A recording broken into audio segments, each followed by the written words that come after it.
Asterisk family times. His relatives had all perished on the battlefield, and since then, the Jun family could only rely on its sole heir, Jun Moxie. However, this young master Jun Moxie was nothing but a good-for-nothing, a lost cause whose favorite pastimes were carousing and troublemaking, both gluttonous and lazy, and famously known throughout the Tianxiang Empire as the disgrace of the Jun family. Having to process so much information at once, Jun Moxie couldn't help but feel a headache and dizziness coming on. But the best news was that he was still alive, and moreover, he had been reborn in another world. It seemed that despite being a master thief in his past life, he had accumulated a fair bit of good karma. Jun Moxie got out of bed and looked at himself in the mirror, relieved that his new body was still male. A moment ago, hearing his own voice so soft and weak, he had thought he'd transmigrated into the body of some lady. Furthermore, this young master's appearance wasn't bad, it was just that his features were so refined that he looked a bit effeminate. Although this body's meridians were stagnant, its muscles and tendons were soft, and its bones were stiff, being alive was good enough. As long as his meridians weren't shattered, Jun Moxie was confident that in just 3 to 7 years, he would once again stand proudly at the peak of the world. Then, he suddenly discovered a glowing tattoo on his right wrist.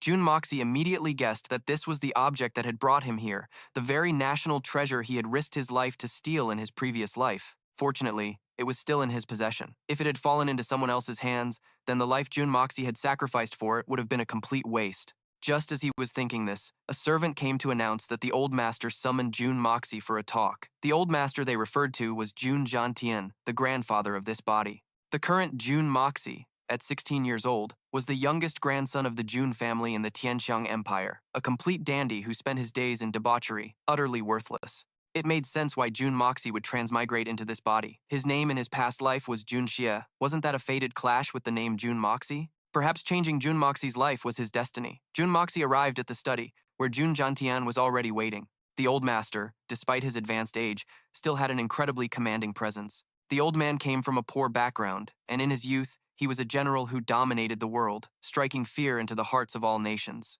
Not only was he skilled in both literary and martial arts, but he was also one of the few Xuan-level masters in the country. Jun Jiantian's personality was calm and resolute, never revealing his joy or anger. "I heard you fell from your bed last night and were unconscious. Is that right?" Jun Jiantian began, breaking the silence. Jun Moxie let out a soft, Waking up this morning, he had found it strange. If there was nothing wrong with this body, how could he have transmigrated into it?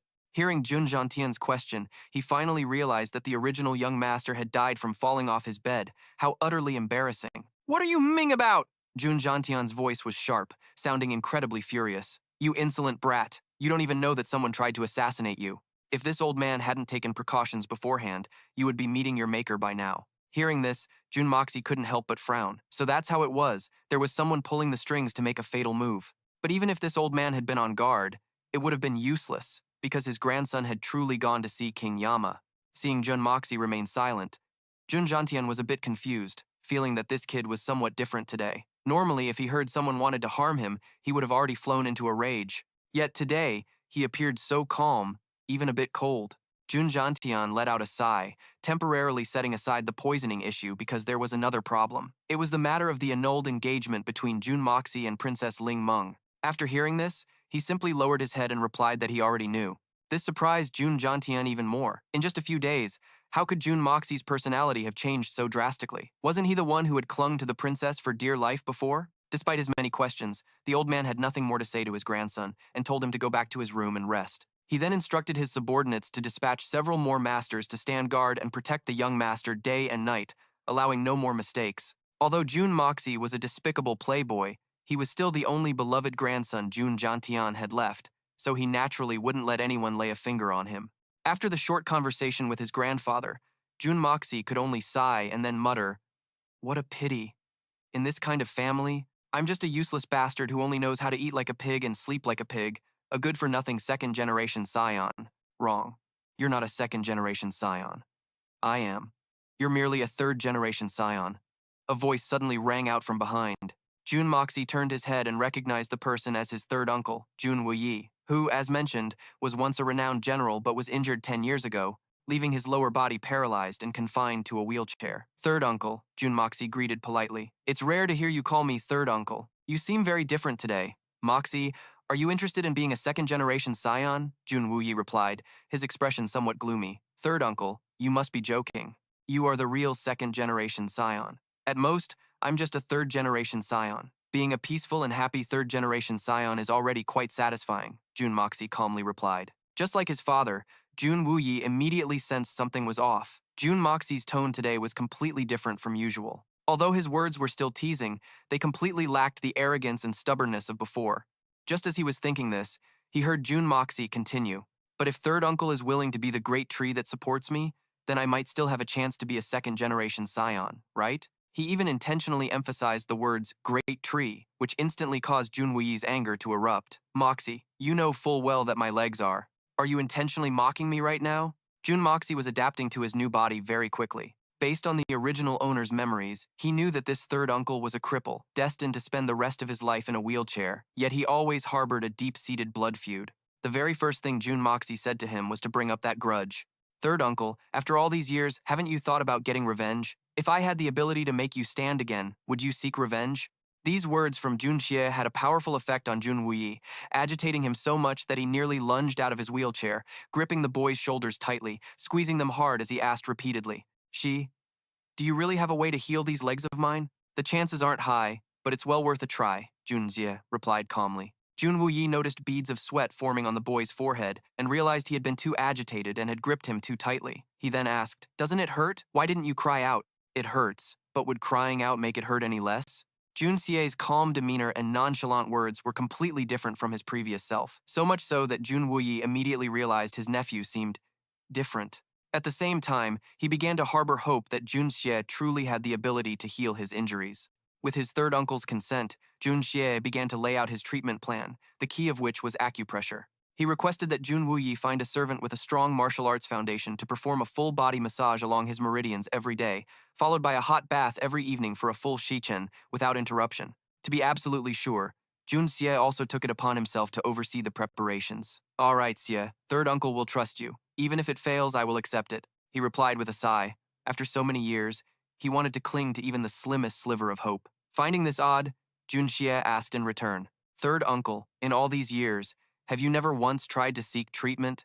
He asked this because he had noticed that the meridians around his third uncle's hips were completely blocked, and they seemed to have been corroded by some kind of malevolent poison. With this condition, even a highly skilled physician couldn't cure it, and even if they could diagnose it, it would be difficult to intervene. Jun Wuyi explained that he had traveled far and wide, visiting every famous physician in the empire. He later learned that an enemy had used a vicious technique to block his meridians, and had also afflicted him with a strange and potent unknown poison, which left him in a state where he could neither truly live nor die. The only way to cure it was to use extremely powerful Xuan Qi to expel it. It sounds simple, but that's precisely the most difficult part, because the person who attacked him back then was a Sky Xuan expert, and to break his seal, one would need to be a supreme divine Xuan expert, and such experts are extremely rare. Furthermore, after healing his third uncle's injuries, this person would also be poisoned and lose half of their power, never to recover. You don't need a genius to figure out that no expert would be willing to make such a sacrifice.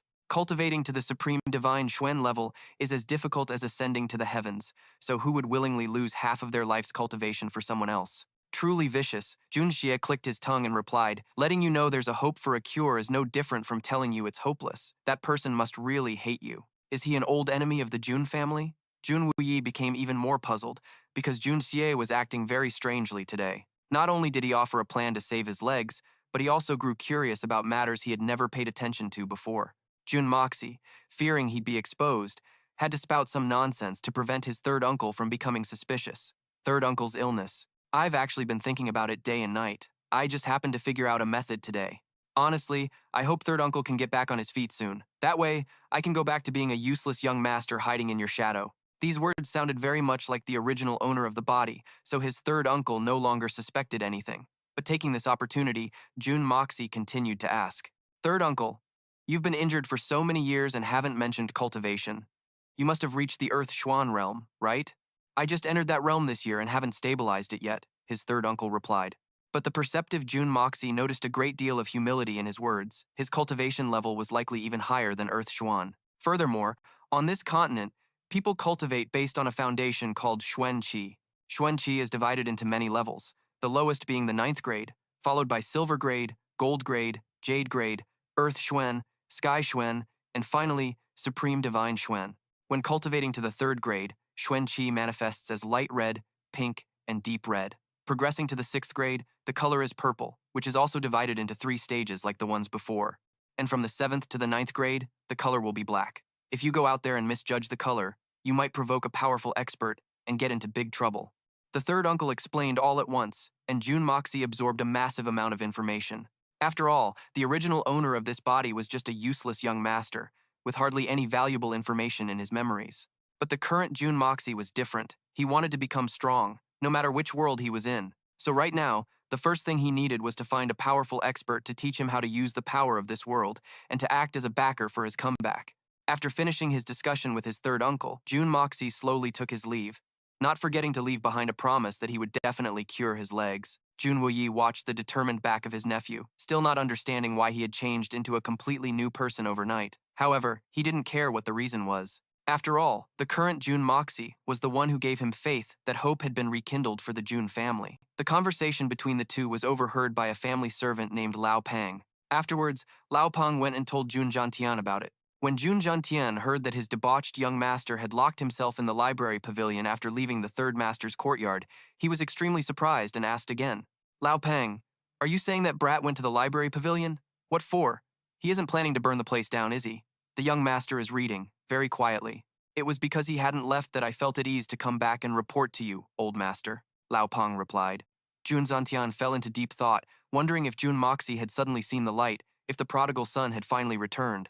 If that was true, then he would have to burn incense and thank the ancestors for their blessings. As for Jun Moxie, after locking himself in the library pavilion for a long time, he felt truly miserable. This was because the mind of the original third young master, Jun Moxie, was completely devoid of knowledge, containing nothing aside from gambling, womanizing, and drinking. And to gain a foothold in this world, he had to rely on himself, so he had to learn many things from scratch. Just as he was thinking this, Jun Moxie was suddenly struck by a severe headache. The pain was so intense, like needles piercing his head, that he couldn't even stand steady. At the same time, many strange images flashed through his mind. Jun Moxie saw a large pagoda with 3 words written on the outside. Hongjun Pagoda. That name, Hongjun, sounds so familiar. From the faint memories of the original owner, Jun Moxie remembered that Patriarch Hongjun seemed to be the master of the 3 great deities, the Supreme Elder Lord, the Primordial Heaven Sovereign, and the Grand Master of Heaven. This tower is named after him, so it must be something extraordinary. Without a second thought, he immediately stepped inside. A blinding flash of light appeared, causing Jun Moxie to stumble forward, but instead of pain or anger, his eyes lit up as if he had struck gold, because Jun Moxie recognized that the light just now came from the heaven-opening creation art. This cultivation art is revered as the #1 ancient technique due to its mysterious and unpredictable nature, and its effects are naturally far from ordinary. If he could master it, then returning to the pinnacle of his glory would no longer be a distant dream. Jun Moxie crawled forward and discovered a lake. Based on his experience reading Shanxia novels in his past life, he figured this must be a purification lake, meant for washing the muscles and cleansing the marrow to expel impurities from the body. Then his body could finally shed its mortal shell and truly begin the path of cultivation. Thinking this, Jun Moxie immediately lunged forward. But suddenly, a few servants rushed out from somewhere, looking panicked when they saw someone about to jump into the lake. Jun Moxie put on a grim expression and shouted coldly, "It's me! This young master wants to bathe. None of you are to disturb me." As he spoke, Jun Moxie had already jumped into the lake. But the most crucial thing was that his feet hovered just above the water's surface, his whole body as steady as if he were standing on solid ground. The 2 servants were utterly astonished. One of them asked, "What kind of divine art is the young master cultivating? How can he walk on water?" If we explain it in terms of Xuan Qi cultivation, one must at least reach the Jade Profound Realm to do something like that, the other one replied. After playing in the water, Jun Moxie immediately returned to his room to strike while the iron was hot with his cultivation, because with that cultivation art, he could finally stand firm in this strange new world. However, a problem quickly arose, because no matter how hard he tried, Jun Moxie couldn't feel anything. In other words, he had no sense of qi whatsoever. The heaven-opening creation art was indeed not easy to grasp, but Jun Moxie didn't get discouraged by this. He continued to cultivate again from the beginning. But just like that, Jun Moxie failed time and time again. Nearly 200 days later, he was still stuck at the starting line. Until one day, while pushing himself to his limits to cultivate, Jun Moxie coughed up blood and collapsed. Seeing this, a servant rushed in, panicking. When Jun Moxie woke up, he found himself soaking in a wooden tub full of hot water, his body feeling refreshed. Behind him, a servant was performing acupressure on him, and before his eyes was the extremely worried Jun Jantian. "Moxie, you're awake." "What happened?" the old man asked. "Your grandson is fine. My body feels great now. Really great," Jun Moxie replied. But of course his grandfather didn't believe him. He kept asking who did this, his tone extremely furious. It turns out Jun Jantian thought this was the work of an assassin again, just like last time. 2 direct slaps to the face of the Jun family. Jun Moxie quickly guessed his grandfather's thoughts and replied accordingly. Your grandson didn't get a clear look at who did it." Jun Jantian grew angry, called him a good-for-nothing, then flicked his sleeves and left. In any case, Jun Moxie was fine. The most important thing now was to find the culprit. Jun Jantian wasn't so old and senile that he couldn't wield a blade anymore, but the attendant advised him to be cautious and not to show his face personally. Because if word of this got out, outsiders would see him personally protecting Jun Moxie, realize how much Jun Jantian valued him, and it would only cause more trouble. Jun Jantian actually understood that reasoning well. The Jun family now was not what it used to be, with only him left to support the clan. If Jun Jantian were to fall now, then his enemies would certainly not spare his descendants. Since it's come to this, why hold back any longer? It's better to make a big scene this time. So, Jun Jantian and Old Pang mounted their horses. The next morning, during the early court session, Jun Jantian used his status as an old duke to cause a scene right up to the emperor's golden throne. The civil and military officials in the hall all whispered amongst themselves, and even the current emperor had to humble himself to placate him. Of course, there were some who didn't know their place. For example, the imperial censor Song Shi Yi, who had no particular relationship with Jun Jantian. He stepped out and said a couple of provocative words to him, and as a result, he was beaten until his face was swollen right there in the court. The current Grand Preceptor, Li Shang, observed the entire process without saying a word. Only when Jun Jantian was leaving did he frown slightly. Meanwhile, Grand Preceptor Li and the Guardian General Meng Rufei exchanged a look, a mysterious smile playing on their lips. It seemed as though everyone had their own calculations. Meanwhile, at the Jun residence, Jun Moxie was still diligently soaking in medicinal herbs to help his injuries heal faster. Standing not far away was his personal maidservant, a look of fear still lingering on her face. Jun Moxie noticed this and asked, "Are you very afraid of me?" "This servant is not afraid," she replied immediately, but the furtive expression on her face betrayed her. Jun Moxie sighed. This young lady had clearly helped bathe him last night when he was unconscious. Now, he had only moved a little, and she was already showing such fear. He had no idea what that third young master had done to her in the past. After Jun Moxie finished changing, he approached the maidservant. In this world, or in his past life, he had only ever met materialistic people who chased fame and fortune, or those with their own hidden agendas. He had never met anyone with such pure eyes. Suddenly, he felt that it would be nice to have a cute little sister like this, so he unconsciously reached out and patted the maidservant's head. Across from him, the girl was somewhat surprised by Jun Moxie's action, then felt that the young master now seemed much more pleasant to the eye. But right after, she dismissed that thought herself, because all this time, her impression of Jun Moxie was just that of a lecherous and hedonistic young master. She had even already planned that if Jun Moxie ever dared to force himself on her, she would use her own death to protect her chastity. Unexpectedly, Jun Moxie only patted her head, then told the maid to leave, saying her services were no longer needed. Alone again, he began to let his thoughts wander. His cultivation technique was still incomplete, but after waking from his coma, Jun Moxie noticed many differences in his body. Not only could he see more clearly, but he could even count all the legs on an insect 3 inches away. He could clearly hear insects crawling through the grass, and even the slightest movements of earthworms in the soil. To change so drastically in just one night. Perhaps this was the miraculous power of the heaven-splitting and earth-creating art. This further fueled Jun Moxie's motivation to cultivate. Over the next month, Jun Moxie cultivated diligently and finally mastered the first introductory stage of the technique, slightly solidifying his realm. People in the manor started whispering, wondering why the third young master Jun had stayed in his room for a whole month without causing any trouble. No women were seen near his quarters, and he stopped tormenting the servants. As strange as it was, they all agreed that their young master had truly turned over a new leaf. With his enhanced senses, Jun Moxie could hear the gossip about him even from within his room. He truly despised the original owner of this body. That scoundrel was capable of any evil, and now he was stuck with his terrible reputation. The peace in the Jun manor that day was shattered when someone suddenly burst through the door and rushed into Jun Moxie's study. The man immediately dropped to his knees, kowtowing repeatedly and begging for help. "Third young master, Brother Moxie, please, you have to save me, it's all over." Jun Moxie recognized him. It was the eldest young master of the Tang family, Tang Yuan. For the esteemed eldest young master of a major family to behave this way was utterly disgraceful. "Brother, you have to listen to me," Tang Yuan cried, clutching the hem of Jun Moxie's robe and starting his sob story. These past few days at the 1,000 gold hall, I was cheated out of 150,000 liang of silver by Liza's and Max's men. June Moxie's expression turned grim. 150,000 liang of silver was a colossal sum, setting aside why Tang Yuan was so addicted to gambling, where he would even get that kind of money was a major issue. At first, I was winning. I won up to 500,000, Tang Yuan stammered. June Moxie understood. It was a classic trap, win big at first, then lose it all later. Driven by the desire to recoup his losses, he ended up 150,000 liang in debt, but he had no intention of getting his hands on this hot potato, so he said, "It's just 150,000 liang of silver. Surely the great eldest young master Tang can afford that. Is it really so serious that you need me to save your life?" Hearing this, Tang Yuan confessed that he hadn't just lost the 150,000 liang, he had also gambled away his jade pendant and his treasured sword. He bet so much, thinking he was on the verge of winning, but who could have known he'd end up losing everything so completely? June Moxie vaguely recalled that Tang Yuan's treasured sword had been acquired by his father at an auction for an astronomical price. It was an incredibly sharp divine weapon named Blowing Snow, and his pendant was carved from the finest top-grade warm jade. Compared to that 150,000 liang, these two items were the truly priceless treasures. I had no other choice at the time, and I don't even know why I was so foolish, Tang Yuan mumbled. But unbelievably, that wasn't the worst of it.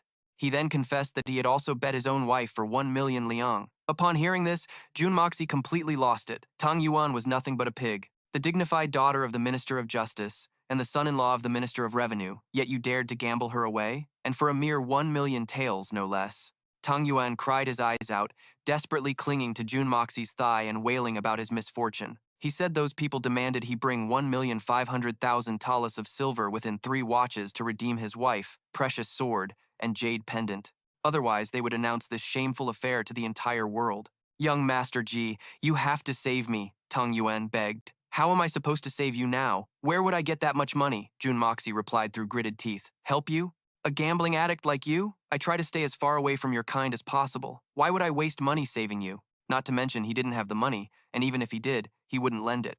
Li Feng and Meng Haizhu had set a condition, saying that young Master Xie hadn't come by to gamble in a long time.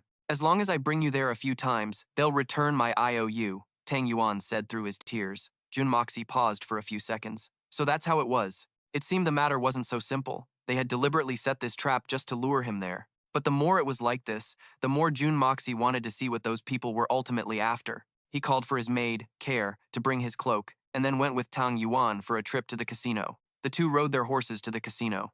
When he heard June Moxie say that he had only brought a 50,000 tael banknote, Tang Yuan looked horrified. "This isn't even a fraction of what we need. Are you trying to get me killed? All right, we just need to win back your things and your wife. Why would we need to bring so much money? Could it be that you don't trust my gambling skills?" June Moxie replied calmly, but was met with a look of utter disbelief from the other man. The reason Tang Yuan looked at him that way was because, until now, June Moxie had never won a single game of chance. In fact, when it came to losing money, he could truly be called the undisputed champion of the world.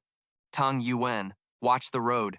Tang Yuan was lost in his chaotic thoughts, and only when he heard June Moxie's warning did he hurriedly rein in his horse.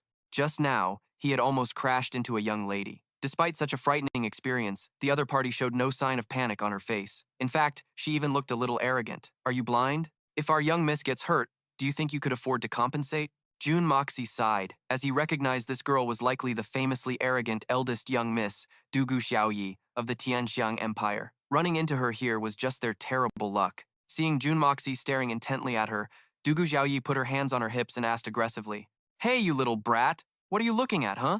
"Miss Dugu, this little brother truly has an important matter to attend to today. Please allow me to take my leave first. I will make it up to you the next time we meet." June Moxie didn't want to cause a scene, so he prepared to leave, but who would have thought that she wouldn't let them go so easily? Dugu Xiaoyi thought they were up to something nefarious, so she was determined to detain them. If they didn't let her vent all her anger today, there was absolutely no way the two of them were leaving. Tang Yuan looked at June Moxie, and June Moxie let out another long sigh. "Miss Dugu, we have to go somewhere, and it's not a suitable place for a young lady like you. Are you guys going to a brothel, you shameless scoundrels?" Dugu Xiaoyi cursed. Being called a shameless scoundrel, Jun Mosier's pride was wounded, and he blurted out the truth. "Who said we're going to a pleasure house? We're just going to the 1,000 gold pavilion to play a few rounds." Realizing what he'd just said, he knew he had slipped up, but it was already too late. Dugu Xiaoyi had never gambled before, so she was incredibly excited, especially since her two older brothers at home often mentioned the 1,000 gold pavilion, making her even more curious about the place. And so, Junmo Xie and Tang Yuan had no choice but to bring this tag along with them. Seeing Tang Yuan return, and with Junmo Xie in tow, Meng Haizhou, who came to greet them, rejoiced inwardly. Because he knew that compared to Tang Yuan, Junmo Xie's pockets were much, much deeper. However, when he saw Dugu Xiaoyi peeking out from behind them, his expression immediately changed. Miss Dugu, why are you here? What's wrong? Am I not welcome? Or do you think this young lady doesn't have money? Let me tell you, this young lady has plenty of money, Dugu Xiaoyi said indignantly. Just then, a frail-looking scholar emerged from the hall and said in a welcoming tone, Miss Dugu, your esteemed presence graces our establishment. We couldn't be more delighted to welcome you. Please, come in, come in. This pale-faced man was Li Feng, one of the two who had previously cheated Tang Yuan out of all his money. The group then headed inside together. Junmo Xie knew from the start that this group was intentionally targeting him, so he didn't beat around the bush and got straight to the point. Since you all hold me in such high regard, I'll play around. Tell me, what's the game? The third young master is indeed generous. Earlier, we were just playing dice with young master Tang, but he couldn't keep up. So, how about we stick to rolling dice to determine the winner? Li Feng replied. With a straight face, Junmo Xie agreed. He knew his opponent was trying to provoke him, but he decided to play along and see what they were up to. After they sat down at the table, Meng Haizhou ordered a servant to pour fresh tea for the distinguished guests.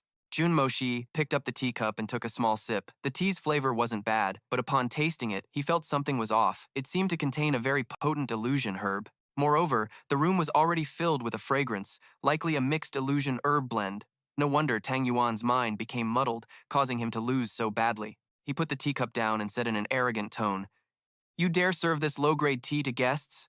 Your standards are far too low. Meng Haizhou wasn't offended by the criticism. He even ordered a servant to bring a different kind of tea for Junmo Xie, but was refused. Forget it, don't bother with the hassle. I came here to gamble, not to drink tea. Let's start. I don't want to wait any longer. With that, he took another sip of tea, confident that this substance wouldn't be enough to affect him.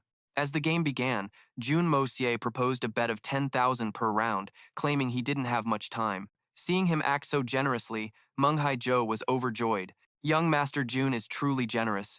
This is my favorite way to play.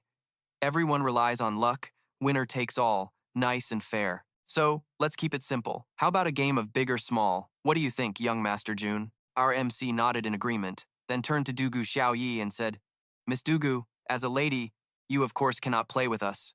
In my opinion, how about Miss Dugu tries placing a side bet instead? What's a side bet? Dugu Xiaoyi asked curiously. Our MC explained that a side bet means betting from the sidelines. She wouldn't participate in the game, but she could still place a wager. For example, if Dugu Xiaoyi bets 5 tails on our MC to win, and he actually wins, she rides on his luck and would receive 10 tails back. Conversely, if our MC were to lose, Dugu Xiaoyi would also lose her 5 tails. After hearing this, Dugu Xiaoyi nodded enthusiastically and immediately agreed to bet on our MC. He then flashed a provocative smile at Meng Haizhou.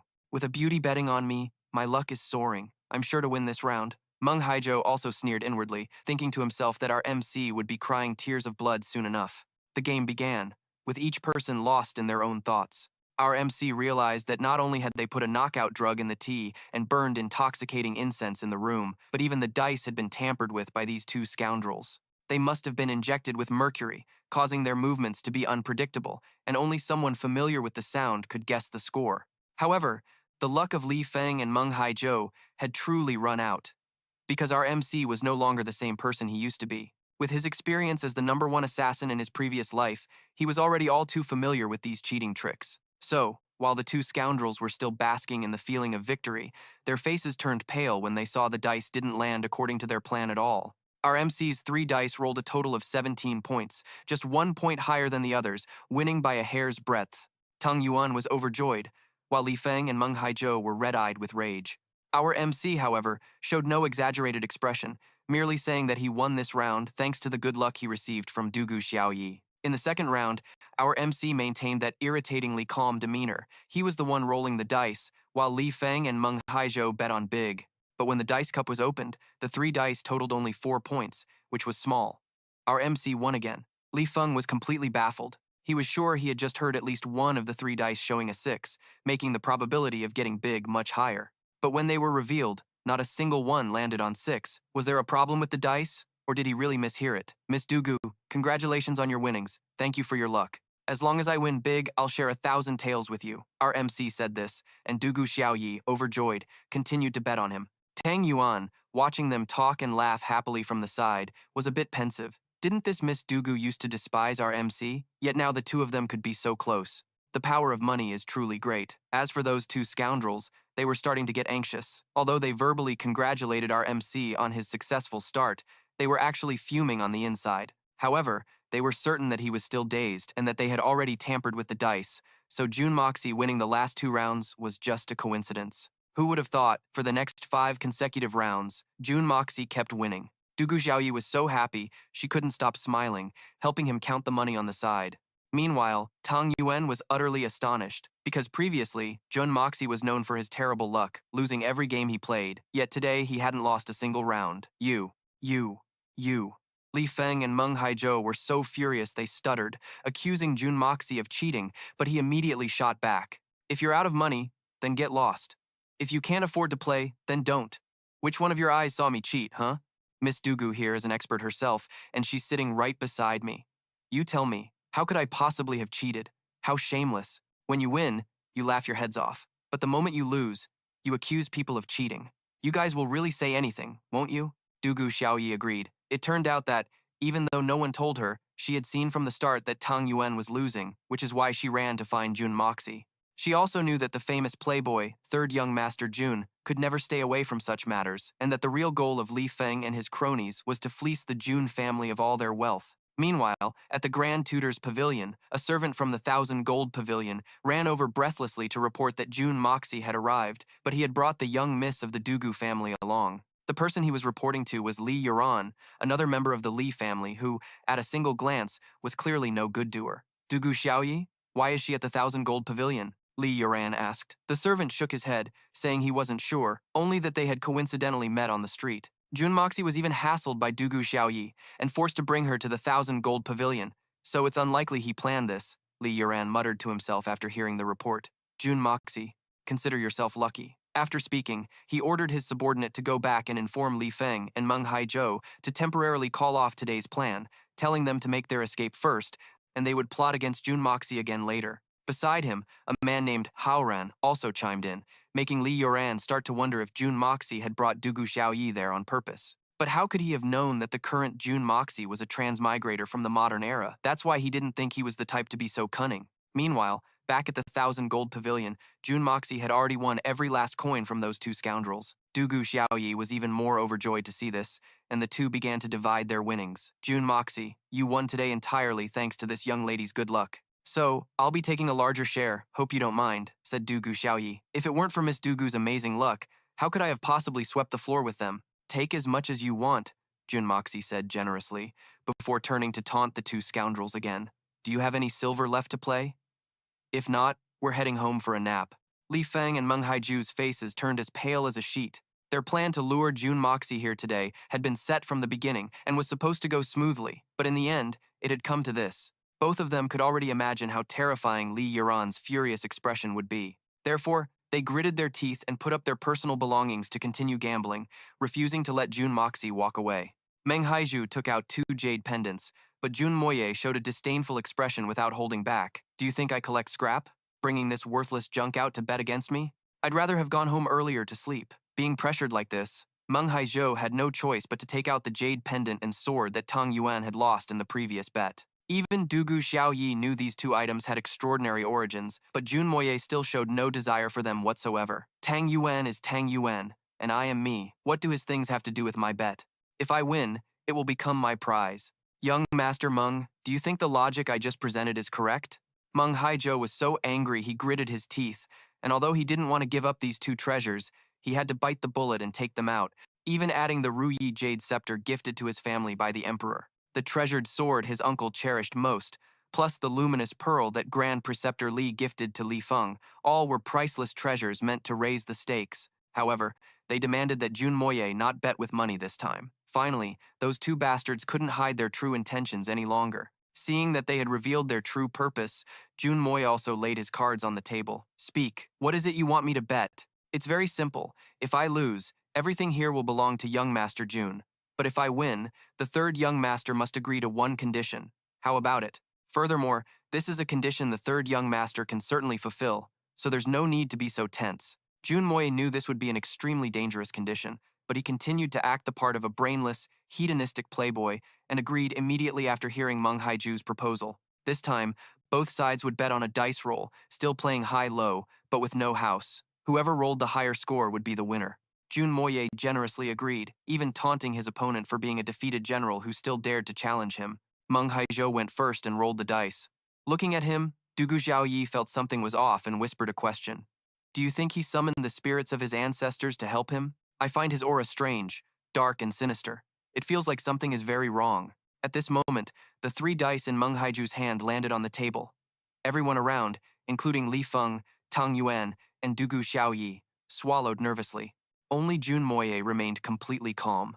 As the 3 dice began to slow down, 2 of them landed on 6, while the last one was still spinning like a top. Then Jun Moye suddenly broke into a sinister smile, because he knew this round was his for the taking. The group watched the die intently as it spun in the air, and even though they were staring without blinking, Moye was still able to trick their eyes, making the die land exactly as he had planned. The other 2's faces instantly paled as they stammered. How? How is this possible? That scared the daylights out of me.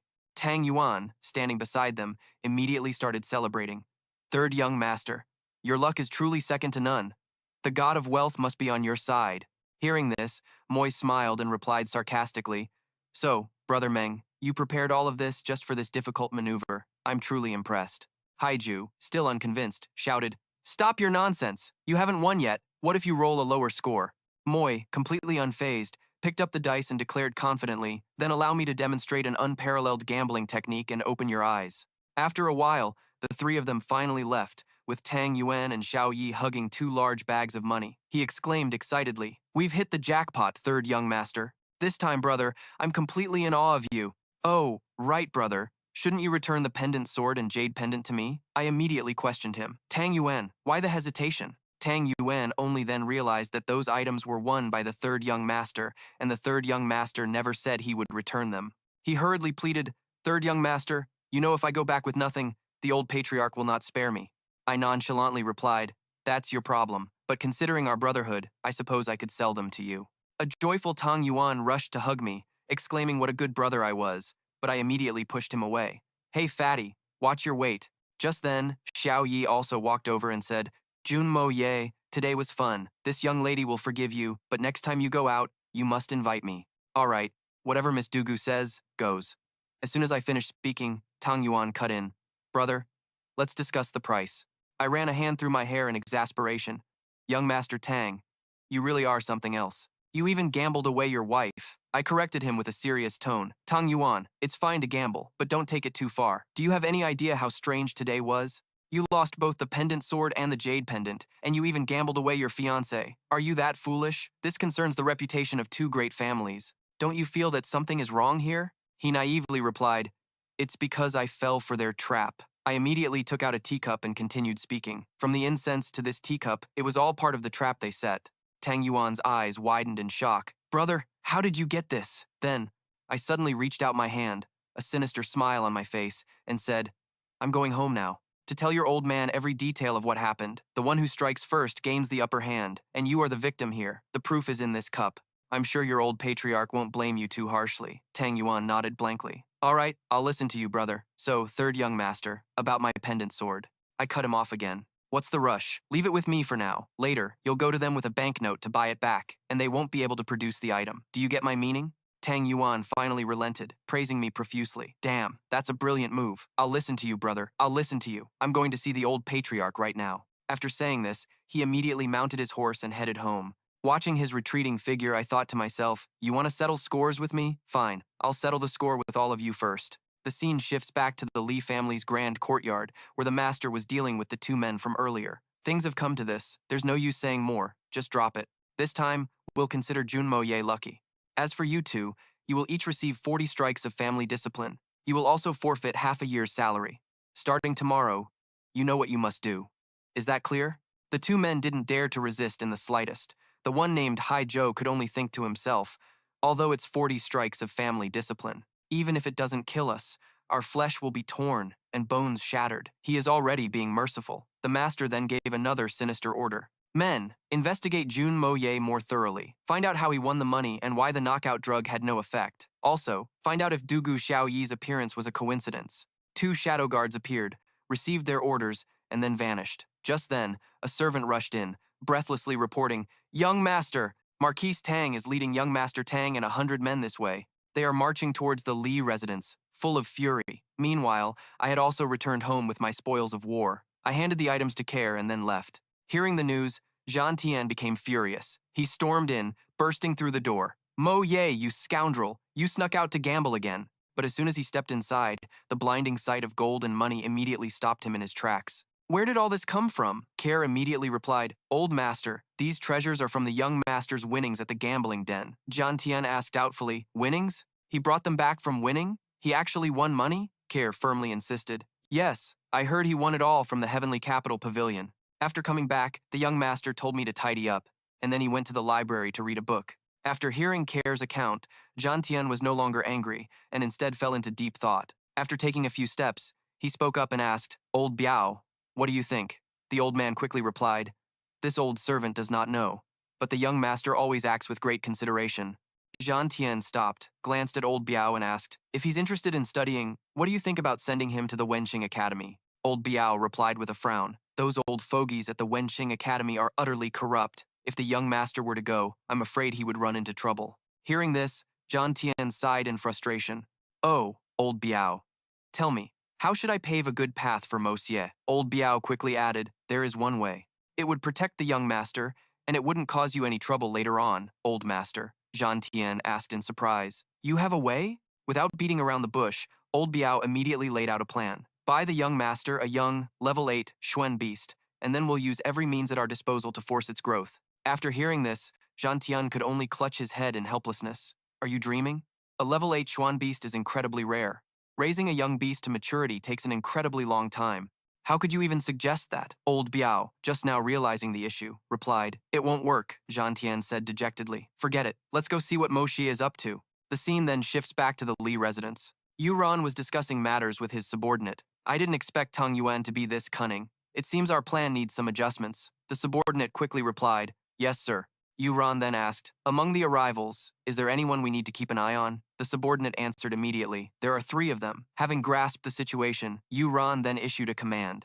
"3 people will be enough. Inform Qin Hu to use this opportunity to take the head of the Tang family." "Yes, sir." The scene then shifts to the Jun family's training grounds. Mo Xi arrived to meet Jun Wuyi. Seeing him approach, Wuyi eagerly asked, "How is it?" Mo Xie observed for a moment before saying, "The situation isn't optimistic, but I believe there's a chance for third uncle to stand again. There are a few herbs." "Third uncle, please arrange for people to find them." Wu Yi quickly asked. "All right, what are they?" Mo Xie replied, "Lixiang flower, Tongxin grass, Juye grass, Duanchu root, and Fenjing herb. Other than the Fenjing herb, which is quite rare.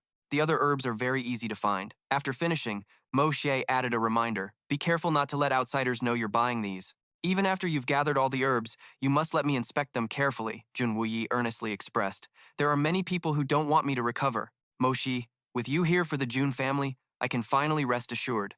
What do you think of their training?" Mo Xi gave a dismissive assessment. "It's all just for show." Hearing this, Wu Yi immediately challenged him. "You're saying that guards at the 7th and 8th Xuan Qi ranks are just putting on a show?" "Mo Xie, that's a pretty bold statement." But Mo Xie stood firm in his opinion. "This training, Aj is just going through the motions. What they're practicing now will only get them killed on a real battlefield." Wu Yi disagreed. "Mo Xie, you don't understand the importance of this training, but don't underestimate them." Mo Xie immediately pointed out the issue. "They train hard, but their direction is all wrong. Uncle, look at those 2 sparring. They're always holding back, laughing while they fight. You call this training? It's a complete waste of their potential." At this, Wu Yi finally conceded the point. "You're not wrong, Mo Xi. If I put you in charge of their training, what would you do?" "Follow me to the training grounds." Then, Wu Yi announced in a loud voice, "All troops, assemble and fall in. From this moment on, the 3rd young master will have full authority over your training." Upon hearing the command, the entire troop immediately assembled, looking completely bewildered. Mo Xie said with a sinister grin, "A moment ago, my 3rd uncle asked me how you should be trained. In my eyes, you're all just a bunch of trash who would only die faster on a real battlefield." Hearing this, one of the soldiers couldn't hold back and retorted, "3rd young master, we may just be guards. But we are all soldiers who have fought in over 100 battles. You can't humiliate us, they retorted firmly. Mota wasn't angered. He simply clasped his hands behind his back and continued. You all say you fought in over 100 battles. Then what about those who joined the army with you and have already become officers? He pointed at them and asked a question that left everyone speechless. So, why haven't you become elites yet? Because you couldn't make it, and therefore, compared to them, you are all failures. Many in the army broke through to the 9th level of Xuanqi, with countless others improving alongside them. After the war, many clans fought to recruit them. Compared to those people, you have been cast aside. Mota continued to sway the soldiers' minds. After the war, the Jun family's army selection passed you over, eliminated for a third time. If you don't want to be cast aside again, guards of the Jun family, then listen to my orders and train according to my methods.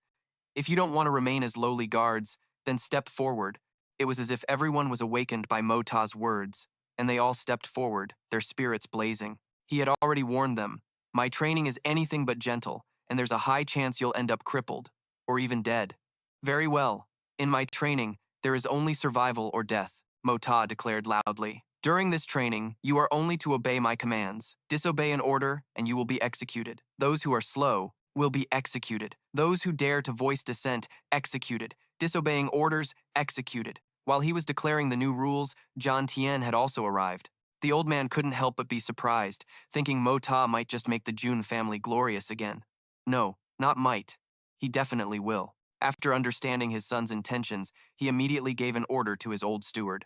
Relay my order. From this day forward, anything concerning the young master is to be treated as a top secret of our Jun family.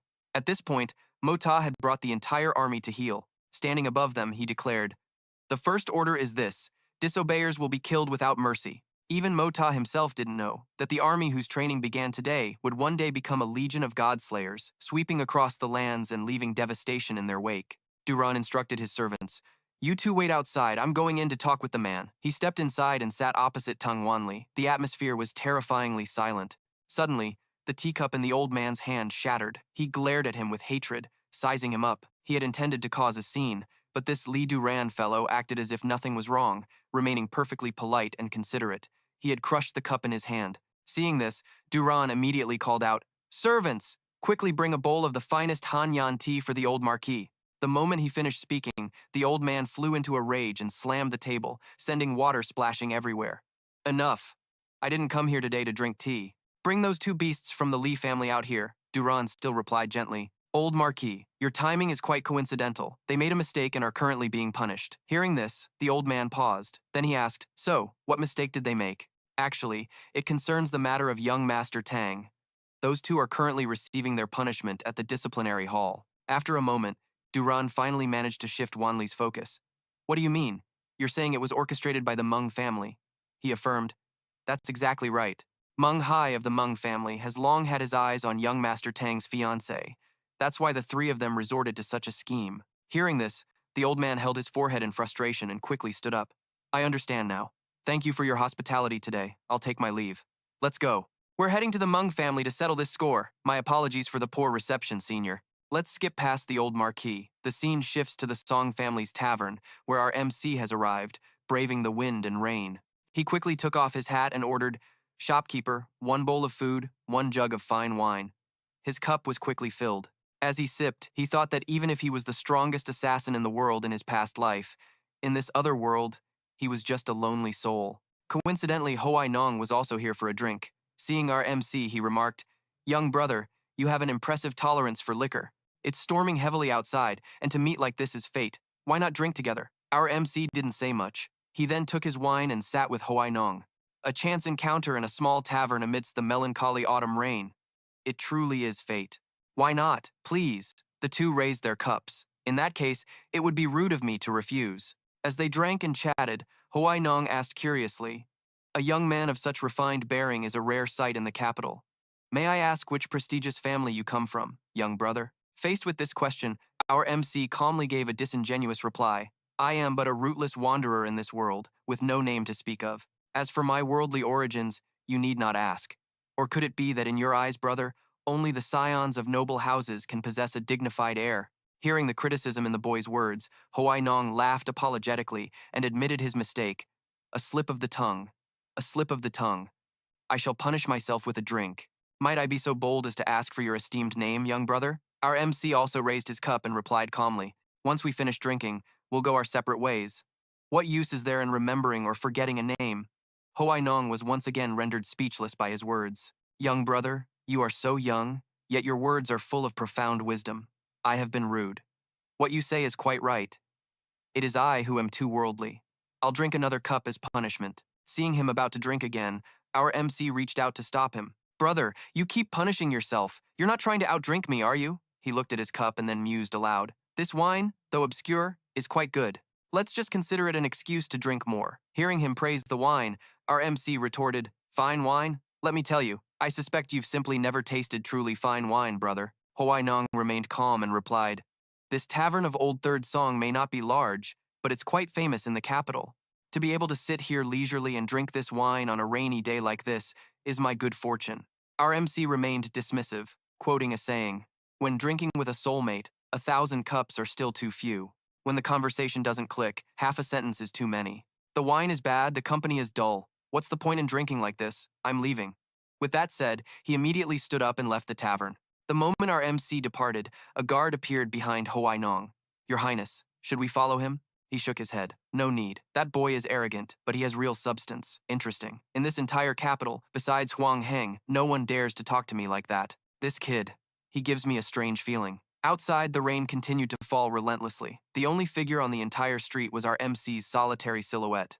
As he walked into an alley, he happened to overhear a conversation. It was a success. If it hadn't been for this downpour, it wouldn't have been so easy to get the Tang family's goods. The heavens really helped us. Our MC recognized them with a single glance. It was the Tang family, Tang Yuan. The swords in the men's hands were dripping with blood, and their clothes were stained with it as well. One of them continued, If that guy hadn't lured the Tang family's masters away, and if 14 of our brothers hadn't risked their lives to cover our retreat, we probably wouldn't have made it. This time, our brothers have succeeded. The first master of the Tang family will surely be very pleased. Mo Ta stood behind a wall, observing them. Quick, deliver this to the first master.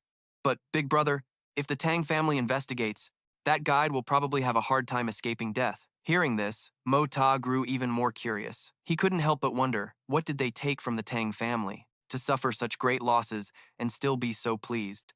But that single thought put him in a perilous situation, as one of them had already sniffed out Mo Ta's presence. He shouted, Who's there? Come out! Seeing that he could no longer hide, he had no choice but to step out. The entire group immediately rushed over to surround him. Mo Ta took one look and concluded, 1 Silver Xuan expert and 3 ninth-grade cultivators. A fight today seemed unavoidable. A glint appeared in Mo Ta's eyes.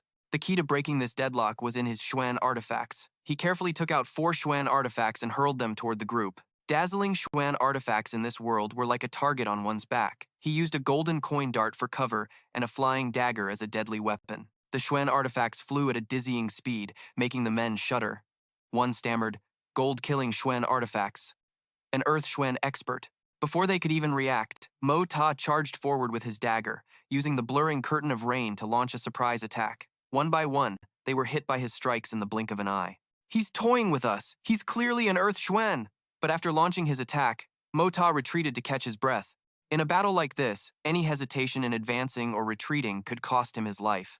Then, he charged forward once again, swinging his blade to make short work of the minions. He was, after all, the king of assassins from another world. For the first time, he was baring his fangs and showcasing his deadly skills. Mo Ta ended the fight with ease. The masked man had a hole punched through his body, fresh blood gushing out as his eyes rolled back. He stammered, You're not an Earth Xuan. Mo Ta smirked. If I were a real Earth Xuan expert, would I need to use a sneak attack to deal with a few pieces of trash like you? He retrieved all his weapons. The art of creation was truly profound. The Xuan Qi illusions it created were nearly impossible to tell from the real thing. It allowed me to gain the upper hand. Mo Ta picked up the item that they had risked their lives to retrieve. I'll be taking this, don't mind if I do. After he left, another masked figure appeared on the scene. He silently assessed the situation. To lose several men and still have the treasure stolen, how could such a powerful expert be in this place? To think he dared to leave a trail. I'll make you pay 100 times over. Shang Xing shot forward, but he quickly realized something was wrong. He hastily landed. Damn it, he left that trail on purpose to lure me out. Instantly, the voice of a Tang family member rang out. Get them! Shang Xing cursed to himself. The Tang family's forces were incredibly fast. Before escaping, he even struck down his own comrades to silence them, destroying their faces to leave no clues behind. A while later, Mo Ta finally returned home. Yin quickly ran out to greet him. Young master, why are you soaking wet? Hurry and change your clothes before you catch a cold. Who knows what's gotten into the young master, going out in such a heavy downpour. Although Yin chattered on, Mo Ta simply lay still, not saying a word. Suddenly, a sound drifted in from outside. Where was that flute music coming from? It was as lonely and sorrowful as the wind and rain. Who could be so full of sorrow and lament? Mo Ta followed the sound and came upon a young woman, causing him to sigh in admiration. Such a beautiful melody, such a beautiful woman. Pity the bones by the boundless river, for they are still the men in a maiden's dream. This was Guan Qinghan, daughter of the aristocratic Guan family and the #1 talented beauty of the Tianxiang kingdom. She was also the wife of Jun Moye. She looked at Mo Ta and replied, I was just idle and playing casually. Could it be that the third young master is also a connoisseur? Their two families had arranged the marriage when they were children. 3 years ago, they were preparing for the wedding ceremony, but a great war broke out with the Tianxi Empire. Jun Moye went off to battle. Unexpectedly, he fell on the battlefield, tragically separating the childhood sweethearts by life and death. Devastated, Guan Qinghan went against her family's wishes and moved into the Jun household, living as the widow of the eldest grandson. While she was upholding her duty to the family, Jun Moxie was unruly, with frivolous words and disrespectful actions, causing Guan Qinghan to utterly despise him. Having acted so recklessly before, as I recall this, a bitter feeling wells up. This woman's deep affection is truly admirable. The sound of the flute is the sound of her heart. The past is over, sir. You shouldn't be sad. Pardon the intrusion. I'll take my leave. Keep your word. Mak Ta immediately turned and left. His strange behavior made Than Han a bit surprised. Why is this stubborn guy acting like a completely different person today? He picked up the package, examining and assessing it. So many masters were mobilized for this thing. In the end, what kind of priceless treasure is this? Opening the package, inside was a top-grade golden silk sandalwood, he guessed. Or maybe this is top-grade cold jade. It seems the item inside is no ordinary thing. Staring intently at the object wrapped inside, he then picked it up. He thought deeply. So many precious things are in this single pill. It's not that simple, he exclaimed. That's right.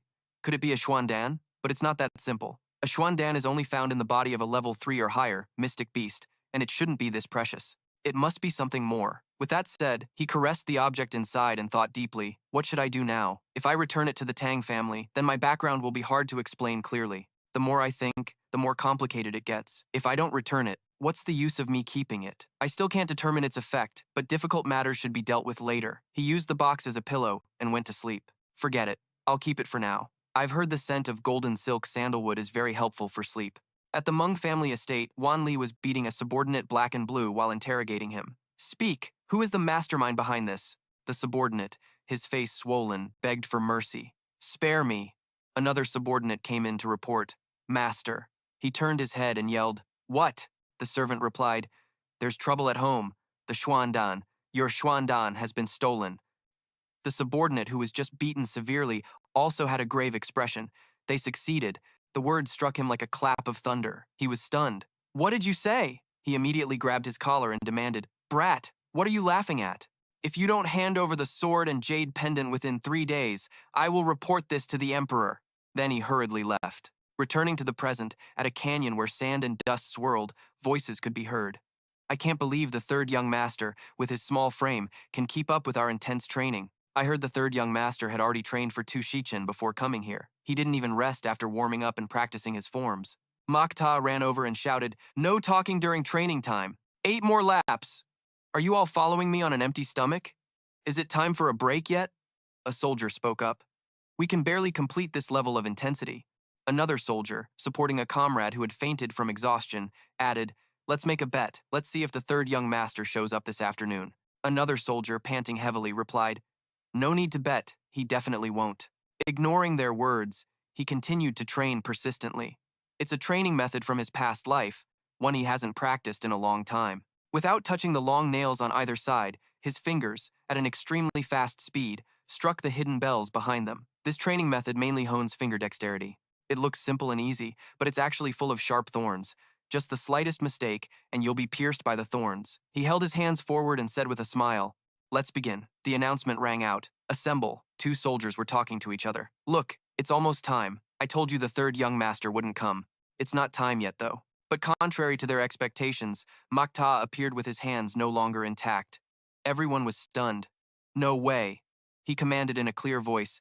Continue the training. The announcement rang out. Today's training is over. The soldiers, panting and astonished, spoke to one another. I can't believe he endured the whole day just like us. Why is he so much more persistent than before? The third young master's physical constitution is not as good as ours. His willpower, I'm afraid it's beyond our imagination. He stood before them and commanded in a clear voice, if this situation happens again tomorrow, all 300 of you on this training ground can all get lost for me, to make them train even more frantically, he said bluntly. The army doesn't support those who are worse than trash. No one dared to disobey, shouting, Yes, sir! After the training was over, he returned to rest. His body swayed, unable to stand steady. Gyani worriedly said, Young master, be careful. She helped him up. Are you all right, young master? Makta tried to be strong and replied, I'm fine. Afterward, he sat alone in his room and continued to cultivate, meditating quietly with his eyes closed. White wisps of smoke appeared around him. Suddenly, he opened his eyes wide, then looked down to see a tower emitting a brilliant golden light and exclaimed, Hongjun Pagoda. From that tower, light and strange gusts of wind emanated. It seemed as if all of it was appearing within his mind. At this moment, he truly opened his eyes. He looked at his hands, which had been covered in fresh wounds just moments ago, and wondered as not a single trace of them remained. The fatigue and injuries from a full day of training had all disappeared. Even the wounds. The next day, the announcement shouted, Assemble! He held a staff in his hand and commanded authoritatively, Today, we continue training and will practice actual combat. These words struck the soldiers' ears like a bolt of lightning. No way! We almost couldn't endure yesterday's training. He's acting as if nothing happened. A monster. He's truly a monster. Wu Ji, observing from above, was also surprised. It's truly unbelievable. After yesterday's training, his body was on the verge of collapse, but today he's completely recovered. Over here, Old Pang and Zhan Tian also left. Old master, are you not watching anymore? It's enough. Zhan Tian's face was a bit pensive. He spoke, Old Pang, drink with me today. 7 days later, during the autumn equinox festival at Quiyun Pavilion, Makta was cheerful and generous. Xuan Di, it's rare for us to get out. Why so gloomy? What's wrong? Tang Yuan, resting his chin on his hand, said, It's still about the Tianjing Hall matter. That night, I went to the Meng family to settle scores. Unexpectedly, in their house. Forget it. Let's not talk about it. It just makes me sadder. Hearing this, Makta thought to himself, turns out it was about the Xuan pill. I was also planning to use this chance to ask about the pill's origin. So I asked out loud, Hey fatty, what did your family lose? You look like you're facing a great enemy. It's making me lose my appetite for this wine. He covered his face, seemingly in great distress. Third young master. This time, my family lost something very precious. A Xuan pill, third young master. I remained calm. It's just a Xuan pill. I thought it was something else. What's so rare about that? I have one in my hand too. Hearing that, he scoffed. You think it's a common grade 5 or 6 pill?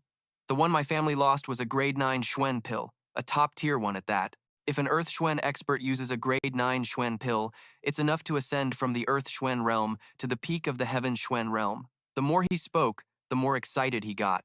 If it's a mid-stage Heaven Xuan expert, consuming it could even allow them to reach the revered Divine Xuan realm. The Divine Xuan realm, third young master. There are only a few masters at that level in the entire world.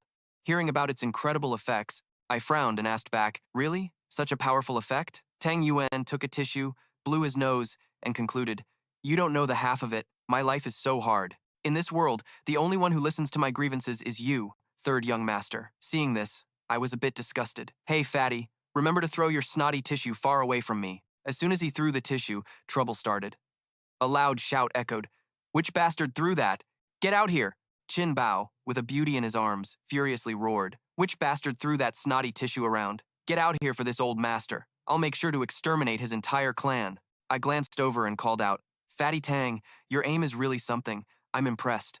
Did you hear that? He said he's going to exterminate your entire clan. Seeing me chuckle, he got even more furious. You little brat, what are you laughing at? The more I provoked him, the more aggressive he got. And you, Fatty, you're really asking for death. Hearing his name mentioned, Tang Yuan snorted coldly. What did you say? Then, with a cold expression, he stood up. This old master is in a bad mood, and you dare to be so insolent in front of me? He then landed a thunderous punch on him. Then he crossed his arms arrogantly. This old master throwing his snot at your face is giving you face, yet you dare to curse this old master? I also stood up to face him. All right, a light lesson is enough. This guy seems to have some background. Though he was sent flying to the ground, his arrogant mouth kept running. "You brat! You're courting death!" I scoffed. "I don't even know who you are. What kind of background could you have? Just some riffraff." During the scuffle, the beauty next to him had already run off. I exclaimed, "She went to get help!" This is interesting. The two most troublesome guys in the capital city, and someone actually dares to mess with them. Tang Yuan also sat down, waiting to see what big shot would arrive, ignoring him still screaming on the side. "Even if your grandmaster comes, this young master isn't afraid. Just wait until my people get here. I'll kill all of you." A moment later, the beauty returned with people. "It was these two villains who beat our young master like this," Qin Hu bellowed aggressively. "What are you looking at? Hurry up and help the young master up. And seize these two scoundrels who have guts bigger than the heavens." One of the men behind him respectfully reported, "Gang leader Qin, should we handle this?" The man stopped him. "My son was beaten to this state, and you want me to leave it to you?" With that, he rushed forward. "You two bastards, today I'm taking you with me. I want to see who in this North City's Zui Xian pavilion dares to touch the son of Qin Hu." I calmly rested my chin on my hand. Surely, a commoner with no background like me has to let your precious son bully them, right? The man silently sized up the person before him. "I thought you had some backing, but it turns out you're just an ordinary commoner. You pretty boy, after beating my son like this, do you still wish to live?" Hearing those insults, the guards sitting nearby began to stand up one by one. Each of them was burning with anger. Who the hell does this Qin Hu think he is? Seeing that the other side also had strong people, he became a bit wary. Such a strong aura. Could it be that the opponent is no ordinary person? This humble one is Qin Hu, the leader of the North City gang. "May I ask who you esteemed sirs are?" A guard on my side crossed his arms and replied, "Your son offended our young master of the Tang Manor. His previous crimes have been overlooked. Our young master is magnanimous and only hit him a few times, not stooping to his level. But you, as his father, have come to question his crime and even want to take our two young masters away. Qin Hu, you truly have a lot of nerve." I sat there, drinking and observing. What a sharp tongue, putting the opponent on the back foot right from the start. Hearing the name, the man was startled and asked again, "The eldest young master of the Tang Manor?" His face immediately darkened. Why did I have to run into the one person I wanted to avoid the most right here? And some days ago, my son harassed some family's maidservant. Recalling his son's rotten past, that day he went missing, was captured and interrogated. His dantian was destroyed, and not only could he never regain his cultivation in this lifetime, but he also nearly lost his life. The price to restore his son was to help a mysterious family steal something from the Tang family. Seeing that the person before him was not someone he could afford to offend, the man's attitude changed 180 degrees. He bowed respectfully. "So it is the eldest young master Tang. This lowly one has been disrespectful. My worthless son has eyes but failed to see, offending young master Tang. I hope the young master will be magnanimous and forgive him." Tang Yuan said coldly, "This brat who came out of nowhere is acting so arrogantly towards me. There must be something more to this. I now suspect the Bakthon gang is involved in the plot that framed my Tang family. Take this brat back for a thorough interrogation." Seeing the man's face pale with fear, the protagonist was confused. Tang Yuan's words were merely to save face and gain some leverage, so why was Tan Ho so panicked?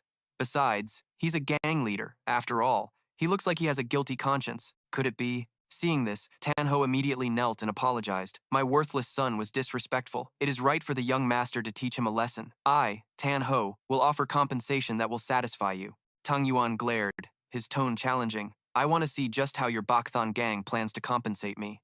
Immediately after, the man stood up, clasped his hands, and spoke perfunctorily.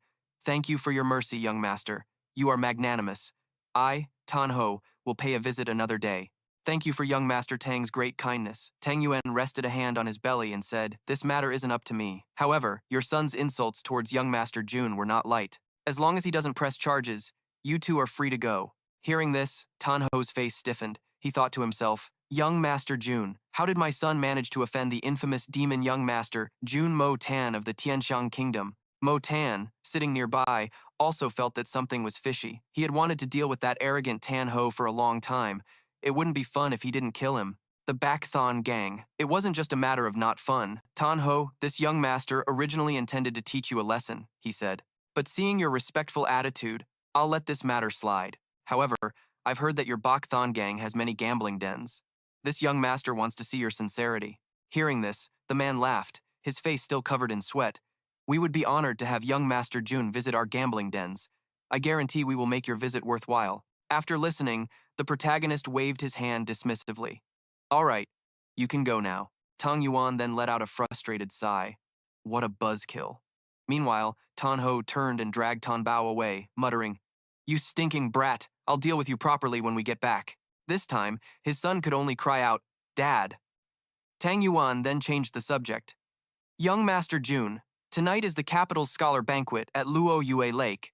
Are you going? I heard there will be a lot of entertainment, Mo Tan chuckled and asked. A scholar's banquet? Young Master Tang, do I look like a scholar to you? He held his teacup and sneered. Scholars? Please. They're just a bunch of sycophants chasing fame and fortune, just like that Zhui Cheng Tong from last year. The third prince promised him a high position and great wealth, so he started sucking up to him. Do you know what official post he holds now? Hearing this, Mo Tan became curious. What post? Tang Yuan chuckled and said, I had someone arrange for him to work at the Ministry of Revenue. Then, my uncle found his weakness and had him transferred several times. His job is to scrub my back whenever I take a bath, and he washes my undergarments every single day. If he were truly a man of integrity, I wouldn't have tormented him. But this guy is a petty villain who pretends to be noble, calling himself some kind of elegant scholar. I spit on that. The protagonist even exposed more. The graduates from the Wenxing Academy all do things that bring shame to the literary world. Tang Yuan had to nod in agreement. You have a point there. Neither of us are good people, but no matter how bad we are, there's a limit to the harm we can cause. But those types who only seek profit, if they become officials, they will bring disaster to countless common folk. Then, Mo Tan swirled the tea in his cup. That's right, Fatty Tang. This is the first time I've heard you say something so deeply satisfying. Well said. I toast you with this cup. In any case, rather than letting those unscrupulous literary types run rampant, it's better to just leave this matter to your Tang family to handle. Fatty Tang, now that we've eaten and drunk our fill, let's go somewhere else to talk. I find the Yihong brothel to be quite pleasant. What do you say? Hearing this, he was overjoyed. The Yihong brothel? Indeed, a tranquil place. Young Master Jun, you truly are my kindred spirit. Suddenly, Mo Tan heard a strange noise from the next room, where two people were. Two hidden figures were conversing. Li Xuan, they have left. Xuan, what do you think? That Tang Yuan, while having some insight, is too impulsive and hot-headed to be a threat. But as for that Jun Mo Tan, the voice continued, his recent behavior doesn't seem to match the rumors at all. In the next few days, find a way to meet with Jun Mo Tan. His subordinate asked, Do you mean that young Master Jun is not what he seems? Correct. The second prince's faction will likely make a move in the coming days. I'm not sure if the third prince's target is still Ling Meng. Dunyan slowly walked, laying out a plan. No need to worry. The best strategy is to remain still and counter their moves. However, that guy had the opposite idea, but that girl Ling Meng is someone Xuan has already taken an interest in. His eyes widened, filled with profound meaning and implications. It's fine. If Ling Meng makes the first, second, and third bosses fight until blood flows like a river, it would be a blessing in disguise. For a grand, eternal enterprise, a woman is not worth a single cent in comparison. Scene change, the carriage stopped at a small tavern. Tang Yuan, who was inside, asked curiously, Third young master, so you like to lean this much? He was stretched out, looking extremely lazy. Today is an exception. The golden autumn weather reminds me of some old stories. Fatty Tang, are you that miserable now? Then he asked a random question. Third young master. Bringing this up is like, third, wants to self-destruct. Tell me, am I unlucky or what? Junmo smirked and asked, So, do you want to get out of this situation? Tang Yuan's eyes lit up as if seeing an opportunity. Third young master, do you have a way? Junmo crossed one leg and got down to business. Tang Yuan, how many people know about your family being robbed? He answered honestly. Quite a few people know that things were stolen, but what exactly was stolen hasn't been widely disclosed. Then he revealed an important clue. When you mentioned that the Tang family was robbed, Qin Hu's expression was tense. I guess he knows about this matter. Tang Yuan was stunned. You're saying Qin Hu is involved in this? Junmo's eyes were sharp as he carefully instructed, You just need to go back and tell your father that the North City gang is involved in this. We're not framing him. If he has a clear conscience, what is there to be afraid of? He thought that was absolutely right and immediately agreed, You're right, I'll go report to the old man right away. Third young master, you can go back to the Yihong brothel yourself. Quick, where is the old man? Take me to him. As soon as he walked in, Tang Yuan was met with scolding. This bastard, you went out and caused trouble again, didn't you? He shouted to defend himself. No, I have news about the stolen profound pill. Upon receiving that news, the old man was visibly alarmed, and then, the room was filled with only his voice, as Tang Yuan explained. Tang Yuan expressed his thoughts. Logically speaking, this matter shouldn't have any connection to Qin Hu at all. Your grandson feels that something is off about this. the old master retorted. The third young master told you? Does Junmo have a grudge against the North City gang? Tang Yuan then shared, if he held a grudge with his personality, the North City gang would have been wiped out by him long ago. The profound pill is very important to us. It's better to believe it's true than to not believe it.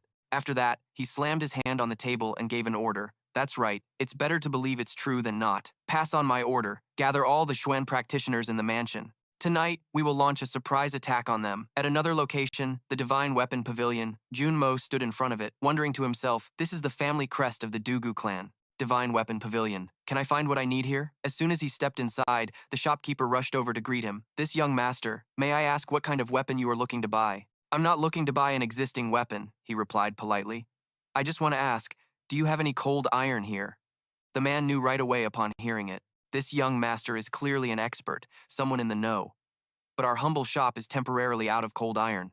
How about steel that has undergone 100 refinements? He agreed with the shopkeeper's suggestion. If it's truly 100 refined, then that will do. The 100 refined steel you mentioned, is it truly 100 refined? The man praised him endlessly. Young master is indeed an expert. Although most 100 refined steel is only slightly better than 10 refined, the quality of the iron is indeed very good. And we just received a piece of Wen tea. I wonder if it would be to the young master's liking. After hearing the introduction, Junmo felt interested. Wen tea? Take me to see it. The shopkeeper led him to another area. The two of them walked down the corridor, one in front and one behind, until they arrived at a clean room in the corner of the shop. Just then, he saw Xiao Yi there, saying, all right, I'll take this Wen tea. As soon as he saw her, Junmo smiled and greeted her. Young lady Dugu, we are truly fated to meet. How about you let this little brother pay for you, young lady? Xiao Yi glanced behind her, feeling quite annoyed. Junmo, you're such a pain. Why do I run into you everywhere? You still haven't given me the money we won together. You miser, you won so many good things. I want to use this to forge a short blade, a thin one, hidden in my sleeve, would be great. Junmo looked at the nearby jet black block. Using a large block of Wen tea to forge a single short blade is truly a waste of a heavenly treasure. Boss, what about this block of steel? The shopkeeper immediately gave a price. How many silver taels? This block has an extraordinary origin, so our humble shop can only offer 80,000 silver taels. He stomped on the stone, his voice slightly hushed. That cheap, huh? Then I'll buy it. And what about this block of iron? The shopkeeper standing nearby quoted a price for that item. This is 100 refined pure steel. It can't compare to the questioning iron, but it's still worth 2,000 taels. I don't care how much it costs. He took out a stack of silver. I'll buy it all. Here's 90,000 taels. Keep the change. Seeing this, Xiao Yi sized him up. She had just started to change her opinion of him, but unexpectedly, he was still the same detestable playboy scion. Third young master June, since you've paid, this young lady will be taking this stone. He immediately winked. All right, young lady Dugu. Look, I bought both of these blocks. You can take the big one, and I'll take the small one. She was instantly annoyed. What? What did you say? Are you looking to die, June Moxie? Moxie's eyes darted playfully. What are you on about, young lady Dugu? There are 2 blocks in total, and I'm giving you the big one. What more could you want? After that, Xiao Yi stormed off in anger, retorting, very well, June Moxie. You're a treacherous one. Moxie paid her no mind and turned to the shopkeeper. Shopkeeper, remember to deliver that 100 refined pure steel, and don't be late. Xiao Yi's figure was still visible in the distance. He thought, you better not fall into my hands, or I won't let you off easy. He even asked for detailed instructions. For this block of questioning iron, when you forge it into a weapon, how many times does it need to be refined? The man replied, a maximum of 3 times. Sometimes, its patterns will emit a cold glint. If forged into a weapon, it would be incredibly sharp. Moxie caressed the block. It could cut through iron like mud, couldn't it? The man gently explained to Moxie. Young master, you must have misunderstood. A blade that can cut through iron like mud is a top-tier divine weapon. It's possible in the hands of a powerful expert, but forget our humble shop, such weapons are extremely rare in the entire world. After hearing that, he turned to leave. Forget it, I'll figure it out myself. Just have your men deliver it to the June residence. The shopkeeper bowed with both hands. No problem. The June family wants to forge it themselves? If they actually succeed in refining it, I, this old man, will write my name backward. Under the clear blue sky and rows of red-tiled roofs, Moxie stepped out of the shop with a calm demeanor, his eyes scanning the bustling street. On the rooftop across the street, an old man in brown robes sat with his legs crossed, a wide-brimmed hat concealing half his face as he watched in silence. In a flash, the man jumped down. Moxie smirked slightly. He's been following me for 2 days straight, though he is the protector my grandfather sent. He flicked his sleeve and gave a cold smirk. Tracking was always my specialty. It's strange that I can't seem to shake him. Moxie's footsteps echoed slowly on the stone-paved road. He curled his lip slightly, always sticking to my back. What a nuisance. From a distance, the hatted old man watched him and muttered softly, "Truly a playboy scion," walking straight into a women's shop. A gentle breeze tilted the old man's hat. He frowned. "Don't tell me that brat has already discovered me." The old man's gaze sharpened, then softened. With such a careless demeanor, how could he possibly have discovered me? This kid's actions are just all over the place. A while later, the old man looked up, his eyes filled with doubt. "I can't sense his aura at the back door." "Since when?" The old man shot up, his face alarmed. He shouted sternly, "Brat!" The evening glow washed over the red-tiled roofs. Moxie stood in the twilight, a faint smile playing on his lips. Finally shook him off. Suddenly, a voice mumbled, "Brat, compared to me, you're still far too green." Moxie slowly turned his head, his gaze sharp and cold. Nearby, I can feel the killing intent of a professional. Moxie stood in the middle of the crowded street, his expression turning serious. He muttered, "What a coincidence." He looked at the crowd before him, frowning slightly. "I just escaped my protector, only to run into an assassin now." The sound of small bells chimed as the curtains of a sedan chair swayed gently in the middle of the road. The procession shouted loudly, "The princess is arriving! Everyone, make way!" A palace maid standing beside the sedan chair had a look of surprise on her face, her mouth opening in a silent gasp. The princess's hand, adorned with long, painted nails, elegantly lifted the sedan's curtain. She called out, "Jun Moxie." Princess Ling Meng sat in her palanquin, her eyes sharp and cold, her voice icy. "Why are you blocking my path today?" Mota stood in the middle of the street and bowed slightly, his voice both polite and with a slight lilt. "Where does your highness wish to go?" Princess Ling Meng, still in her palanquin, replied gently, "I wish to go to the Dugu residence to find Xiao Yi."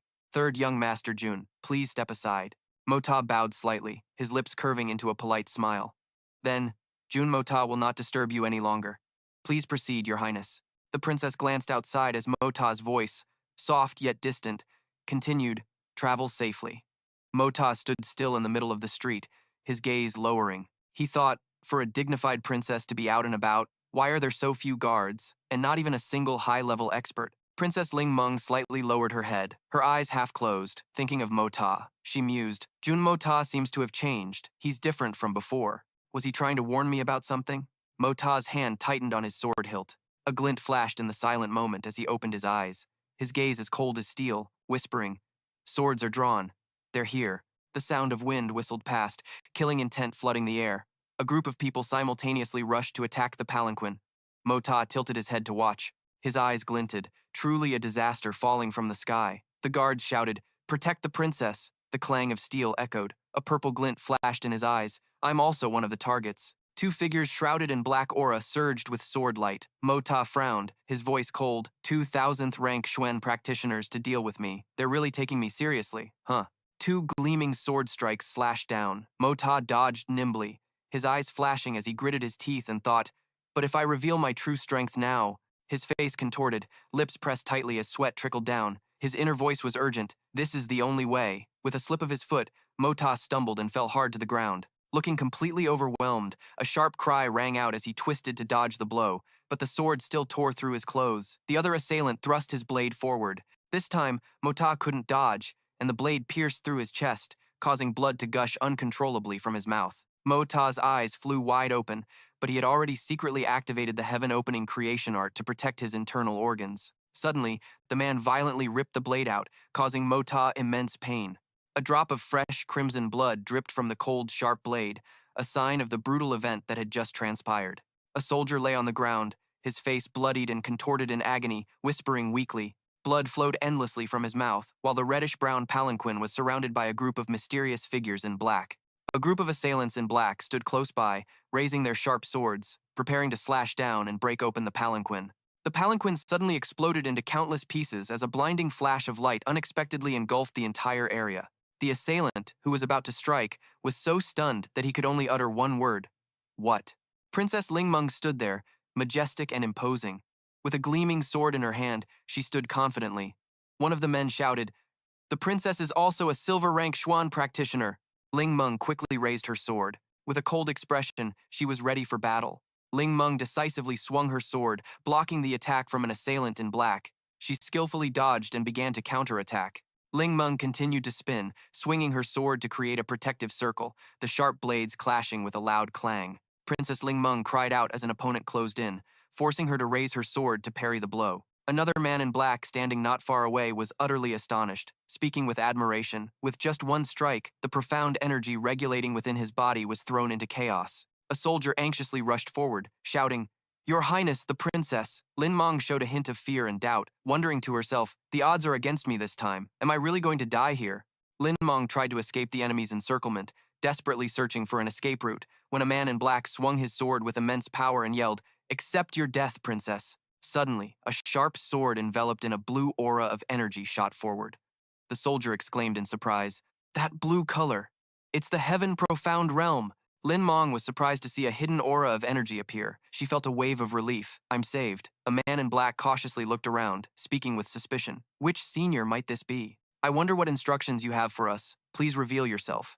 The other man in black turned back with a cold, determined gaze and said, "We were paid to do a job. If the other party doesn't make a move, we retreat." The remaining man in black turned and walked away, feigning indifference. He said calmly, "If they don't intervene, Lin Meng is as good as dead." The three men in black stood staring at the sword, emitting a brilliant blue light, remaining extremely vigilant. Staring wide-eyed and speechless, one of them said, "Since the senior forbids it, this junior must obey." Staring directly at the light with a firm yet questioning gaze, he asked, "So we must take our leave here?" Princess Lin Meng stood there looking worried, as one of the men asked bluntly, "After killing so many of our people, you think you can just leave?" The man, Dak Ko Han, frowned in displeasure and said, "Isn't that letting you off a bit too easy?" A man in black turned to look at Dak Ko Han with a wary gaze and spoke. "Dak Ko Han, I thought you were a swordsman. Since when did you resort to such cheap, deceptive tricks?" Dak Ko Han raised his head, his expression cold and his gaze sharp. He was once Lin Meng's childhood sweetheart. But life is unpredictable, a cruel twist of fate, and in this life, Lin Meng became the one to whom Dak Ko Han entrusted his very soul. Dak Ko Han remained cold, saying, "No matter what I use, it's more than enough to kill a few pieces of trash like you." Princess Lin Meng stood behind Dak Ko Han with a solemn face, as he asked gently, "Little Meng, you weren't safe after sneaking out of the palace. Are you scared now that you've run into such big trouble?" Lin Meng looked directly at Dak Ko Han with a trusting gaze and said confidently, "With Uncle Dak here, Monger is the safest she can be." The man in black was extremely annoyed by their attitude and spoke defiantly. "Dak Ko Han, if you want to kill us, use your sword. You can't do it with just your words." Dak Ko Han quickly swung his sword in a powerful arc. He decisively thrust his blade forward, creating slashes of blue sword energy. The man in black's face twisted in terror as the powerful blue sword chi shot straight at him. He could feel the impending danger. Dak Ko Han lowered his stance with a decisive and powerful motion, rushing forward at extreme speed amidst the sword chi. He spoke with confidence. "You're right." He swung his sword decisively and roared with immense power. "Order, seal, annihilate, go." At that moment, Mota lay collapsed on the ground, his face covered in blood. He lay sprawled on the ground, his face showing exhaustion and pain, as he thought to himself, "Dak Ko Han, if we fought head-on, I might not have been his match even in my previous life. But now, just at the initial stage of the Heaven Profound Realm, he already possesses such might." Mota thought to himself, "They're just a few lowly assassins." He gripped the dagger in his hand, his eyes cold and determined. "After causing all this, you still think you can run?" Bodies lay scattered on the ground. The man in black sped through a narrow alley, trying to catch his target. He glanced back in surprise, speaking with disbelief. "What? Don't tell me that brat is still alive." Mota sat slumped on the ground with a calm expression and remarked, "You're pretty fast at running away." He let out a malicious sneer and decisively judged his opponent. "Trash." The man in black quickly closed in with a furious gaze. He turned to look at Mota and shouted defiantly, "You brat! You dare to mock me!" The man in black leaped up furiously, his sword raised high, and he roared defiantly, "I'll kill you!" Mota frowned. She looked straight at her opponent's move and said, "You're really asking for death." The man was instantly frozen by a blue aura surrounding Mota. He was stunned, heavenly profound. She swung her sword decisively and shouted confidently, unleashing a sword technique, a single strike to take a life. Pierced by the blue sword chi, his hand trembled as he gripped his sword. He muttered in despair, "Why is Yue Guhan's flying dagger here?" Using his remaining strength, the man in black stabbed Mota in the thigh. She staggered, trying to stand up straight. Looking directly at her attacker, she asked in surprise, "How can a dead man still injure someone?" Mota tensed up with a pained and unhappy expression. She muttered worriedly, "A few inches higher and I could have gone to the palace as a eunuch." "It hurts like hell." Mota gritted her teeth. Her face contorting from the physical pain, she blamed herself. This is bad. I've lost too much blood. My consciousness is starting to fade. Yue Guhan stood still, his gaze fixed on a distant point with a thoughtful expression. He was deep in thought, wondering why that senior had made a move. Yue Guhan tightly gripped the collar of a man in black. He roared with authority. Who sent you? Speak now. However, this was not a man who feared death. Yue Guhan, do you really think I'll talk? The man in black smirked defiantly from behind, his face covering. How ridiculous. The man in black had forced his heart to stop. Blood spurted from his mouth. Yue Guhan looked at him and offered a word of praise, severing his own heart meridians. Quite a man. Princess Lingmang approached Yue Guhan with an expectant look. She said coquettishly, Uncle Yue, when did you learn the flying dagger divine technique? Teach me. Okay, Yue Guhan replied softly. All right. Lingmeng stood there, looking at him. Yue Guhan said, Today, I thank Senior for the rescue. This junior is endlessly grateful. If there is anything you need in the future. Yue Guhan bent down and bowed. This junior will go through fire and water and will not hesitate to repay Senior's great kindness. Ling Meng turned her head to look at Yue Guhan with a curious expression. She asked, Uncle Yue, who are you talking to? Yue Guhan frowned with a serious expression. He explained to Ling Meng, the one who used the dagger to save you, was actually someone else. And that senior is much stronger than me. That single strike was the pinnacle of the mortal realm. How could I possibly execute it? Ling Meng raised her hand to cover her mouth in astonishment. She asked Yue Guhan again, Is that true? You are already a heavenly profound master, and that senior is even stronger. Yue Guhan turned and walked away with regret. He said to Ling Meng, It seems we were not fated to meet. Little Menger, Uncle Yue will go first. You should head back to the palace soon. Ling Meng stood there watching Yue Guhan's departing back with a disappointed gaze. She asked, Uncle Yue, so when will you come visit Menger? Yue Guhan replied firmly, I will come visit Menger. One assassin escaped. There might be future trouble. Little Menger must be careful. Ling Meng stood silently, watching Yue Guhan's back as he left. She seemed to be engraving his warning in her heart. Ling Meng froze when she heard someone's urgent call. She slowly turned her head. The person was riding a horse and shouting loudly with a worried expression. He kept calling, Your Highness, the princess. That person was Murong Tianjun, standing next to Ling Meng with a relieved expression. He said, It's great that you're all right, princess. He is one of the two pursuing Ling Meng. Besides Li Yaoran, there is also this Murong Tianjun. He asked worriedly, Your Highness, the princess. Princess Ling Meng knelt on the cold ground with a pensive look. She was staring at the two swords that had been left behind. Ling Meng reached out and touched the blade. She exclaimed in surprise, What a dazzling color. Ling Meng picked up a sword with an admiring gaze. This is the divine weapon that the expert used. Ling Meng sat with her back turned, her long hair flowing down. Behind her was Tianjun. He said, Princess, you should be more careful with this kind of dangerous weapon. Ling Meng sat with her head tilted, her eyes sad. She thought, Let them fight for the throne. Why do they treat me like a tool in their struggle? She lowered her eyes. Her voice choked. If it weren't for the senior with the flying dagger, this princess would have died at the hands of assassins. She thought bitterly, tears welling up. Do they really not consider me their own flesh and blood? Ling Meng choked up. How could I have waited for everyone to come and save me like this time? Tears fell. She bit her lip in resentment. She continued, All the guards who died in battle, record their names. They will all be compensated appropriately. These people all died for me. Tianjun immediately followed her orders and left. She raised her hand to wipe away the tear lingering at the corner of her eye. She regained her composure after the attack. Her face still etched with sorrow. Ling Meng's voice was soft yet firm. Oh, right, everyone. Quickly go find the third young Master Jun. See how he is, she said, her voice tinged with impatience, fearing that something terrible had happened to him. A subordinate stepped forward, his expression tense, and reported, Princess, we have searched the area but found no sign of the third young Master Jun. We don't know if he ran away on his own. Ling Meng's eyes widened as she gasped.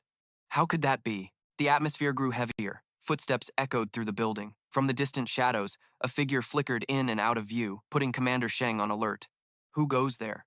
Ling Meng tilted her head and gave an order. Search again. If you find any sign of the third young Master Jun, bring him back to the Jun family immediately. An old man with a full head of white hair slowly emerged from the darkness. He spoke in a low voice. I am looking for someone. Commander Sheng, leading the group, immediately became wary. He must be with the assassins. Seize him. But the old man merely gave a faint smile. He grabbed the shoulder of the heavily injured Mosier, his voice low. Found you. The old man held a sharp dagger, still stained with wet blood. He gripped Mosier's clothes. Let me bandage you. You brat. You let them stab you with a sword. The old man looked at Mosier lying on the ground, his hoarse voice echoing in the cold night. Let's see if you can run away next time. Behind them, Commander Shang muttered, "Everyone else is dead, and he's still looking for a corpse? This guy must be crazy." Ling Meng suddenly spoke up, her voice soft but firm. "Wait." Her eyes glinted with suspicion. It was Jun Moshe. Looking at him, she blurted out, "So he's not dead yet?" Ling Meng frowned slightly and dared to ask, "And you are, Elder?" The old man replied hastily, "There's no time to talk with you, little girl. This old man must treat his wounds first, or else the kid will really die."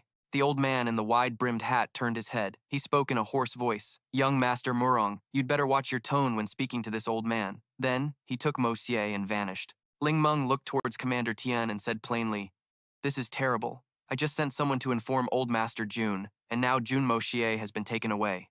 If the Old Master finds out, he will be furious. This is not good." Commander Tian bowed and replied, "Princess, please return to the palace and rest assured. This subordinate will immediately send someone to the Jun residence again." He added, "I'll report that the scoundrel Jun Mosier is still alive." Just as he finished speaking, a cold gust of wind sliced through the air, sweeping across the night sky.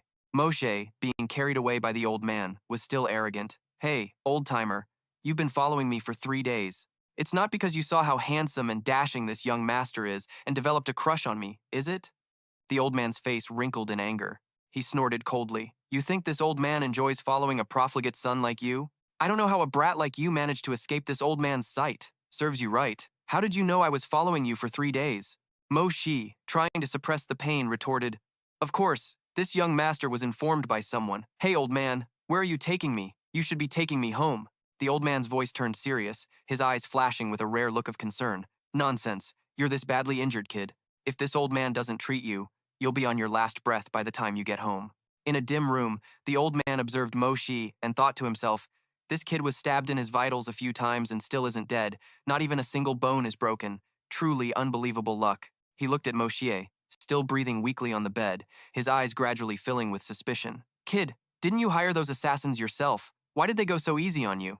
Mo Xi remained unconscious, his breath as faint as a silk thread. The old man snorted softly, his eyes full of doubt.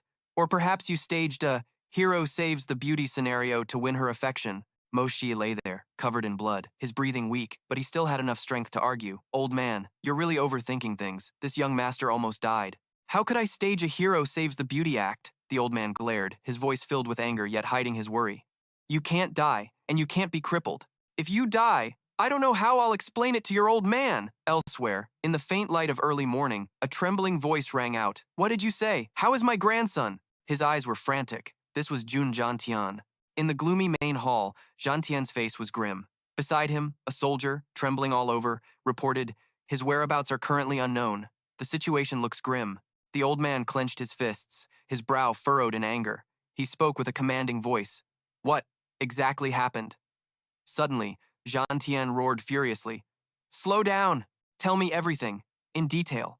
Outside, the moon hung precariously over the ancient tiled roofs, signaling the start of a chaotic night.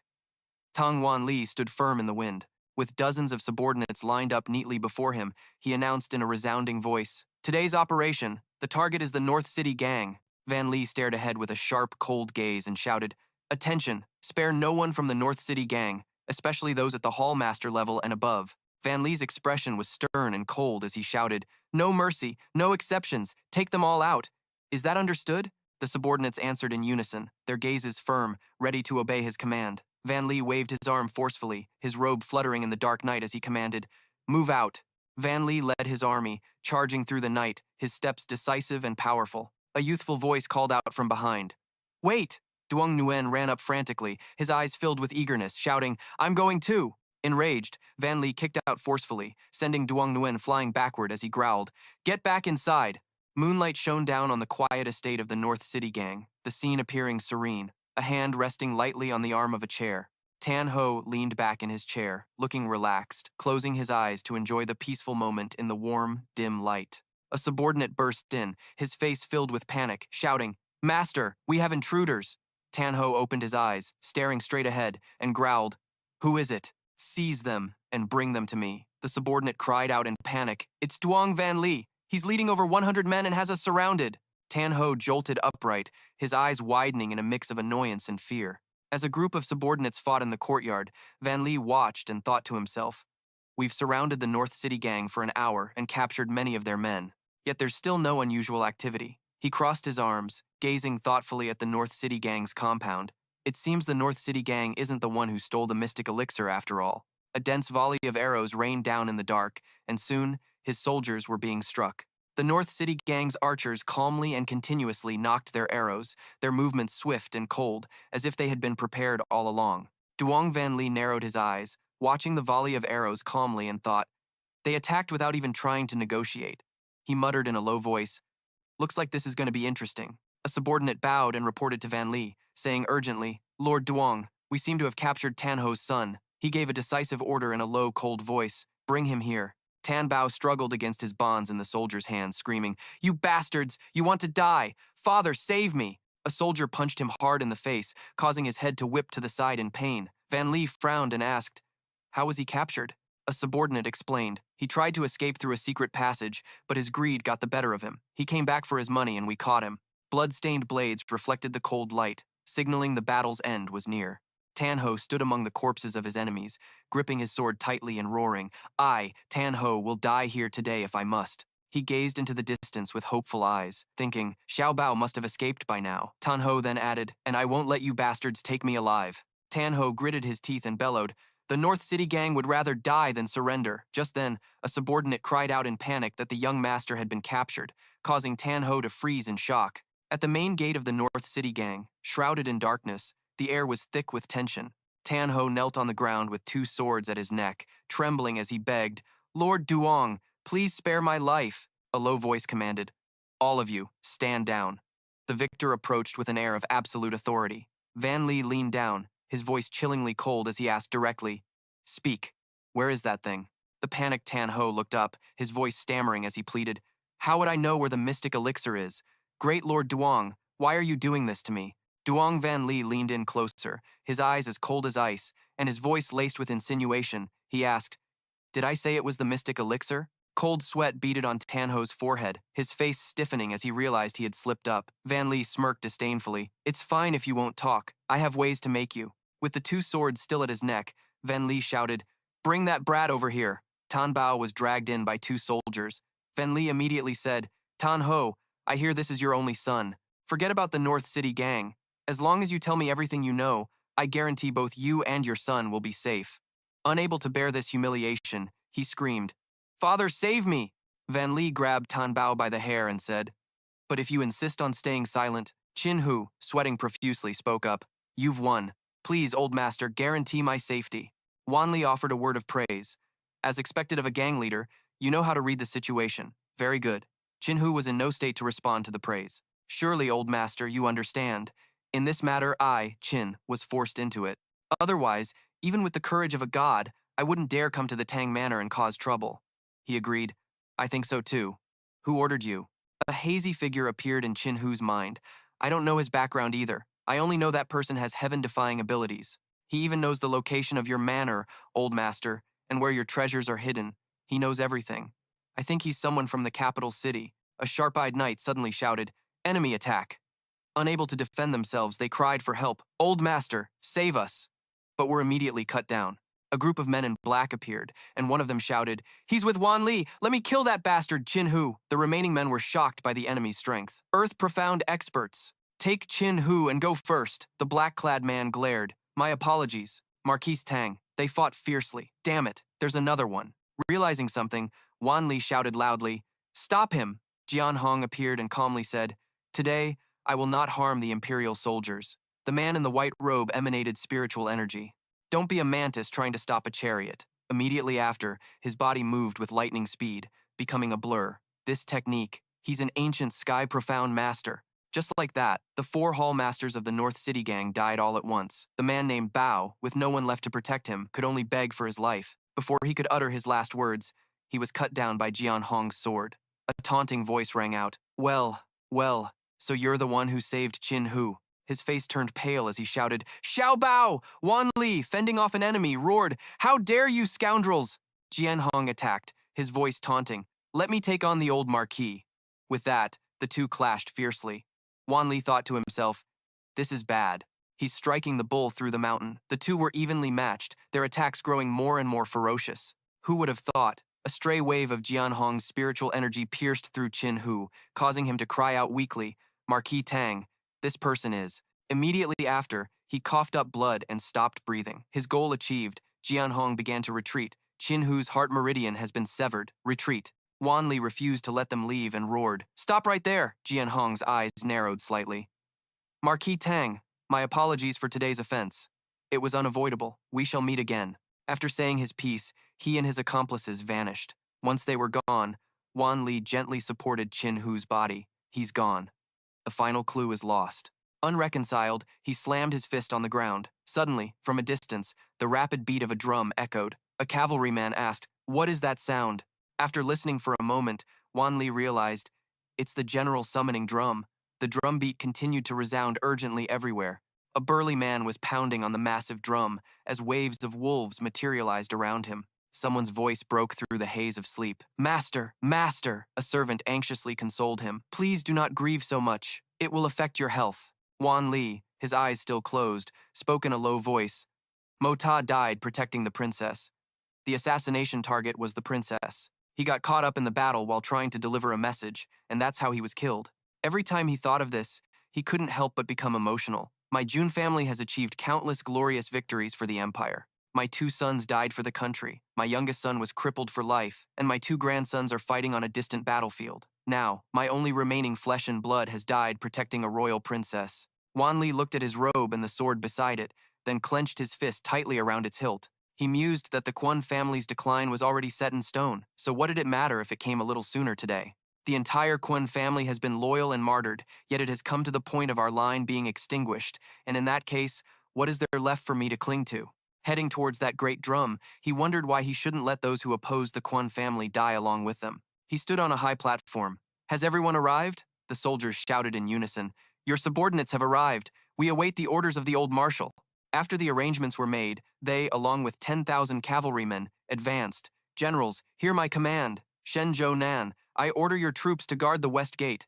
Guan Yimfeng, you are in charge of the northeast gate. Jin Gui Tian, the north city gate is your command. His entire being was filled with determination. Mak Ta, father will avenge you. All those who ever opposed or suspected us will be buried with you tonight. The scene shifts to a peaceful hall, where a stern-looking man sitting at a desk suddenly heard something. This sound. Du Hoaivu muttered that it was the drum for summoning generals and quickly called for a subordinate. He stood up and asked an official, "What happened today that we are unaware of?" The other person replied respectfully, "Your Majesty, this servant remembers. About an hour ago, Princess Lin Meng requested an audience with your Majesty. It is unclear what the matter was." Hearing the young lady's name, Hoaivu's expression darkened as he gave an order, Lin Meng. She has always been very well behaved. If it weren't for something important, she would not have come to disturb me at this hour. Why was I not informed? Summon Lin Meng at once. The official bowed. Yes, your Majesty. After the man left, Hoaivu roared in the middle of the night. Manifi, get out here. As soon as he called, she appeared instantly. Your Majesty called for this concubine. May I know what the matter is? He frowned and asked. We ask you, why did you stop Lin Meng when she came to see us? Manfai immediately replied, the princess claimed she was attacked, but this concubine saw that she was unharmed. Furthermore, your Majesty was busy, so this concubine did not dare to disturb you. Hoaivu's voice rose in anger. Our daughter was the target of an assassination, and you stopped her from seeing her own father? Take Manfi away, confine her to the cold palace and await our judgment. After Manfai was led away, Lin Meng appeared with a gentle demeanor.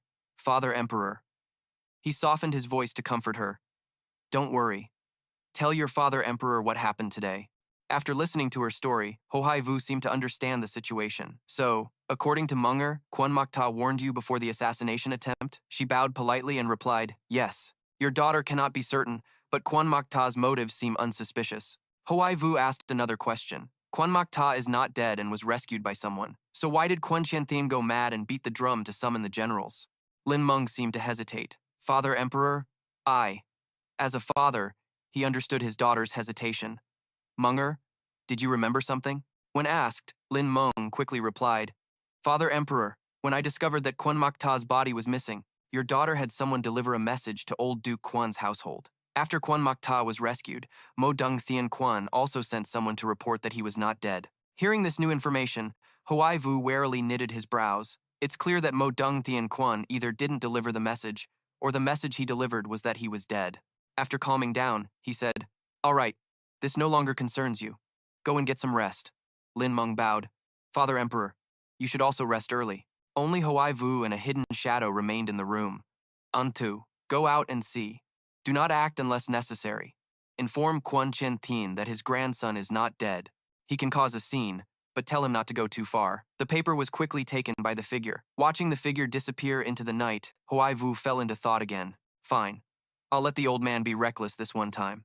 But this time, we also want to borrow his knife. With that thought, he gave an order. Guards, summon Grand General Dugu Wudi. At the Dugu family estate, Dugu Wudi dismounted his horse and cheerfully shouted into the bright moonlit night, "My daughter, I'm home." As he dismounted, he reminisced about the past. Junjian Tian's battle drums had shaken the heavens, a clear act of rebellion, yet His Majesty the Emperor wasn't in any hurry. The memory resurfaced. A vigorous Dugu Wudi had clenched his fist and said, "Your Majesty, the elite troops are assembled and ready to march at any time." But the other party had coldly replied, "There's no need." He had no intention of giving up, but a gentle voice advised him to calm down. He made his way to his daughter's room. "Where is she?" From a distance, a woman approached gently, calling out, "Father." She came closer and whispered, "You're back." Xiao Yi. Deep in the corner of a still-lit room, Xiao Yi sat alone on the floor, head down, lost in thought. The door burst open, and it was none other than Dugu Wudi. "Who bullied my precious daughter? I'll annihilate their entire family." She slowly turned her head and asked, "Father, can you stand up for me?" Seeing the dejected look on his beloved daughter's face, a cruel thought crossed his mind. Could it be that his daughter was wronged by someone? Which bastard in the Tianxiang kingdom dared to harm my daughter? Mentioning her tormentor, Xiao Yi couldn't help but frown in anger. It's that Jun family again, that stinky brat, Jun Moxie. He made me so mad today, I could just die. "Father, you have to do something for me." Hearing who it was, Dugu Wudi immediately backed down. "My dear daughter, let's not mention him. It's true that I'm not afraid of him, but it's not easy to go after Jun Moxie right now." Hearing this, the young lady burst into tears. "Don't tell me you're afraid of old Master Jun. My life is so miserable. This is infuriating." He immediately retorted, "That's not it, that brat. It's unknown if he's dead or alive right now. He's gone missing." Xiao Yi asked in a daze, "Dead or alive? What happened to him?" Her father's calm voice rang out, "I heard that Princess Ling Meng was targeted in an assassination attempt this afternoon. That boy overestimated himself and went to deliver some kind of warning. As a result, the princess is fine, but that brat became a scapegoat and took a sword for her." A pang of pain shot through her heart. What was she afraid of? Xiao Yi asked again, bewildered. "So it's not clear if Jun Moxie is alive or dead?" Dugu Wudi chuckled dryly and said, "In my opinion, it'll be hard for him to survive." Xiao Yi, seeing her silence, he called her name again, snapping her out of her daze. "Don't worry, if he's not dead, I'll drag him back here and spank him." The young lady lowered her head, then stood up to usher her father out. "I'm tired. I want to sleep now," he asked with concern. "Then get some sleep. You'll feel better after you rest. I'm going to have a drink to relieve my stress. Today has been truly frustrating." Now alone in the room, Xiao Yi was wiping her tears. She collapsed to the floor, thinking, could Moxie really be dead? Her tears started to fall once more, but Xiao Yi's tears continued to fall, soaking the wooden floor. Elsewhere, in the silent night, the moon was high in the sky. The sound of galloping hooves echoed loudly. A cavalryman spotted a black-clothed guard and hurriedly shouted, "Watch out!" Seeing the pitch-black figure, Wan Li recognized him. "Shadow? Why are you here?" "His Majesty sent me." The man held out a piece of paper and replied, "A decree from His Majesty. He said your grandson is probably not dead yet and told me to give you 2 words." He then threw the scroll towards the old man and uttered 2 words, "Be restrained." Wan Li tightly gripped the scroll he had just caught. He thought to himself, Moxie isn't dead. Could it be that someone was entrusted to save my grandson? Yunli asked another question. "Shadow, is our young master heavily injured?" The other party's reply was extremely brief. "Not dead, severely wounded." As if realizing something, Yunli's eyes widened. Could it be that the Jun family's sole heir has become a cripple? Then again, he often opposes our young master. Let's take it out on the Ma and Li families. Even though today's matter has nothing to do with you people, I'll take it out on you. Just consider yourselves unlucky. Without wasting a moment, he spurred his horse to go even faster, not forgetting to shout, "All troops, follow me!" Scene change. In the dark and silent night, at the horse division, Shi Tiayan, Rufei woke up in confusion, muttering, "Could it be Jun Jiantian?" He was wide awake, seemingly having realized something. Jun Jiantian is clearly committing treason. The chance to take him down has finally come. With that thought, Rufei quickly got out of bed and went to his desk, where a piece of paper was already laid out. He diligently wrote in the dim night, lit by only a few light sources. As he wrote, Ru Fei thought, I must quickly draft a memorial to impeach him and report it to the emperor tomorrow morning.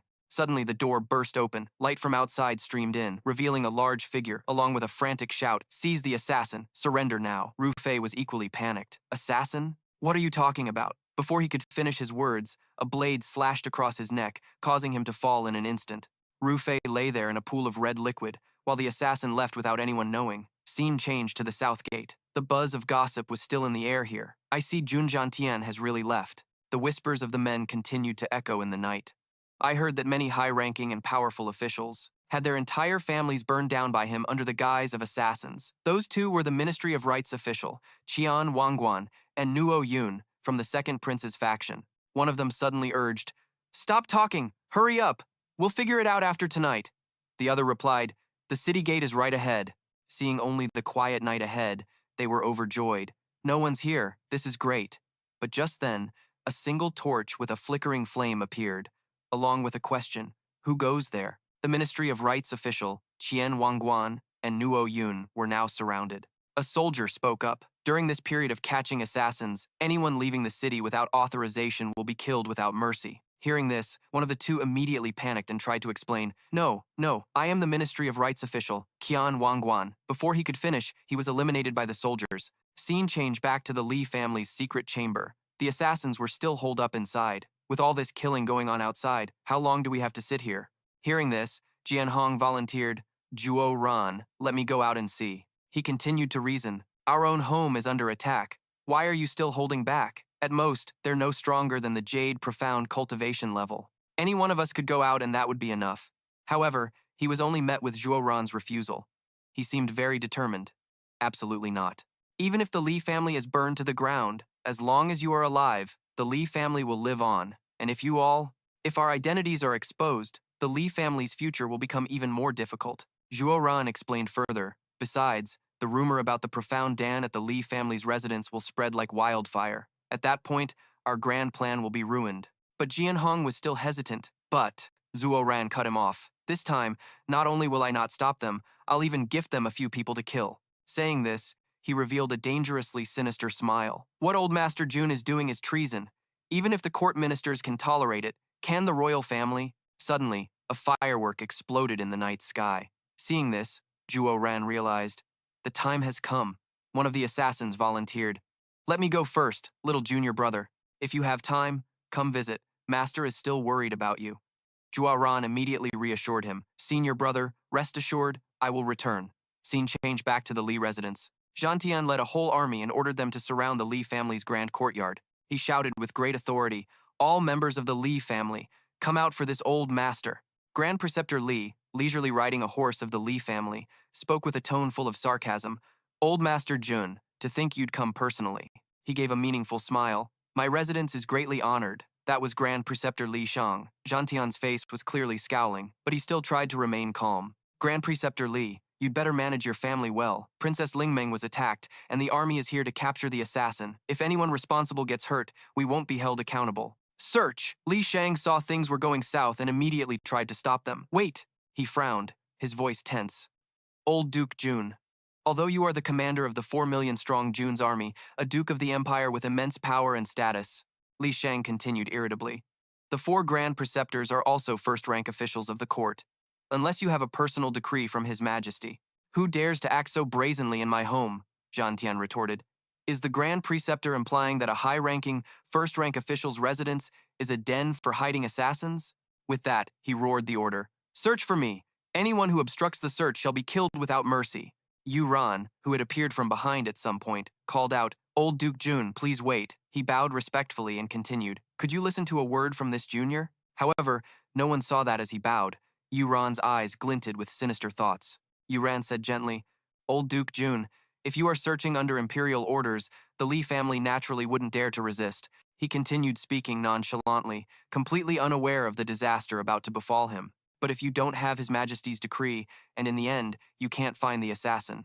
Before he could finish, Yu Ran received a stinging slap from Jiantian, who cursed, You damned brat. After the slap, Yu Ran fell to the ground with a thud, but Zhang Tian was still furious. This old man is searching for an assassin. Even your grandfather wouldn't dare to speak such nonsense. He stood menacingly over Yu Ran, growling, "Who the hell are you to lecture me?" Yu Ran clutched his cheek, his gaze turning terrifyingly sharp. He wiped the blood from his mouth and said, swallowing his pride, "Old Duke Jun's lesson is right. This junior was presumptuous. I hope the old duke won't hold it against me." Zhang Tian emanated a powerful killing intent and scolded, "The Li family is indeed cunning, just as I thought. You're plotting something." Li Sheng, who had been silent until now, finally spoke up. "Everyone, stand down. Let him search. If he doesn't find the assassin, this old man will report this to his majesty." Hearing this, Zhang Tian immediately gave the order, "Search for this old man." He didn't forget to add, "Search thoroughly. Don't miss a single spot." The soldiers immediately acknowledged the order. "Yes, sir." At this moment, a carriage was parked outside the Li residence. Huai Yu sat inside, thinking to himself, Junjian Tian is playing hardball with the Li family this time. The Li family naturally has many secrets related to their own safety that cannot be exposed. His face looked incredibly pensive. If those secrets were revealed, the Li family would be finished. With that thought, Huai Yu spoke. Junjian Tian clearly won't back down easily, but we can't afford to lose the Li family right now. Then, he gave an order to the shadow outside the carriage, Ying Zi. "If anything unusual happens, you step in and resolve this noisy drama." Inside the residence, Zhang Tian was still shouting nonstop, "Search carefully for me." The soldiers tossed things around everywhere. Seeing this, Li Shang cried out in distress. "That's a family heirloom!" He kept muttering, "That's a rare treasure." Li Shang seemed to have reached his limit and yelled, "Jun Zhang Tian, I see you, you old fool, are deliberately trying to wreck my home." As Huai Yu was leaving, he said to himself, "That old man is quite interesting. It's like he's afraid others don't know he's intentionally causing trouble. It seems like it won't be a major issue. Let's head back." He glanced out the window, thinking to himself, "I want to see which family in the capital will still dare to stand up so carelessly after this." Seeing the carriage leave, Zhang Tian wondered, "He's gone?" He calculated silently. "It's about time." Suddenly, a soldier came to report. Reporting to the marshal, no trace of the assassin found. Zhang Tian feigned ignorance and asked loudly, "Could the assassin have flown away? If they're not in the Li residence, we'll go search another house." With that, he mounted his horse and rode off. As Zhang Tian rode, he thought to himself, "It's your turn now, Meng family." Back at the Li residence, Li Shang went to comfort Yu Ran. "It's all right now." Yu Ran lowered his head and replied, "Grandfather, those men in black from before, they were clearly Junjian Tian's subordinates." Yu Ran gritted his teeth and continued, "Junjian Tian used capturing a rebel as an excuse. This action is no different from treason." He looked up and continued, "Since we couldn't find the assassin, father, you can go to court tomorrow and report this matter." Li Shang gently comforted him. "Dunin, your innate talent and intelligence might be the best among your peers, but in politics, you are still too young." Dunyan retorted, "Junjian Tian committed such a grave crime. Isn't that enough for His Majesty to deal with the Jun family?" The man could only grit his teeth and explain, "You still don't understand how important Junjian Tian is to His Majesty." After a long discussion, Li Shang slowly recounted, His Majesty's life was saved by Old Master Jun at least 6 times. If Junjian Tian had any intention of rebelling, he would have taken the throne long ago. Images of Zhang Tian appeared one after another with his every word. Junjian Tian has fought in wars for many years. His military achievements are illustrious. Take what just happened. You thought you were strong enough to take down Junjian Tian, but Old Master Jun's actions have truly put us on opposing sides. Dunyan seemed to understand something as his eyes lit up. Could it be? Li Shang beside him said, "The one backing Old Master Jun is the Emperor. The princess was attacked, and it's likely His Majesty is using this opportunity to reshuffle the deck." He asked in confusion. "Reshuffle the deck?" The man had to explain clearly. "That's right. In His Majesty's eyes, the 3 princes' struggles have gone a bit too far these days," he continued. "Therefore, any family or official who has tried to pull strings and side with any of the 3 princes has been given a warning tonight." The young man now completely understood, and Li Shang gently touched his shoulder, reminding him, "Remember tonight, when the situation is not yet perfectly clear, you shouldn't act rashly in opposition." He frowned and asked, "Are we supposed to just let what happened today slide?" The hand on his shoulder tightened slightly. "How could we possibly let it go? Tomorrow, you must file a complaint at court. That way, His Majesty will have a reason to deal with the great families." Du Nian, you are naturally gifted, but you still lack a bit of political sharpness. Think carefully about what happened tonight." He respectfully acknowledged, then pondered for a moment. He raised a hand to touch the red mark on his cheek and thought with determination, "Junjian Tian, I will never forget this slap from you for the rest of my life." At a manor gate, someone shouted, Search the place, the shouts continued. Old Master Jun, come out. Have mercy on my men. Amidst the chaos, a calm voice was heard. You old brute, you've caused enough trouble. Wan Li turned to look and saw a very familiar young man. He couldn't help but exclaim, Mosier! Then, the two embraced each other warmly. It's good that you're okay. As someone who had lived 2 lives, this was the first time Jun Mosier had felt the warmth of family. He was moved and softly called out, Grandpa. He smiled happily and said, Come, let's go home. After that, everyone mounted their horses and departed. The next day, during the early morning court session, as the sun cast its brilliant rays, Hua Yu asked solemnly, What exactly happened last night? Why are so many people absent today? Can anyone tell us? The officials cried out, Your Majesty, you must seek justice for us, your subjects. Junjan Tian, relying on his great merits, completely disregards imperial law and mobilized the army on his own authority. Seeing the emperor remain silent, the group became even bolder. Old Master Jun acts without regard for the law, ignores the majesty of the imperial family, and behaves like a tyrant. That old brute brazenly stormed into the manners of high officials, letting his subordinates run rampant. He is lawless and heaven-defying. His crimes are heinous. I propose that Junjan Tian be stripped of his title and investigated. Yes, and even sentenced to death. Hearing this, Hua Yu turned to Junjan Tian. Junjan Tian, were you truly so outrageous? Do you have anything to say for yourself? The old general bowed, then raised his head to reply, Your Majesty, last night, this old subject heard that the princess had been attacked, and I lost my temper. Hua Yu said softly. And so, Zhantian continued, this old subject received intelligence that the assassins might still be active, so I took the liberty of mobilizing troops to corner them. Through the bloody battle last night, we finally averted a great disaster. As he was speaking, a nearby official pointed accusingly. Nonsense! You claim they were assassins, but what proof do you have? Despite the criticism, Zhantian remained calm, as the group of over 100 assassins had already been strung up in the Gongcheng market. This old subject, despite doing my utmost, still failed to rescue over a dozen officials, who died tragically at the enemy's hands. This old subject is willing to accept the punishment. As for Jun Zhantian, just find any random reason. One person looked to the heavens, while the old man held back his fury. He was cut off by another man. Your Majesty, this is the old master from the Dugu family, Dugu Zonghang. He clenched his fist and said, The matter of the assassins was largely due to 7th Master Jun. Jun Zhantian acted decisively, thus averting a great disaster. What 2nd Master Jun did was a bit excessive, but he has rendered a great service. The official beside him cursed inwardly. This treacherous villain who brings disaster to the nation, causing chaos in the court is considered a merit? Does he think everyone in the world is blind? Zonghang waved his hand, expressing his displeasure. Are you implying that I, this old master, am wrong? Just then, Hua Yu spoke up. Enough, that will be all. Jun Zhantian, for the sake of capturing the assassins, acted improperly. He is fined 1 year's salary and will be confined for 3 months of self-reflection. In addition, for his merit in capturing the assassins, he is rewarded with 1,000 taels of gold and a 1,000-year-old ginseng. As for military affairs, they will be temporarily and fully managed by Dugu Zongheng. Hearing this, they couldn't help but feel it was unfair. Is this even a punishment? It's clearly a public reward and a paid vacation. Your Majesty. Before they could refute further, he stated decisively, This matter is settled. No one is to speak of it further. Court is dismissed.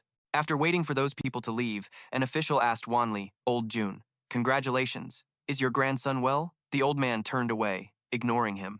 Another person said loudly, Your Majesty, we urgently request the services of immortal Mr. Bu Si. The scene changes to a certain room. Mosier was resting in bed.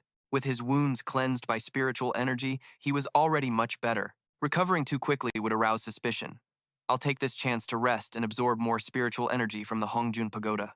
Suddenly, the door opened and someone rushed in. Third young master, you scared me to death. Thank goodness you're all right. Just from the voice, he knew who it was. Fatty Tang, why are you in such a panic? Whatever it is, speak slowly, Tang Yuan asked with concern. Big brother is here to visit you. I brought some good stuff. Quickly, bring Tang's gift in for the 3rd young master Jun. Tang Yuan carried in a chest full of precious medicines. All the healing medicines in Tianxiang City, from finished products to the absolute finest, are in this chest. Moshi's face turned pale. Fatty, you brought so many medicines. Even if I used them 7 to 8 times a day, I wouldn't finish them in my lifetime. When the chest was opened, he excitedly pointed inside. Everything is recorded in this ledger here, but you must be very careful with the last layer. Mosier took a quick glance. Huh? What is it? His eyes twinkled mischievously. The last layer is what you'll be most interested in. lustrous maiden jade, blissful herb, virtuous dame's reversal, golden god spear, and the unfaltering doll. He found that gaze too cheesy and felt a bit uncomfortable. Spare me, please. But get this stuff out of here now. Don't let my grandpa see it. Just then, Zhan Tian walked in and asked, "What is it that you don't want me to see?" The moment he saw the figure, Tang Yuan vanished out the door. "Third young master, I'll be leaving now," the old man wondered from afar. "Why does that little rascal run the moment he sees me?" Zhan Tian didn't bother wondering any further. "Forget it, Mo Xie. I've brought Imperial Physician Fang to check on you." He introduced the person beside him, Immortal Mr. Bu Si. The old man stroked his beard and said, "Give me your hand, young man, an Imperial Physician." Mo Xie told himself not to let the old man discover he was faking his illness. He used his internal energy to control his internal meridians, mimicking the phenomenon of meridian stagnation. After a moment of examination, Zhan Tian spoke up. "Old Fang, how is he?" Immortal Mr. Busi respectfully reported, "His life is not in danger, but his meridians are obstructed and show signs of exhaustion." Upon hearing this, the old man felt a jolt as if struck by lightning. Coupled with the damage to his 5 viscera and his Xuan Qi cultivation, he feared his life was now hopeless.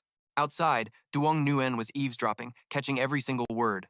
Qian Tian wanted to say something, but the man took his leave, gently consoling him. "Please, old master, do not grieve too much. This humble one will take his leave now."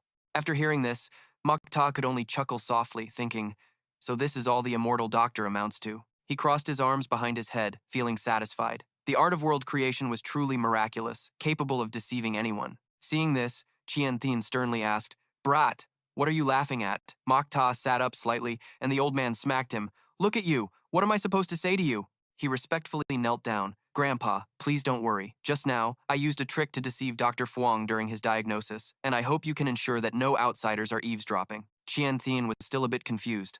"Mok Ta, why?" The boy replied earnestly. "Grandpa, your previous actions have already alarmed the major noble houses in the capital, and the Quan family's power is something even the royal family cannot tolerate. Grandpa, you are old. Third uncle is severely injured and crippled, so only by me being a good-for-nothing can we avoid His Majesty's suspicion. If His Majesty finds out that I'm fine, his jealousy will surely grow, and I fear the Quan family will face a great disaster then. I've never been one to let my fate rest in the hands of others. I want the Quan family to take control of its own destiny." Unexpectedly, the news spread, even reaching Van Lai's ears. "Quan Mok Ta is crippled? Are you sure?" Duong Nguyen confirmed it once more. "It's absolutely true. The imperial physician, Dr. Fuang, personally made the diagnosis. He felt it was a bit of a waste. To think the only descendant of the Quan family can only be a civil official. What a pity." Elsewhere, another group was also buzzing with endless discussion. "I can't believe this happened to Quan Mok Ta." "But the news is solid. It came from the divine Dr. Fuang." Li Thuong replied seriously. "That's right. The immortal doctor personally diagnosed that Quan Mok Ta's meridians are stagnant, making him no different from a cripple, and he is beyond saving. Now that this is confirmed, I can finally relax a little. It means the Quan family no longer poses any threat to us." The news reached Emperor Hoai Vu. "Is Quan Mok Ta truly beyond saving?" The immortal doctor respectfully reported, "Yes, Your Majesty." According to this old subject's diagnosis, the matter is indeed true. He toyed with his wine cup, expressing his satisfaction. "We understand clearly." In addition, he had more to report about the Quan family. This old subject has noticed something else. The story unfolds. It's said that Quan Qian Tian recently purchased large amounts of earth and stone, not only to build the family walls higher overnight, but also to partition the inner courtyard into 2 small sections, confining Quan Mok Ta within one of them. When idle, Old Master Quan often leads his troops around, and the sounds of battle cries echo throughout the sky as if they are conducting drills. It's also said that Old Master Quan often drowns his sorrows in wine, drinking until he is completely wasted. Meanwhile, the third young master and his third uncle, Quan Vo Wai, drink together every single day. Mok Ta poured the wine and remarked, "Drinking on a cold day is one of the great pleasures in life." Vo Wai nodded in agreement, praising him. "I never expected you to have such a talent, Mok Ta. This wine is truly out of this world." The young man chuckled and shared his thoughts. "My winemaking is just a small hobby, third uncle. I heard Grandpa got completely drunk the first time he tried this." He took a sip of wine and reminded him, "I heard he got drunk, yes, but don't speak about your elders behind their backs." But the boy was already imagining the scene. "I heard that when Grandpa got drunk, he started singing and then passed out right next to a pig's head." Vo Wai finished his drink and grumbled, "You brat, why didn't you tell me this wine was so potent?" Mok Ta immediately teased. Grandpa's tolerance for alcohol doesn't seem very high. Vo Wai paid him no mind, still pouring wine into his bowl. "Enough of that. It's your turn now. Do you need to prepare? The boy picked up the bowl and downed the wine in one go. Mok Ta then started to complain. Grandpa is really something else. Why would he think of finding a giant gorilla to train me? His uncle replied nonchalantly, Ngan Hoang is about to break through to the Silver Xuan rank. He would be a good master for you. He slowly recalled past events, how with 8th grade profound chi, he could fight off a group of silver grade assassins. What a pity.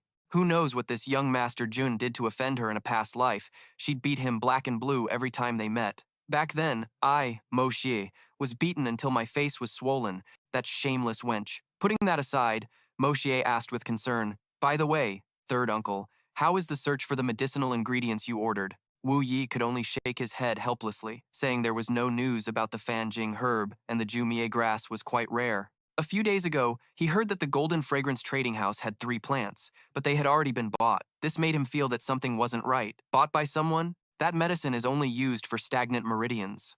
Could it be that the news leaked, and someone is targeting our Jun family? He immediately replied that even the person searching for the medicine didn't know why they were looking for it, and they certainly didn't know it was related to Mo Xie. He had already investigated this. Suddenly, the atmosphere grew strangely quiet. Wu Yi turned his head slightly to look. Mo Xie, your master is here. Qing Han walked over, staring intently into his eyes, causing Mo Xie to cough a few times and greet the Grandmaster. Can we not fight today? Do you only spar with me to get wine as payment? I can just give you 2 jars, how about it? She cracked her knuckles loudly. Qing Han's face darkened, wanting to teach him a lesson. No can do. Are you ready? Asterisk. Why is she so eager even when I'm not giving her any wine? Asterisk. When it comes to killing, no one is my match. But asking me to fight without killing, I can't do that. Facing that blow, Moshi awkwardly blocked it. Hey! Why didn't you say anything before starting? What a despicable sneak attack.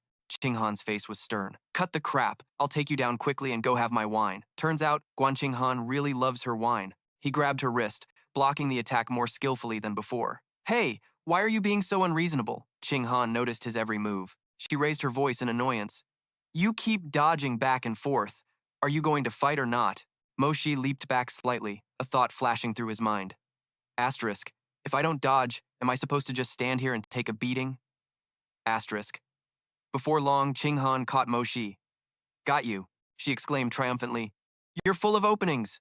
With a simple move, Qing Han slammed him to the ground. She sat on top of Mo Xie with a smirk. Can't even take one hit. Hand over the wine. He was beaten until his mouth bled. Easy, don't press down so hard. Grandfather said you'd beat me until I couldn't stand, but you don't have to do it like this. From a distance, Wu Yi had witnessed everything. He was utterly shocked just from watching. Jun Mo Xie's earlier move. If he had used just a little force, it would have been a one-hit kill. It was a good thing he held back. On the battlefield, killing is about subduing the enemy, deciding life and death in a single move. Could it be that Jun Mo Xie has already reached this realm? His fighting techniques are incredibly vicious. His attacks, whether from behind or any other position, all target vital spots like the back of the head, aiming for a one-hit kill. Wu Yi grew suspicious. Is Mo Xie really that skilled, or is it just a coincidence? At that moment, as Mo Xie made a move, his hidden killing intent and sharp aura were fully revealed. Wu Yi observed him sparring with Qing Han, and the more he watched, the more certain he became. Yet, every time he was about to land a fatal blow, he would desperately pull it back. These actions from Mo Xie were completely subconscious. In reality, Mo Xie didn't even have to think about it. When attacked, his instinct was to aim for a killing blow. This is an instinctual reaction that can only be honed after killing countless people. As Mo Xie was knocked down and cried out in pain, Qing Han let out a breath. Wu Yi thought to himself, asterisk, it's over, asterisk. She brushed her hair back and said, 10 falls, mission complete. Qing Han then earnestly picked up the 2 jars of wine. Then, she bowed to Wu Yi and took her leave. Mo Xie rubbed the lump on his head, whining, I told you I don't know how to fight. Ouch, this hurts so much. Wu Yi dropped his hands and looked at him. You don't know how to fight. You only know how to kill. Mo Ta stood up, let out a sigh. You really hit hard. Wu Yi wondered, how did you do it? Hearing this, the young man pondered for a moment. Then Mo Ta admitted, so, uncle, you've figured it out. As expected, I couldn't hide it from third uncle. He was at a loss for words. Mo Ta, you. The young man poured some wine and said, third uncle, you're trying to ask how many people I had to kill to reach my current realm. Wu Yi also voiced his suspicion. Mo Ta, killing enemies on the battlefield, risking your life against foes, but you've never joined the army. Mo Ta calmly replied, the art of killing isn't necessarily perfected by actually killing people. As long as you understand the human body, you can naturally do it. Wu Yi was in disbelief. Is that all? Impossible. The young man persuaded him. The Army's intelligence organization knows where I go every day and what I do at every hour. Third uncle, do you really think I could go around secretly killing people? Wu Yi was stunned. Could he be a born king of assassins? He asked curiously. But why are you so interested in killing? Your talent is so high, and yet you. Mota looked at him, his voice calm. Third uncle, since I came to this world, I have not killed a single person. Just then, Kei entered and said respectfully, Third old master, young master. There's someone at the door requesting an audience with the third old master. They say it's an urgent report. Mota spoke up, let them in quickly. A soldier ran in and reported without being summoned. General, we found the person who bought the 9 extermination herb. Wu Yi immediately asked, who is it? The soldier scratched his head, stammering, unsure if he should speak. It's the Tang family's eldest young master, Tang Yuan. Mota frowned. Tang Yuan? What would that fatty buy the 9 extermination herb for? Is someone in the Tang manor in need of that medicinal herb? Wu Yi grew suspicious. Could some information have been leaked? Mota was resolute. Absolutely not. But why would that fatty buy the 9 extermination herb? The young man changed the subject. Third uncle. I remember you said there were 3 stalks of the 9 extermination herb this time. He nodded. That's right. Mota stretched and chuckled. In that case, it's better in that fatty Tang's hands than someone else's. We just need to figure out how to make him spit out 2 stalks. Wu Yi nodded in agreement. That's good too. He pondered for a moment, then said, we're still missing the last main ingredient, the Fenjinghe. Scene change. Just as Mota arrived at the Tang family's gate, Tang Yuan ran out to greet him, his eyes full of curiosity. Third young master, what brings you here? Are you feeling better? The young man replied, I came to find you. Are you about to go out? He nodded. Yes, I was about to head to Sheng Jade Hall. They have some good items, and the old master told me to go bid on something. Mota got straight to the point, in such a hurry.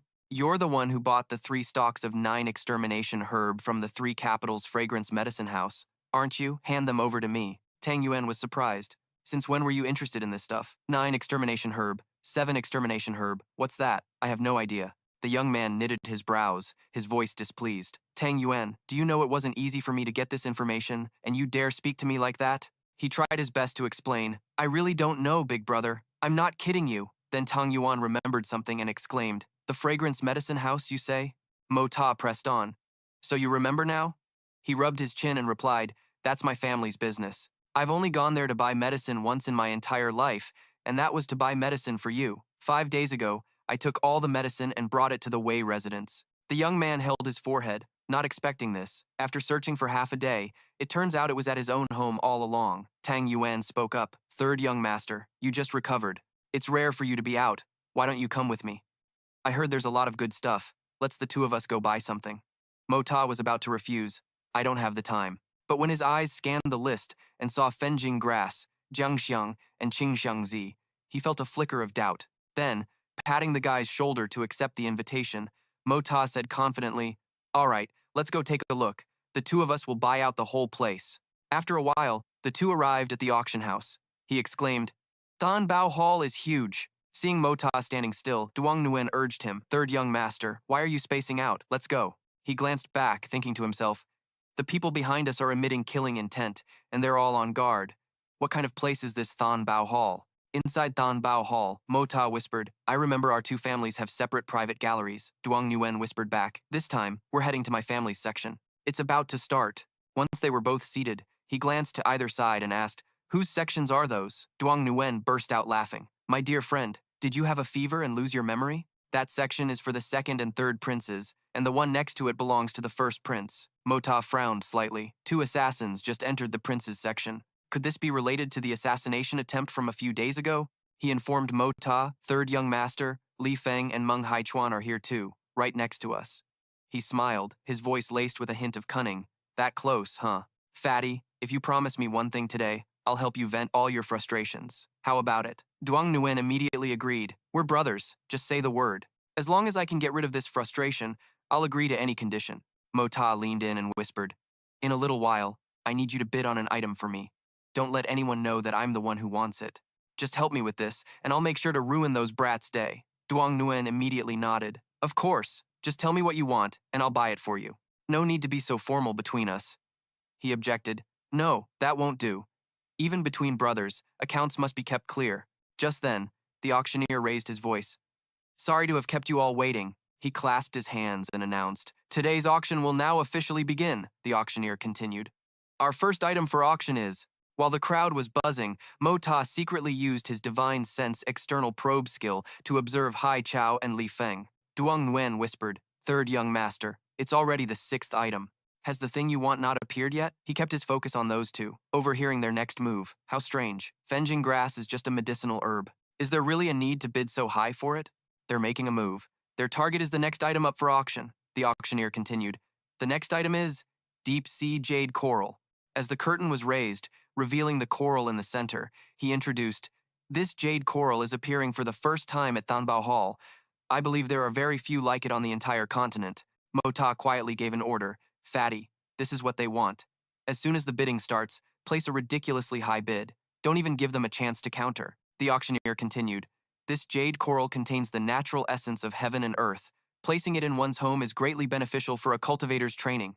The starting price is 100,000 taels, and each bid increment must be no less than 10,000 taels." Duong Nguyen slammed his foot on the railing and roared, "This young master bids 1,000,000 taels." The entire hall was stunned, and all eyes turned towards him. Duong Nguyen let out a couple of laughs, clearly trying to provoke them.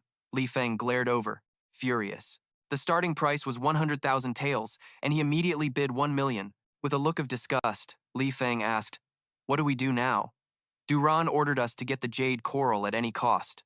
Hai Chao added angrily, "The jade coral is critically important for Grand Preceptor Li, whose cultivation has been crippled." He looked weary and dejected. "This concerns the entire future of the Li family. But Duran only gave us 2,000,000 taels. Our hands are tied." Just then, someone shouted, "I bid 1,200,000 taels." The room instantly erupted with excitement as Mo Ta looked down at the bidder. "Here they come." Duong Nguyen found it amusing. "Who was that?" 2,000,000 taels. Li Feng quickly raised the bid. 2,400,000 taels. Li Feng shouted, "Duong Nguyen, do you want this jade coral that badly? This thing is useless to you." He stared back in disbelief and retorted, "Nonsense. How would you know it's useless to me?" As soon as he finished speaking, he swiftly placed his bid. 3,000,000 taels! The bid had already reached its limit, but due to his immense ego, he still chose to bid a higher amount, 3,500,000 liang. Tong Yuan, don't be so unreasonable. You should always leave some room for others, so we can meet again on good terms. Mo Xie couldn't stand his toxic rivalry any longer, so he spoke up to defend Tang Yuan. "It was clearly Tang Yuan who bid first, yet you tried to snatch it away, and now you're saying he's in the wrong. Do you even know what reason is?" Hai Zhu, standing to the side, criticized him. "Jun Mo Shi, this is none of your business." The scene shifts to another location, a corridor of the Dugu family. Here, Xiao Yi was peeking through the window at Jun Mo Shi. After watching for a while, she felt relieved. "That's great. He's okay." Tang Yuan, full of confidence, cautiously declared amidst the jealousy, "My business is the third young master's business. This old master has nothing but money. I bid 4,000,000 liang." He couldn't stand it and gripped the railing tightly. "You people." Li Feng was determined to humiliate Tang Yuan. "I bid 5,000,000 liang." "Tang Yuan, if you have the guts, then keep going." Mo Xie thought carefully. In the end, that was the highest price the two of them could offer. If they bid any higher, Tang Yuan would actually win it. Feeling it was time to stop, he ordered Tang Yuan to halt. "Fatty Tang, that's enough." Following his command, he immediately stopped. "I truly admire a young master like you." The exorbitant sum of money quickly made both of them dizzy from their foolish decisions. Hai Zhu clutched her aching head. 3,000,000 liang more. Was it worth it? Li Feng silently tried to console himself. Finally, it dawned on him. He realized there must be a secret behind this whole affair and grew suspicious. It's just an external injury. Why would they need a jade coral? This thing must be very useful to them. What benefits the enemy is a disadvantage to me. I have to sabotage it. Mo Xie immediately called him over. "Fatty Tang, let's go over there and take a look." From a corner of the corridor, a voice echoed out, "So this is the jade coral worth 5,000,000 liang." Mo Xie and Tang Yuan appeared. He pretended to praise it, truly, a divine item that even immortals wouldn't find fault with. It seemed his praise was more of a taunt than a compliment. The other guy looked bewildered. "Huh? Ah, afraid of being exposed," he whispered. "Fatty Tang, your old man." Approaching the jade coral, he seemed a bit regretful. "Third young master, my old man ordered me to buy this and bring it home. But now, after consoling him, he also showed a provocative intent. It's just a jade coral. Why did our two families need to fight to the death over it?" Hearing this, one might think a heartfelt reconciliation was about to happen, but Mo Xie preferred to stir the pot. "My family has a few more of these. What's so rare about it? He smugly retorted, That's hilarious, Jun Moshe. Do you even know what a jade coral is? It's a jade coral. Seeing his chance, he gracefully stepped closer. The jade coral at my house is even bigger. As he spoke, he brought his finger close. And it's much redder than yours. Moshe secretly used his technique on the jade coral to reduce its effectiveness. It turns out the jade coral reacts to Xuan Qi. He was extremely smug. Ha ha, your family's meager knowledge is only of common red coral. What do you know? His power slowly seeped into the jade coral. It seems it really isn't quite the same. The plan had succeeded. Moshe was thrilled. Two conflicting streams of qi had been stimulated, causing the jade coral to detonate internally, rendering it useless. Li Feng boasted, So? Is it different from the worthless red coral at your house? His hand didn't stop channeling power. It really is completely different. He feigned confusion. They're both corals, so why are they different? Tong Yuan played along naively. Third young master, are they really different? The other two looked triumphant, especially Hai Chao, who taunted, Had enough of a look. You can't afford it, can you? Fatty, let's see how you're going to explain this to that old geezer of yours. Remaining calm, Mota said, I think we should be more concerned with how you're going to explain yourselves. Fatty, let's go. After settling everything, he turned and left without hesitation, leaving behind a completely clueless Tang Yuan. The master of Shibao Hall announced the next item. Now, we will auction the next piece. Opening the ornate box, he began to introduce it. Fen Jing He, a highly toxic herb, but in special circumstances, it is a priceless treasure capable of reviving the dead. He started the bidding. The starting price is 200,000 taels, and each bid must be an increase of no less than 10,000 taels. Hearing the price, Mota mused, No wonder they saved it for last. This kind of premium item is far more potent than ordinary ones. Mota turned to Tang Yuan. Fatty Tang, I want this. Hearing him, his friend immediately agreed. Got it. To fulfill his friend's wish, Tang Yuan hurriedly placed a high bid. I bid 300,000 taels. Hai Chao and Li Feng were furious upon hearing the bid, especially Li Feng, who cursed inwardly, Damn fatty. The surrounding crowd also started murmuring, It's that young master again. At that moment, the master of Shibao Hall announced, Young Master Tang bids 300,000 tiles. Is there a higher bid? The two of them were certain this rare poisonous herb would be theirs as the auctioneer's call echoed. 300,000 taels, going once. 300,000 taels, going twice. Suddenly, a bitter voice cut in. Hai Chao, whose competitive nature couldn't stand being outdone, gritted his teeth and shouted a staggering bid. This master bids 3 million taels. Mota was speechless, while Tang Yuan furiously screamed the other guy's name. Hai Chao! He continued to yell in a rage. Who the hell do you think you are, daring to compete with this master? Just as his fury was about to boil over, a hand quickly covered Tang Yuan's mouth, and a new voice called out, This master bids 500. Hai Chao exploded at them. You bastard, are you looking for death? Mota simply replied, So, you're allowed to bid, but I'm not? Li Feng and Hai Chao, their faces contorted with absolute rage, shouted in unison, You! Mota, greatly enjoying their furious expressions, decided to taunt them to rub it in. Kid, you've already emptied your pockets. Where do you think you're going to pull 3 million taels from, huh? Tang Yuan also chimed in with a taunt. As long as you can produce the money, this herb is all yours. Outside, the master and his attendant were very curious about the incident. The auctioneer announced the price. For the Fen Jing He, young Master Tang has bid 5 million taels. Is there any higher bid? Mota was stunned. What? Tang Yuan was also in a bind, hesitating. But I didn't even say how much. Mota fell silent, frowning as he faced the difficult situation. Asterisk Fatty Tang only said the words, 500. Since when did that become 5 million taels? Could it be that Shibao Hall is trying to force the sale? Asterisk. Watching from a distance, the attendant of Shibao Hall's master said maliciously, The rules of Shibao Hall are not so easily broken. Once a bid is made, it must be honored. Seeing the arrogant and disdainful man beside the master, Mota thought, Asterisk, so you've finally shown your face. A consecrated of Shibao Hall. Asterisk. The man calmly stated his case. Shibao Hall forces no one to buy, not the Jun family, and not the Tang family. The bid has been made. Young Master Tang Yuan bid 5 million taels of silver. Mota smirked, but a fire of hatred blazed within him, rules that aren't easily broken. If that's the case, this young master could just sit here every day, call out high prices, and Shibao Hall would get richer and richer, wouldn't it? Hearing this, the master of Shibao Hall furiously demanded, Young Master Jun, what is the meaning of this? Am I to understand that the renowned Jun family of the Tianxiang nation intends to oppose Shibao Hall? Hearing this, the young master tilted his head and replied, Since when did Tang Yuan say, 5 million taels? Other than the words 500, did anyone clearly hear anything else? Hai Chao bid 3 million taels of silver, but he can't pay up. Does that still count as a valid bid? The logic was sound, causing the master to fall into pensive thought. The young master then pressed his advantage. So, let me ask in return, isn't this just a scheme by Shi Bao Hall to artificially inflate the price?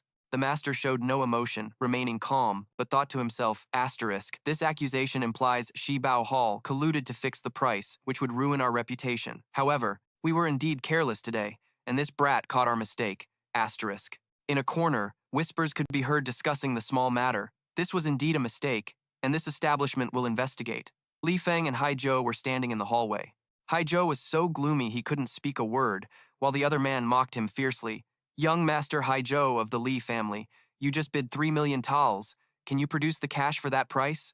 The atmosphere seemed to darken with that profound thought. He came up with a solution for himself.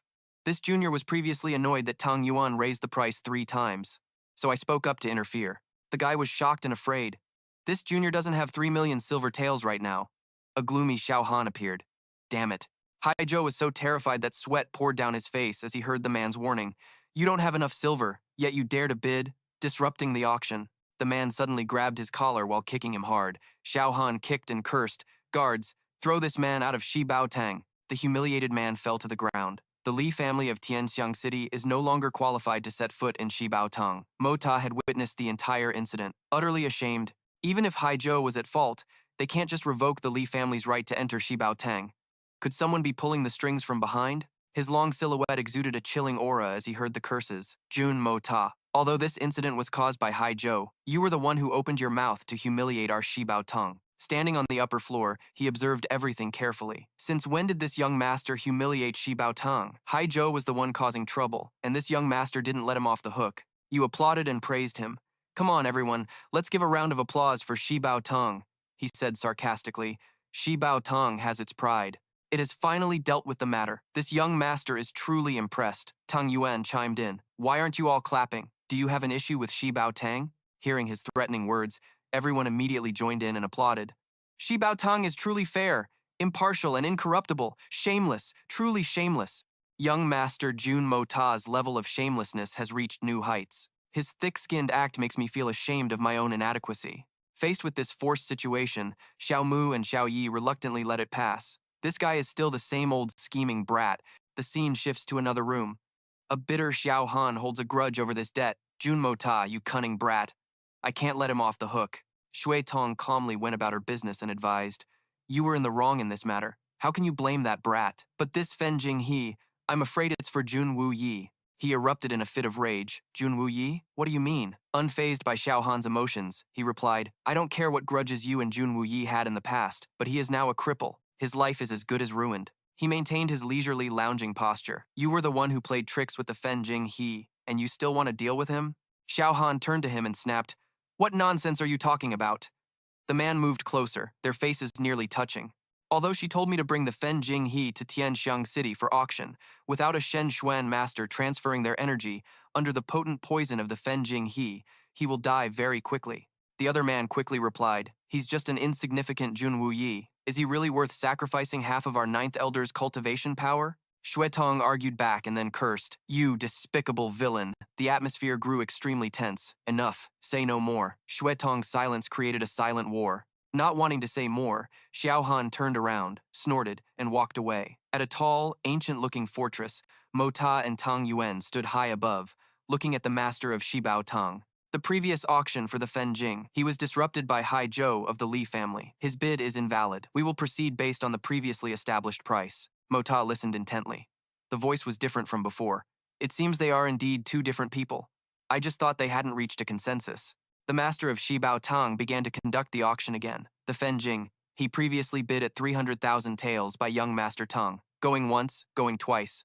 Is there anyone who will bid higher than 300,000 taels? Hearing such a sky-high price, everyone around fell silent. The master of Shi Bao Tang slammed the gavel. 300,000 tiles, going for the third time. Sold. Back in the wooden room, a voice rang out. That fellow managed to get it again. Xiao Yi's face was cheerful. To get the spirit herb at such a low price, it's so annoying. Seeing her looking so happy, Ling Meng muttered to herself, Why is Xiao Yi so interested in him? Why is Xiao Yi paying so much attention to him today? Xiao Yi was startled and shyly denied it. Uh-oh. Ling Meng grew suspicious. Xiao Yi, little sister, you haven't taken a fancy to that playboy, have you? Your mouth says annoying, but your face looks so happy. It seemed her words had hit the mark, as Xiao Yi hastily denied it. No, no, don't misunderstand. She hugged her blushing face and tried to justify herself. It's because he's such a dandy. That's why he needs to be taught a proper lesson, to let him know how formidable this young lady is, she then muttered to herself. Seeing Xiao Yi's embarrassed demeanor, she could only stand there silently, judging. Meanwhile, the auction continued. He opened the bidding with another item, the last for now being the tendon of a level 6 out of 30 white-horned Xuan beast, with a starting price of 4 million, and each bid increment no less than 100,000. As soon as the starting price was announced, everyone below scrambled to bid. 4,500,000 silver taels, 6 million silver taels, 7,500,000 silver taels. After a fierce bidding war, and hearing the ever-increasing amount, 13 million silver taels, going twice, 13 million silver taels, going 3 times, sold. When Mota saw the item was a level 6 Xuan beast tendon, he became a little interested, using a level 6 Xuan beast tendon to make a bowstring. In that case, the power of the bow could at least be doubled, and by crafting more than 10 sets of bows and arrows and using a fusion art, it would be enough to forge a grand Xuan master, and this was just a level 6 Xuan beast tendon. If it were 30 level 6 Xuan pills, the price would likely be several times higher. Mota's gaze turned cold. Although it fell into the hands of the second prince, I wonder if he can figure out the use of this rhino tendon. Fatty, let's go. Xiao Yi spotted Mota walking with Tang Yuan and called out loudly, Jun Mota, her face lit up with joy. Oh, so you aren't dead yet. He turned around with a super cool aura and an incredibly handsome face. Well, if it isn't Miss Dugu, long time no see. Miss Dugu is looking more and more beautiful. Xiao Yi shyly fidgeted. Really? Am I really prettier than before? I look in the mirror every day. Why don't I feel that way? Seeing this person putting on a show, Tang Yuan commented. Wow, what's with this young lady today? He was a bit startled, then quickly chimed in. Yes, yes, yes. She became shy again at his agreement. I must have successfully lost some weight. Mota was bewildered, not understanding what she was talking about.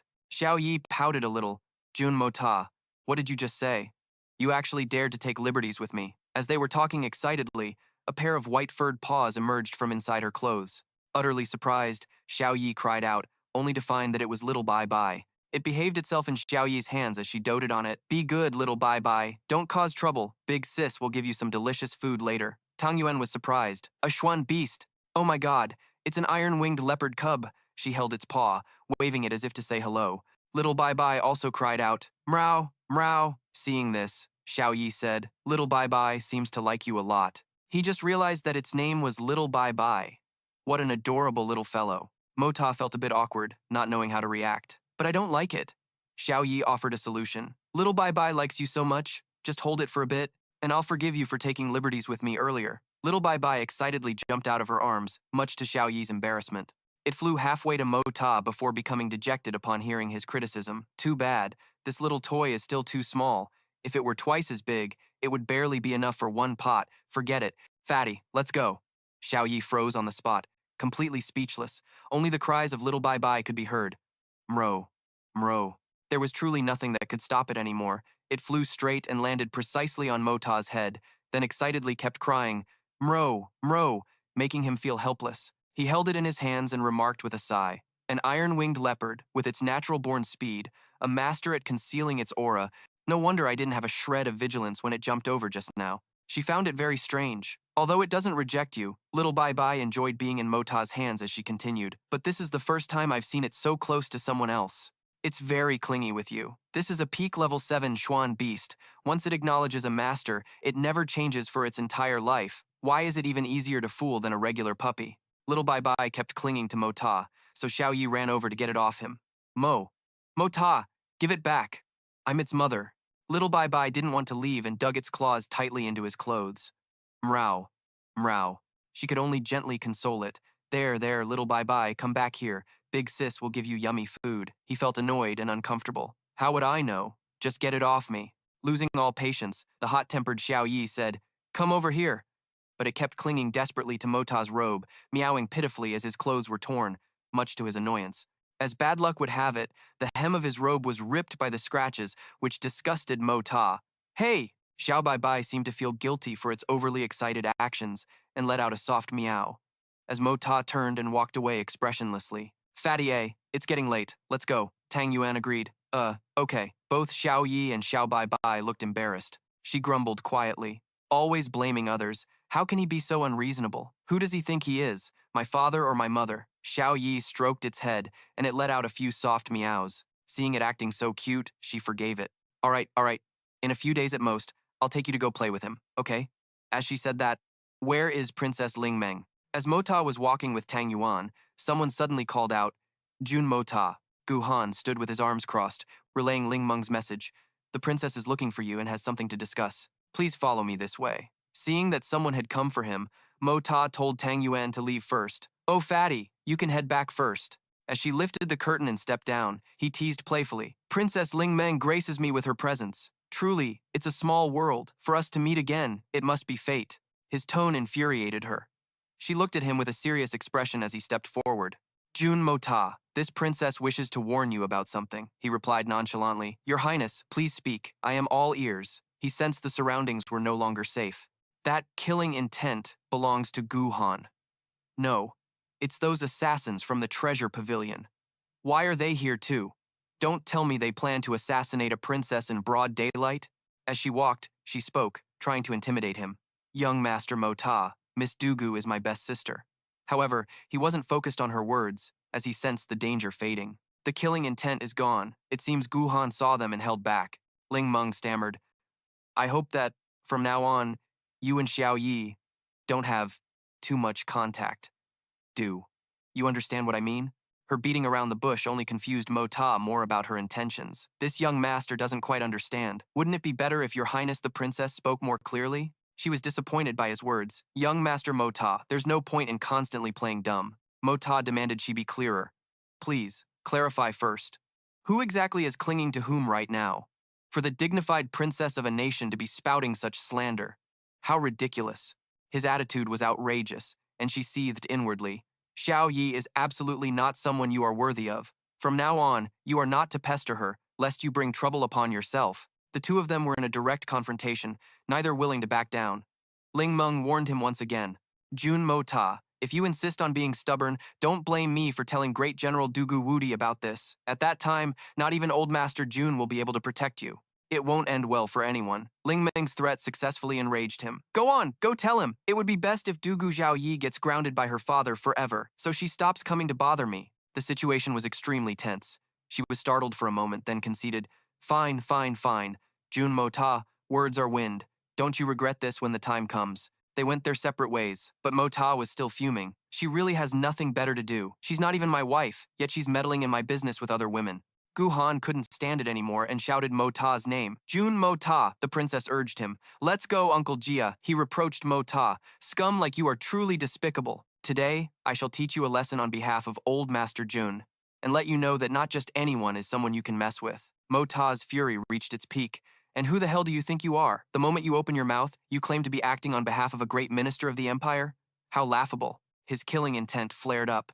Watch your mouth. Without another moment's delay, they prepared to rush in and defeat their opponent. But just then, Mo Ta turned and ran away, shouting, A Tian Xuan expert is attacking someone. The Tian Xuan expert, Jia Gu Han, is bullying people. Someone, help, save me. To save his own life, he ran as fast as the wind.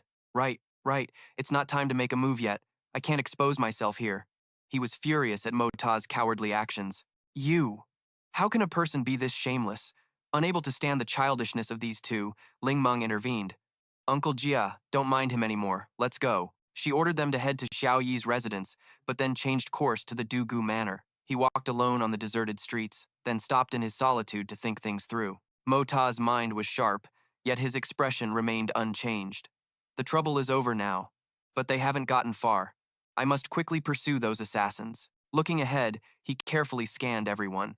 This outfit of mine is too conspicuous. It wouldn't be good if I were recognized. Mo Ta went into a deserted alley. I need to find a secret place to put on a little disguise. He rubbed his head, closed his eyes, and searched for something. He took out a small vial of liquid, poured it on his hands to change his skin color, and then proceeded to mess up his hair so it looked different from his usual style. He looked around and found a clothing store, then found an apparel shop to change his clothes. Feeling more confident in his disguise, Mota carefully checked his entire appearance. The skin of this body is too fair. After changing like this, I probably won't look like a young master from a wealthy family anymore. He finally caught up to the assassins. Got them. At the corner of a building hung with bright red lanterns, he started to suspect something.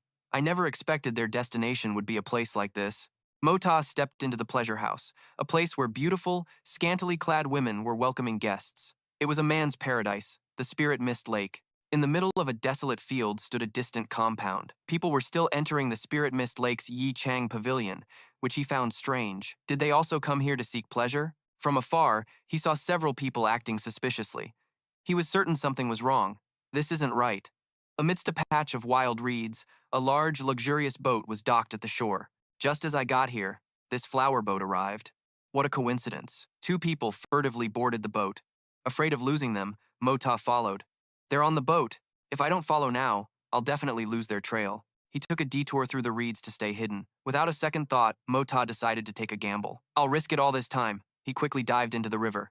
Once he stabilized himself and controlled his breathing underwater, he looked up to observe. He skillfully swam closer to the boat.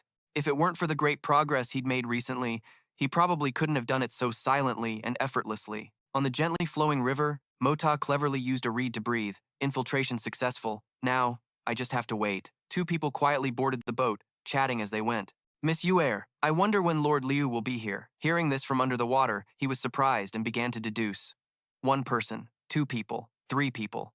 One more is a woman. Wu Ji has now appeared. Ever since the last assassination attempt on the princess, rumors have been spreading non-stop throughout the city. Inside the boat, two mysterious, dark-clad figures were in discussion. Did we bring the profound beast today? But what if? A calm woman in a veiled hat interjected, Assistant Hallmaster, you worry too much. You know full well what kind of place the Yicheng Pavilion is. The veiled person lifted her veil, revealing herself to be Yuer.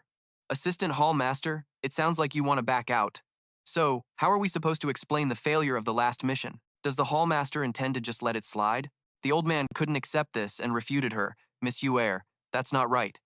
If it hadn't been for the faulty intelligence you provided, how would we have known the princess had a Tianwu-level expert protecting her? How could a mission of that difficulty be classified as a mere level 3 task? She then defended herself, using someone else as a shield. This humble one is merely a young woman. When Lord Liu arrives, you can explain it to him yourself. Perhaps from being underwater for so long, he had grown accustomed to it and appeared quite relaxed. It seems they still haven't settled the matter of the last assassination attempt on the princess among themselves. After a long moment of silence, as expected, the next person arrived. Someone's coming. The figure of a man walked straight into the flower boat without any hesitation or caution. The atmosphere grew heavy, for he was a person of great importance. Sensing the unusual atmosphere, they immediately bowed before him. Greetings, Lord Liu. The old man, with a disrespectful and accusatory expression, said, Lord Liu, regarding the recent assassination attempt, your intelligence was incorrect, causing us immense losses. Our Radiant Sword Hall needs a fair explanation from you, Lord Liu. Fourth, Uncle disagreed with the idea of blaming each other. Oh? So, you mean the failure of the assassination mission is now being blamed on us? The old man was not pleased with what Fourth Uncle said. Our Radiant Sword Hall has always acted based on the precise intelligence provided by our clients. But you neglected to mention a crucial detail, that the princess was protected by a Sky Profound expert. Hearing about a Sky Profound expert, the man pondered, a Sky Profound expert? Are you sure? Vokuk affirmed with great certainty. Absolutely certain. That profound expert had an aura as blue as the sea and sky, with a cultivation at the peak of the Sky Profound realm. Fourth Uncle found this hard to accept and was skeptical. Sky Profound. A peak Sky Profound expert? Since when did such a figure appear in the capital? How bizarre. This matter must be reported to the second master for further discussion. He analyzed the situation for everyone. With a Sky Profound expert present, it's impossible for us alone to assassinate the princess. Realizing the extreme difficulty of the current situation, he said, But it's truly a great pity that you couldn't even kill Jun Moxie. The woman agreed with Fourth Uncle. A pity, a great pity indeed. It would have been so good if Jun Moxie had died. It would have certainly grieved that old scoundrel Jun for a while. Hearing his name and how they wished for his death, he wondered, Have I met her before? Who is this? I've never offended her. Time was running out, so to avoid exposure, the old man quickly told them to leave. All right, I will arrange for you to leave Tianshang City. Before you return, please convey my regards to the Hall Master of the Radiant Sword Hall. Before they left, the old man added one more thing. Although this mission was not a success, the second master is still grateful. They replied, understood. Fourth uncle didn't forget about the woman's part. Have someone take care of the nearby Xuan beast, Yuer. The people inside have also been arranged for. You should go. She accepted the order. Lord Liu, please rest assured. But I wonder, is there any specific result regarding the matter I entrusted to the second master? Underwater, Moshe had heard the entire conversation. The second master. Who doesn't know you're talking about the second prince? So secretive. Yuer's heart was filled with resentment. That old thief June caused my country to fall, my family to be destroyed, and my people to scatter. If the second master cannot do this for me, then why should we invest so much in him? The old man explained the current situation to her, urging her not to be hasty. Yuer, my lady, that Jun Jiantian is the pillar of the Tianxiang kingdom's military. Assassinating him is not so easy. But once this is done, having the leader of the Supreme Divine Profound deal with Jun Jiantian will not be a difficult matter. They were planning to kill his grandfather. Moshe was so shocked that he moved abruptly, causing a loud splash in the water. They're actually plotting to assassinate Grandpa.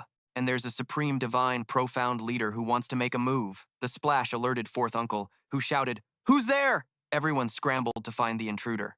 There's someone under the boat. Moji grew anxious. What should I do? Fight now or escape first? Fourth uncle furiously shouted to intimidate the intruder. You audacious thief! A terrifying, murderous aura erupted from him, his body glowing with a powerful light. Moshi immediately dove deeper. Those two assassins from the Radiant Sword Hall haven't gone far. If they hear the commotion and come back, I'm done for. Among the ways to save himself, he chose the easiest one, a strategic retreat. Time to bolt. The old man leaped onto the roof and spotted his shadow in the water, hiding underwater to try and escape my divine sense. At this moment, fourth uncle was furious and looked ready for a fight. Wishful thinking. Yuer, also eager to see the intruder caught, praised the old man. As expected of Lord Liu, you are only at the peak of the gold rank, yet your divine sense can match that of a sky-profound expert, fourth uncle replied modestly. It's just a special cultivation technique, nothing worth mentioning. In his hand, the old man held a golden bamboo pole, meticulously observing the movements underwater in the dead of night. Once he had identified his target, Tubak gathered all his strength. Found you. His face turned sinister and dark as he clenched his teeth and swung the staff back. He threw it with deadly force. Die! The staff, enveloped in a golden aura, shot straight down toward the water's surface. It plunged into the water at such an incredible speed that even Mo Ta was startled. So fast. The bamboo staff pierced right through his clothes, and the impact was enough to completely stun Mo Ta. He quickly opened his eyes to assess the situation and recalled the terrifying scene, the memory replaying in his mind. Damn, if that had a bit more force, I would have been sent to meet my maker. Mota found it troublesome. These clothes are so inconvenient. He readied his dagger for close combat. Mota tore his clothes to shreds. This person threw a bamboo pole, intending to assassinate me. Seeing the bamboo pole slowly floating up, he thought, if the attack misses, I can still use its buoyancy to get back on my feet. Up above, having not seen the assassin surface for a while, Tubak couldn't wait any longer and personally flew down to check, as Mota assessed the old man's power level. This peak gold rank master doesn't understand water properties, relying on his profound energy to temporarily stand on the surface. With no other choice, he decided to take a gamble. There's no other way. I'll have to risk it all. Swimming closer to the bamboo pole, he positioned himself in a blind spot and carefully examined it underwater. This bamboo pole, used for punting boats, seemed sturdy enough. Grasping the bamboo pole, he prepared to retaliate. His powerful movements caused a section of the bamboo to bend. When Tubak saw that the tip of the pole was gone, he was astonished. The tip, it's vanished! An immense force created an undercurrent, pushing the pole upward. Using that momentum, he launched himself out of the water right in front of Tubak, who couldn't believe his eyes. What? His qinggong was as fast as a whirlwind, creating large waves that obscured the view. Mota dashed off, even bidding farewell. Goodbye now. The old man watched with regret, unable to get a clear look at the culprit's face. There was too much splashing water, I couldn't see his face at all. A bright moon shone in the dark sky, and along with it, there was Mota flying like a rocket, making even the author praise. Now that's a firm butt. Standing in the water, the bitter old man looked up at the sky and sighed. That damn brat. He never expected that the bamboo pole he himself had thrown to attack Mota was now heading straight for him. It suddenly shot back towards Tubak. Immersed in his humiliation, he failed to notice his surroundings. This plan needs to be completely redesigned. Suddenly, a blood-curdling scream echoed through the sky. Wah! As the bamboo pole smacked right into the old man. After suffering such humiliation, and then getting smacked in the face by the bamboo pole, Tu Bak felt utterly miserable. Even so, he still tried his best to observe. If only I could just get a glimpse of him. Just one little glimpse. Before Tu Bak's eyes was the sight of Mo Ta, riding the wind and breaking the waves like a true merman. And yet, the last impression in Tu Bak's mind before he passed out was a pair of firm buttocks swaying before his eyes. He was so stunned that he even managed to exclaim, "So white." Right after Tu Bak fainted, Yue Ni quickly made her move. She threw out a long strip of cloth, wrapping it around the old man. Yue Ni then flew high into the air to gain momentum. With her superb skills, she pulled Tu Bak to the shore, landing gently. Yue Ni stood beside him for a moment, then mused, "Enough time has passed. Even if he wanted to give chase, he wouldn't be able to catch up. Who on earth was that opponent?" Meanwhile, outside Spirit Mist Lake, a burly man was aimlessly wandering about in the middle of the night with a lantern. But as the old saying goes, if you walk in the dark too often, you'll eventually meet a ghost, so it was no surprise when he was chased out of the bushes by one. A few minutes later, that guy, who had been scared unconscious, was seen completely stripped of his clothes. It turns out Mo Ta was the ghost from before, and after scaring the guy and stripping him of his clothes, he thought to himself, "I'll just wear these clothes for now. I can't go back stark naked after all." It was midnight by the time Mo Ta returned home. The guard saw him and called out, "Young master, you've returned!" Kier was still awake at this hour and also came out to greet him. "Young master, you're back," she asked with concern. "Young master, where did you run off to?" Although a bit tired, Mo Ta gently patted Kier's head and instructed her, "Go and bring me some clean clothes. I want to take a bath first." She blushed shyly and obeyed. After returning home, Mo Ta didn't rest right away but went into his third uncle's room. Seeing him enter, Vu Wei spoke calmly. "I heard that this afternoon, nephew, a major incident occurred at Shengbao Hall." Mo Ta didn't evade the question and answered frankly, "Yes, Shengbao Hall has been too arrogant and reckless. Third uncle, is there something to worry about?" Vu Wei immediately replied, "Shengbao Hall. Our Jun family still cannot afford to offend them. At least, not for now. Do you understand?"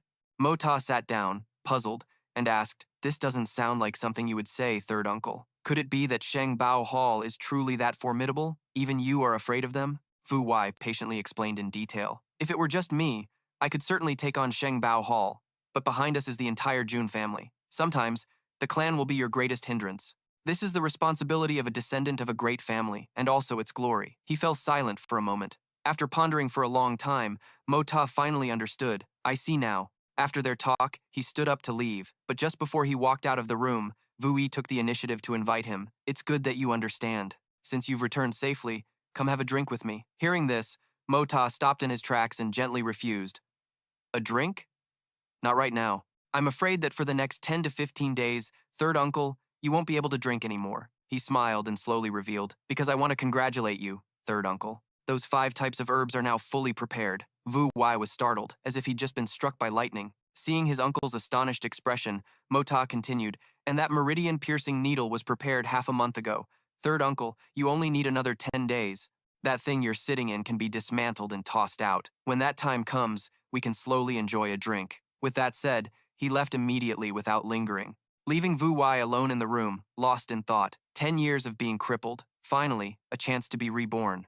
The next morning, the palace was under extremely strict guard, with soldiers everywhere, ready to follow orders. From this day forward, no one is to be seen without His Majesty's explicit command. Anyone who dares to trespass even a single step into the inner courtyard will be eliminated without question. At the Wanjian sect, figures moved about. Zhan Tian stood in the courtyard, gazing into the distance, lost in his own thoughts. Meanwhile, Vu Wei was beginning the first stage of his recovery. He was currently meditating in the garden, eyes closed and mind calm. At the same time, a pot of medicinal brew was boiling vigorously. When the time came, the pot was brought to a rolling boil, but the servants were still bustling about, trying to make the fire hotter. "Hurry up, only reduce the heat when it's at a full boil." Standing nearby, Mo Ta was checking the ingredients for the medicine. Soul-extinguishing grass, heart-connecting grass, and then bone-setting root. All right, third uncle.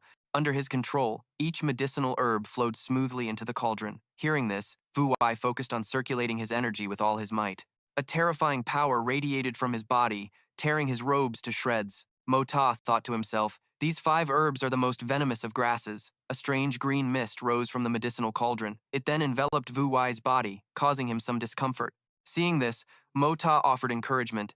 "This is just the beginning. Maintain your consciousness." In an instant, the green mist was completely absorbed into Vu Yi's body, gradually forming sprawling, tattoo-like patterns all over him. Vu Yi cried out in agony. Mota continued to urge him, "Endure it, third uncle." Hearing that, Vu Yi gritted his teeth and endured, panting as he tried to regulate his body. Continue. Seizing the opportunity, Mota took the bottle of Lich Changhua elixir and quickly forced it into Vu Yi's mouth before he could even react. With such a sudden action, Vu Yi flinched and choked up a bit of the medicine. So, he quickly took a clean cloth and stuffed it into Vu Yi's mouth, allowing him to bite down on it through the pain and avoid biting his own tongue. Qian Tian, who was also present, hesitated before saying, "Makta, isn't this too much?" However, Makta immediately retorted, "This is a necessary measure, fighting poison with poison. Only this way can we force out the deeply hidden, extreme poison." 3 types of extreme poison activated simultaneously within Quan Vo Yi's body, causing all his muscles to tense up. As time passed and the medicinal effects seeped into Vo Yi's body, a strange golden light gathered on Makta's hand and shot straight into Vo Yi's mouth. Then, 3 other colored lights swirled and gathered in front of him. Vo Yi realized in horror. His legs began to tremble slightly. His legs and waist, which had been numb for many years. The extreme poison from the injury 10 years ago was now manifesting. The agony was like his very soul was being incinerated. A moment later, both Qiantian and Makta noticed the change in Vo Yi. Qiantian shouted with joy, "He's standing up! He's standing up!" In contrast to the old man's joy, Vo Yi groaned out word by word, "Father, it's me." Makta, standing nearby, was indifferent. "Of course he's standing up. What's all the fuss about?" It turned out Vo Yi had fainted from the excruciating skin-flaying pain, his rigid face darkening in agony. But for Makta, this still wasn't enough. He continued to force more medicine into Vo Yi, urging, "Keep drinking the Sir Kin Ha." When Vo Yi had taken the final dose of medicine, Makta quickly sat behind him, gave a quiet instruction, and began to assist, "Guard your spiritual altar." In the blink of an eye, Makta channeled all of his internal energy and struck Vo Yi's back with his palm. After receiving Makta's profound and immense internal energy, he regained consciousness and began to regulate the power flowing through his body. Meanwhile, Makta urgently shouted, realizing the precious time was now. "Father, the moment has come." Hearing this, Qiantian, who was standing by, also quickly channeled his energy, launching Vo Yi's body into the air. Makta immediately coordinated by leaping up from the ground, silver needles held tightly in hand. He was using a technique from the golden needle acupuncture art. As the needles flew at the speed of light and pierced Vo Yi's flesh, the momentum sent him flying straight into a giant steaming cauldron of boiling water. Just as the splash echoed, Makta landed lightly on the ground after his move to push his third uncle into the boiling cauldron. The toxins in Vo Yi's body gradually dissipated. Seeing this, Qiantian was in disbelief. "The poison, it's all gone." The old man observed the scene and thought to himself, "This treatment method, I have truly never seen or heard of anything like it." Meanwhile, Makta was seriously observing the detoxification process, and he soon realized the opportune moment had arrived. So, Makta reached out, grabbed his arm, and forcefully pulled Vo Yi upward. Next, he helped him unblock his qi and blood pathways. Makta was completely focused on channeling energy to aid Vo Yi's detoxification. At that very moment, he regained consciousness and opened his eyes. Simultaneously, the poison that had accumulated in Vo Yi's body was forced out. He couldn't help but let out a loud cough, expelling the residual poison from his body. The substance hit the ground and let out a sizzling white smoke. At this point, he thought with great satisfaction, mission accomplished. Then, Makta stood up, looked towards Vo Yi, and said, "Third uncle, the toxins in your body have been completely purged." His expression began to change. Then he suddenly exclaimed, "The extreme poison is gone. The seal is broken." The profound energy that Quan Vo Yi had accumulated for 15 years erupted with full force.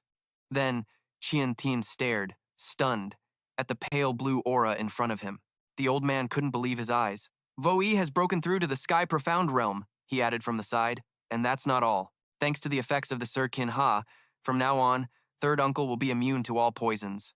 Wu Yi was overjoyed, thinking, "My legs can finally stand again," but my face remained serious as I gave a reminder. "Third uncle, for now, just sit in the wheelchair, don't move on your own. You should gather your spirit and calm your qi. Circulate your blood and qi. The medicine's power is extremely potent. If you can't resolve it soon, it will be detrimental instead. Besides, third uncle's legs haven't moved in 15 years. You need to perform another 360 major circulations to ensure there are no further worries." After everything was done, Zhan Tian emotionally called out his name, but Mo Xie remained calm, looking at the old man and calling out, "Grandpa, Tian's tears just fell. Grandpa, this is out of sheer joy. The Jun family not only has a successor, but one who has surpassed his master. Even if I close my eyes in the future, I can smile in the afterlife with no regrets. At the same time, his feet trembled violently as he unconsciously tried to force his way towards the old man and the boy. By the time he could stand up on his own, he was still in disbelief. Jean Tian stared blankly at the scene before him and called out Wu Yi's name. The old man, fearing he was mistaken, raised a hand to rub his eyes. Immediately, Wu Yi joyfully exclaimed, I can finally stand on my own 2 feet again. Then he knelt on the ground, and Wu Yi spoke with utmost respect. Your unfilial son, Wu Yi, pays his respects to father, Mo Xie. This kid saved third uncle's life. Jian Tian was deeply moved by this scene. My son, get up, quickly, quickly get up. But he continued to kowtow. Now that I can stand again, I will take on the heavy responsibility of shouldering the Jun family. The dust-covered longsword of your son, Jun Wu Yi, which has been idle for 10 years, will be unsheathed once more for the Jun family and for Mo Shi. The scene changes to the magnificent and majestic residence of Grand Preceptor Li. At this moment, Li Feng and Fan An were looking gloomy. It's all because of that fatty surnamed Tang and Jun Mo Shi. If it weren't for them, we wouldn't have wasted 5 million liang, and we even lost our qualifications to enter the aristocratic hall. Yuran analyzed the current situation. In any case, the Tang family also participated in the bidding. For you to be able to buy this jade coral is already considered not bad. The 2 guards were extremely surprised. What? He's taking it so lightly? Is this still Li Yuran? Meanwhile, he calmly continued. Brothers, go to the accounting office in a bit and get the 3 million liang that you fronted. Leave the jade coral here. You 2 can head back first. When he was the only one left in the room, Yuran admired the coral. I didn't expect old Master Tang would also want this item. If I had missed this great opportunity, it would have truly been my mistake. However, at a price like this, if it weren't for these 2 idiots, I'm afraid anyone else would have been too scared and given up after just one bid. The rumors were indeed true. This thing really contains a massive amount of heaven and earth primordial energy. If Grandpa absorbs this energy, even if he can't cultivate his profound arts again, prolonging his lifespan is a certainty. A moment later, he gave an order, someone, invite Grandpa over here. When Li Shang saw the item before him, he was extremely surprised. So, this is the jade coral. It's truly a fine item. Seeing this, Yuran proactively suggested, Grandpa, we can't delay. How about I use the method my master taught me to assist you with the primordial energy, so you can quickly absorb this wonderful item. The old man thought it was a good idea. All right, go call those few people over. Have them stand guard for us. He followed Li Shang's order and immediately went to the door to call for people. Outside, the general gave orders to strictly guard the perimeter of the study for 30 zhang, absolutely forbidding anyone from disturbing them. The soldiers quickly complied. Inside the room, the man suddenly remembered, oh right, Duran, your senior brothers have returned, haven't they? It's a pity your master couldn't come here himself. If he could have come, we would have had the greatest protection. At this, he calmly explained, my master is preparing for the appointment at Tianfeng 3 years from now. For the time being, he absolutely cannot be distracted. But with my senior brothers here to help, as long as it's not a full-scale war, we have absolutely nothing to worry about. After understanding everything, Li Shang urged, all right, let's begin. Duran didn't dare to delay and began channeling origin power for him. The abundant aura hidden within the coral was transferred out, and Li Shang stretched out his hand, feeling the origin power entering his body. He felt the abundant spiritual energy and assessed. The moment this aura entered my body, my meridians felt much better. The dantian that was shattered by Jun Jantian all those years ago has been numb for so long, but now it seems to be recovering. He noticed a change in his body. The mark left by Jun Moye was being tightly enveloped by the violent white spiritual energy. As Li Shang absorbed the origin power, he exclaimed, Duran, my dantian might have already recovered. Seeing this, he also felt overjoyed. Today, the shackle that old scoundrel Jun Jantian placed on your body can finally be considered removed. My Li family can finally reign supreme again. However, just as the 2 were slowly absorbing the energy and breaking free from the restraints, suddenly, the spiritual energy in the coral became incredibly violent, startling him in disbelief. Li Shang tried to withstand the terrifying power. Why does this jade coral have such berserk spiritual energy? He realized the situation was bad and screamed at Duran, but in the end, Li Shang couldn't withstand the berserk spiritual energy. His body suffered immense repercussions. Only then did he try to run over to help, screaming, Grandpa! As the dense smoke gradually dissipated, Duran muttered in confusion. Why? He still didn't understand what detail had gone wrong. This jade coral clearly had an effect, But why did it suddenly explode? Master, you guaranteed it. Why? Now, the man suffered immense damage as his dantian shattered, his cultivation path hopeless. Duran, unable to accept the truth, screamed in despair. The scene shifts to the Dugu family as a voice filled with fury rings out. Useless bastard, son of a bitch, you piece of trash! Wudi was completely intimidated by Zongheng's aura. Father, the man was furious. Look at the daughter you raised. Is this how she turns out? Even fancying a pig's head would be better than fancying Jun Moy. That's Jun Moy we're talking about. Are you blind? He stammered awkwardly. I didn't know either. If I had known earlier. Zongheng cut Wudi off before he could finish. If you don't know, who does? You're her damn father. While Xiao Yi is with the princess in the palace these next few days, you'd better end this matter for me. If I hear any more news like this, I'll beat you until you blossom. He watched the old man leave with a cold snort and wondered, damn it, how could something like this happen? Then Wudi shouted an order. Men, pass on my command! Dugu Ying, Dugu Xiong, Dugu Hao, Dugu Jie, Dugu Chong, Dugu Shang, Dugu Qian. Return to the military camp outside the city at once. No mistakes are allowed. Anyone who is a step late will be dealt with according to both family and military law. The 7 brothers of the Dugu family were very surprised to hear this order. After giving the orders, he grumbled in frustration. That damn Jun Moy, how dare he seduce my daughter? Does he have a death wish? Does he think that just because he has his grandpa protecting him, I wouldn't dare to touch him? Elsewhere, as someone was leaning against a small table, Wu Yi asked with some melancholy, Moy, do I really have to abstain from it? Can't I have just a little? But he saw Moye firmly assert that he was not allowed to drink. Jantian couldn't help but speak up. Moye, this cultivation of yours, and that monstrous technique. Grandpa is extremely curious. After hearing this, Moy spoke up. Grandpa, Uncle, can you two please not ask about this? I don't want to lie to you. The old man didn't press Moye any further and said, this old man understands. Was it the great expert who taught you the technique, who forbade you from speaking of it? Then this old man won't ask, all right? I won't ask. Wu Yi had the same reaction as Jantian. Even though Mota possesses this kind of miraculous cultivation technique, we shouldn't ask about it and must try our best to keep it a secret. Who wouldn't covet a technique like this? Even the slightest rumor spreading would be extremely dangerous. Mota saw the two of them rationalizing the situation and thought to himself he hadn't even come up with an excuse yet, but these two had already figured one out for him. The old man suddenly felt curious.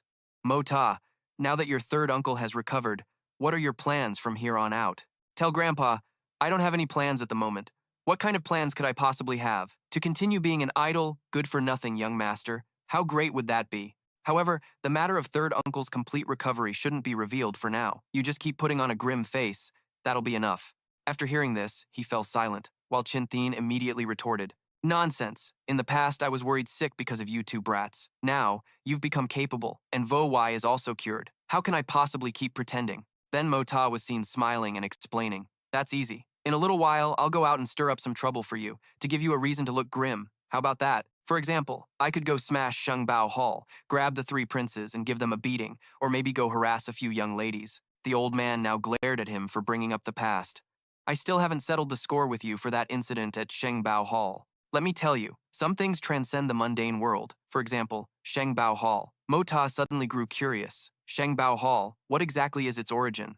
Qin didn't hide anything and explained, I can only tell you that Shengbao Hall is merely the tip of the iceberg of an immense power. But even so, it's enough to intimidate the entire world. As for the deeper matters, this old man doesn't know. I only know that they cannot be provoked. Since things have come to this, the hidden forces of the family, starting from now, will be entirely handed over to Vo Wai to manage. As for you, Mota, you go handle your own business and help your third uncle when you have free time. He finally agreed to the old man's command. All right, but before third uncle takes charge, we must first completely eliminate the spies. Third uncle's recovery is indeed a threat to outsiders. At this moment, Qin cautiously asked, are you referring to the spies from the royal family? Mota seriously analyzed the current situation. Although the Jun family's secret forces have been purged, there are still people from the royal family hiding within. Now is a critical time. We must cut them off. The old man closed his eyes and fell silent, seemingly pondering deeply. A moment later, Qin relented. You're right. I will give you the list. As for the specific details of how to do it, you two can arrange it yourselves. There's no need to tell me. After listening to the old man and his nephew finish their conversation, Vo Wai suddenly felt worried. Mota, isn't what you're doing a bit too cruel? Even if they were once people of the royal family, they are our comrades now, Mota replied very calmly. Failure to sever ties when necessary will only lead to greater trouble. Once we are exposed, if the royal family becomes suspicious, the entire June family will be implicated. He still hesitated, wavering. But before Vowai could finish, he was cut off. Third uncle, are we supposed to keep hiding forever? Hide until we die? Isn't your perspective a bit too narrow? Look at Shengbao Hall now. They do as they please in this world. Which emperor would dare to touch Shengbao Hall? Hearing this, he was extremely surprised and exclaimed, Mo Ta, to think you have such great ambitions. Mo Ta sighed softly, then asked curiously, have the 300 men from before not yet returned? Then Vo Wai recounted the information he had received. You mean, the soldiers you assigned to the suicide mission? They went into the Tianfa forest to hunt low-level Xuen beasts for their cores and pelts. So far, 27 have revealed their traces, or wrote letters of surrender, and all have been confirmed dead. Upon hearing this news, he commented, the ones who are left can probably be trusted. As long as they can ultimately return, it will all be worth it. Time passed. In the royal court, the crown prince suddenly fell gravely ill. News that his life was in danger spread throughout the capital. Mota silently drank his wine and wondered to himself, it wasn't my doing, was it? Inside the royal palace, the emperor was frustrated. Such a fine civil official, yet he had to go and cultivate that Xuen Qi.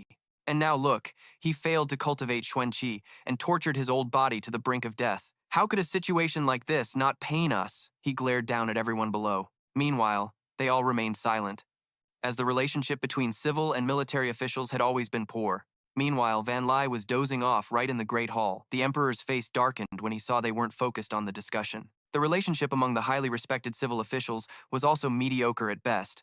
He felt a bit helpless, thinking, what's the point of trying to lead these old geezers when he had to rely on them? It was no different from playing a harp for a cow. Finally, the emperor gave the order, go, all of you, just leave. It was all our mistake. Why did I bother you, old masters? Go, go, go, hurry and leave. Upon hearing this, everyone replied in unison, thank you, your majesty. Ku Tian had been waiting for this moment and hurriedly left. The emperor urged them on impatiently. Go home and get some sleep. Don't exhaust yourselves. Just then, Tung Hoan called out, Quan, you old fool, stop right there for me. Hearing this, the old man spoke with displeasure. My, you've got some nerve today, daring to yell at me. You old monkey, are you looking for a fight? He yelled back without hesitation. You think you're so great just because you're old? That grandson of yours. I want to help you teach him a lesson. Peel off 2 layers of his skin. Do you have a problem with that? Hearing this, Ku Yu Tian's face contorted with rage as he growled. What did you say? You want to discipline my grandson? He demanded furiously. Tung Hoan sneered bluntly. Quan Ku Tian, to think you'd make such a face at me over a useless grandson. He's just a piece of trash, yet you treat him like a treasure. For me to discipline him, that's a blessing your grandson couldn't hope for in 8 lifetimes. Ku Yu Tian grew even angrier and demanded, Dugu Tung Hoan, I don't know what my grandson did to offend you, for you to want to take matters into your own hands. Explain yourself. He warned, if he had only offended me, that would have been fine, but your grandson never ever should have messed with our family's little Yer. I'm telling you, if anything happens to her, you won't even find your grandson's body. Hearing Tung Hoan's words, the old man fell silent. Then Ku Yu Tian roared furiously. Dugu Tung Hoan, if Mosier is missing even a single strand of hair, I swear your Dugu family will regret this for a lifetime. Seeing the situation getting out of hand, Van Lai hurriedly tried to mediate. I was wondering what all the commotion was about. Turns out it's just you 2 old gentlemen joking around here. Look at the 2 of you. Aren't you afraid of being ridiculed by your juniors? Not wanting to argue with him any further, the old man snorted coldly and turned to leave. Tung Hoan wasn't finished and called out, it's too late for you to head back now. My 7 boys have already reached the Quan estate. Old man Quan, you might as well buy some healing ointment on your way. You'll need it to treat your grandson. Ku Tian turned his head back and glared. Dugu Tung Hoan, this old man is not finished with you. Just you wait. You will regret this. With that, he flew off. The scene shifts to the Quan estate, a place of ancient architecture. At this moment, Care was taking a large wine jug from a subordinate. She looked at the items before her and commented, not bad. Although I don't like strong liquor, I can sell this to make some silver. It'll be a good chance to broaden the horizons of those young masters, too. Moshe watched the pot of boiling wine and instructed, Xiao Ke, prepare to warm the wine. In a moment, I will savor some of the freshly brewed wine. While the pot of wine was still bubbling, someone suddenly appeared nearby, causing a loud commotion. Seeing this, he was very displeased. This is the June family estate. To dare cause a disturbance here in broad daylight. Interesting. Just then, the 7 Dugu brothers appeared aggressively before Mo Xie, and one of them furiously roared, Jun Mo-sie, you brat.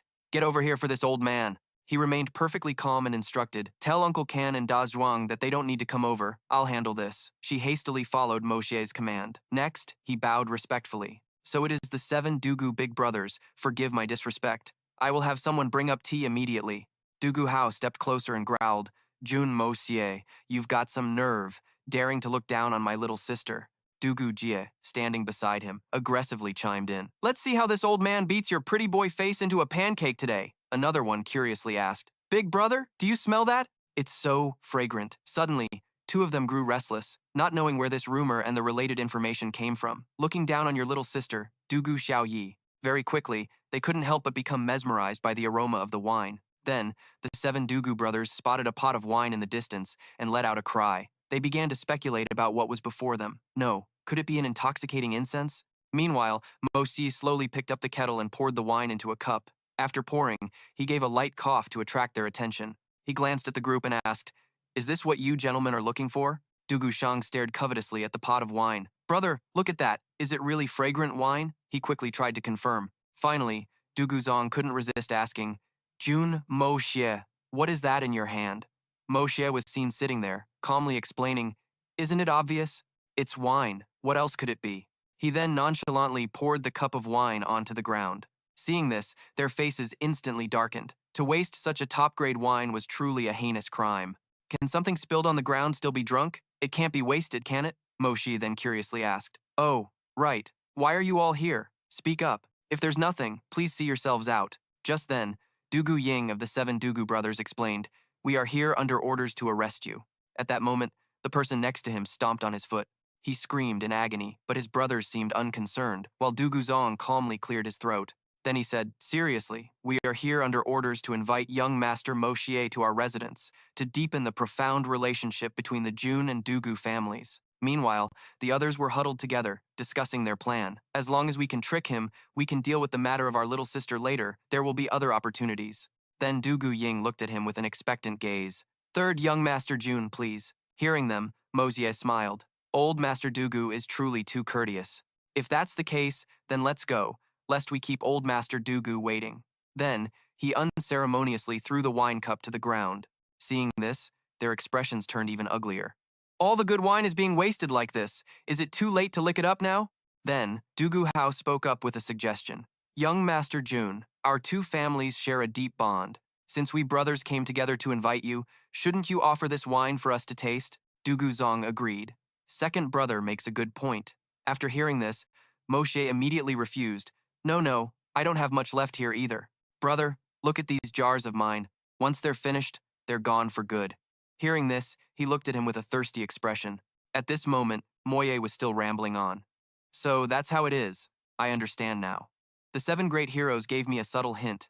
Men, quickly seal these jars of wine before the aroma fades, and then move them for me. In an instant, they were overjoyed. Move them? Could it be? He wants to send them as a gift to our old master? Dugu Ying couldn't help but praise. Third young Master Jun is truly an honest man. But then, he continued, move them to my personal warehouse. Tonight, when I return, I'll be holding a family banquet with my grandfather and third uncle. Kier immediately followed Moye's command. After hearing this, the faces of the Dugu 7 turned grim. So, this wine was for the Jun family's banquet tonight. Doesn't that mean, after tonight, this kind of wine will be gone? One of the Dugu members couldn't help but blurt out the 2 words, Big Brother. 2 members of the Dugu 7 rushed out to block his path. Seeing this, he asked with a puzzled look, 7 big brothers, what is the meaning of this? My grandfather is still waiting for me to return tonight. How about we make this quick? Hearing this, the 2 of them flashed a cunning smile. They lunged straight for Moye. Easy now, one said. Be careful not to hurt him. Jun Moye is already under our control. Fourth brother, go get the bowls, quickly. Dugu Chi obeyed and immediately ran off, but he went in the wrong direction and was yelled at. At the same time, another member of the Dugu 7 slammed his hand on the table. Dugu Ying immediately reminded them, Absolutely do not drink too much. Same old rule, we'll just have a little from each jar. Absolutely no over-drinking.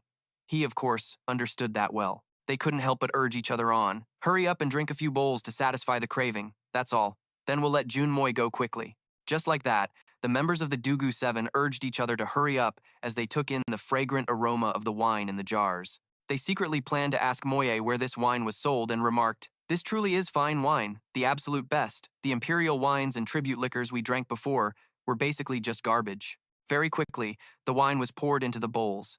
Its wonderful aroma completely mesmerized the Dugu Seven. After drinking, they all became flushed and excited.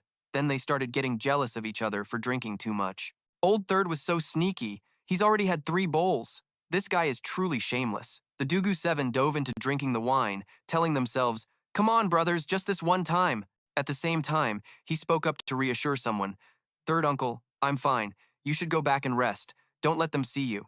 After speaking, Moy thought to himself, "This isn't even the strongest wine I've brewed. If we were to use the alcohol content standards from my previous life, this would be at least 70 to 80% alcohol. One large bowl is at least half a caddy." The wine was delicious, it's true, but its potency was also terrifying. A moment later, wine jars and porcelain bowls were scattered all over the ground. By now, they were all dead drunk and had passed out. Everyone had let their guard down, lying scattered across the floor. He remained silent as he witnessed this scene. Then, Moye couldn't help but assess the Dugu Seven as a bunch of good-for-nothings. Right at this moment, Jean Tien, holding a sword, swooped down. He descended and landed gently on the ground. Jean Tien walked through the courtyard, looking at all the people collapsed on the floor. Moye then spoke up from behind. "Grandpa, you're back? Everything has been resolved." The scene shifts to another location. Someone's voice rings out. "Why haven't they returned yet?" Tung Hoan worriedly muttered to himself. It can't be that those young brats didn't know their own strength and ended up crippling him. Could it? Just then, one of his subordinates came to report. Reporting to the family head, "The Jun family has sent someone with a gift." Hearing this, Tung Hoan ordered, "Bring it here." After receiving the item from his subordinate, he opened the bag to have a look. As soon as he saw the contents, he was greatly surprised. These were the personal belongings of the 7 heroes. Accompanying the items was a letter. Inside, it was written as follows: "The 7 heroes of the Dugu clan are all currently guests at my Jun family. They are having a very good time here. It might be 2 to 3 months before they return. The great old Master Dugu need not worry." After reading the report from Tung Hoan, he immediately started cursing. A bunch of worthless trash, a complete waste of food. 7 of them against 1 person, and they still let themselves get captured alive. They even let him bring the family's jade pendant here. The scene shifts to another location at night. Dugu Wudi dismounts his horse. Dugu Wudi requests an audience with Old Master Jun. "I hope to be granted a meeting." Hearing this, the man replied to him, "The old master is not home. He just went out to visit a friend." Hearing this, Wudi could only sigh and think, he and that old geezer clearly just had an argument before going home. "I rushed all the way here, and now you're telling me he went to visit a friend? Who are you trying to kid?" Just then, a man in a wheelchair slowly approached and spoke. "So it is Brother Dugu gracing us with your presence. I, Wu Yi, am overjoyed. You servant, how could you be so blind? Quickly, invite him in," Jun Wu Yi said. Seeing him, Wudi was quite surprised and stared for a moment, thinking, something seems different about him. His appearance hasn't changed, but his aura has become so profound. Then he recalled that in the past, Mosier's father, Jun Wu Hui, had died on the battlefield. At this moment, it was as if he was seeing the peerless strategist, Jun Wu Hui, from all those years ago. As if possessed, he blurted out, "Big brother Wu Hui." But after saying those words, he stopped short, thinking, "No, Big brother Wu Hui is already dead. This is Jun Wu Yi. He's in a wheelchair." Seeing Wudi's silence, Wu Yi decided to speak up and inquire. Hearing this, he frankly stated his reason for being there. "Forgive my rudeness. I heard that those 7 brats of mine have caused a great deal of trouble for the Jun residents. I've come here today to take them home and discipline them properly." Hearing this, Wu Yi laughed and replied, "Oh? Is that so? Why haven't I heard anything about it?" He then called a servant over and asked, "Men, have the 7 young masters of the Dugu family been here?" The servant respectfully replied, "Yes, the 7 Dugu young masters came looking for the 3rd young master. As for anything else, this subordinate is unaware." After hearing this, he smiled and said, "So that's how it is, Brother Dugu. For a matter concerning the younger generation, it was really unnecessary for you to come all this way yourself." Wudi just chuckled in response, "As if I care whether those brats live or die. But if their ignorance caused trouble for the Jun family, wouldn't that be a disaster?" Wu Yi tactfully continued, "Matters between the juniors are their own to handle. We elders have never interfered or inquired about them. Brother Dugu, you should speak directly with Mo Xie." He then ordered a servant to lead Wudi to the young master's courtyard. A moment later, upon entering the courtyard, Mo Xie was already standing there to greet him. "So it is the esteemed great-uncle Dugu gracing us with your presence. This junior is truly honored." Wudi didn't beat around the bush and got straight to the point. "Where are those 7 bastards? I'm going to discipline them thoroughly." Mo Xie simply smiled and replied, "They're already asleep." The 7 Dugu brothers found the wine at our June residence to be quite good, so they had a bit too much. Despite this explanation, Woody said angrily, "What? Have they not had a drink in several lifetimes? How did I raise such useless things? Quick, take me to them." As Mosier was leading the way, Woody suddenly called out to stop him. "Wait a minute, boy, I'm warning you. From now on, you are not to lay a hand on my daughter. This time, out of respect for your father and third uncle, I'll let you off the hook. If there's a next time, I will personally tear you limb from limb." Hearing his threat, Mota just stared back defiantly and said, "You old dog, I don't care if you're some infamous scoundrel or not. Don't act like a rogue in my June manner. This young master won't tolerate your nonsense, and let me warn you. From now on, keep your daughter away from me. If there is a next time, this young master will definitely make you the grandfather of my child." Just as he finished speaking, an enraged Vudich raised his hand to strike Mota, but after raising his hand high, he suddenly pulled it back. Vudich thought to himself, "No matter what, this is Big Brother Vohoi's son. Hitting my own sons is one thing, but it wouldn't be right for me to personally strike him." A moment later, they both went to another courtyard. Vudich stood outside and bellowed, "All of you, get out here for this old man." Upon entering, Vudich saw his sons passed out cold. He was quite surprised. "What kind of wine is this? Why does it smell so fragrant?" Vudich looked at the group inside the room and shouted angrily, "You're not getting up, huh? Then I'll beat you all awake." With that, he started punching the guys, but even after their faces were swollen, none of them woke up. Seeing the helpless Vudich, Mota thought, "Do you think the wine this young master serves is ordinary? Even if you beat them to death, they won't wake up." Seeing this, a helpless Vudich held his forehead and said to Mota, "You brat, help me call some people to carry these rascals out." But the young man behind him just chuckled and said, "Great General, you can't just come and go as you please. What do you Dugu people take our June family for?"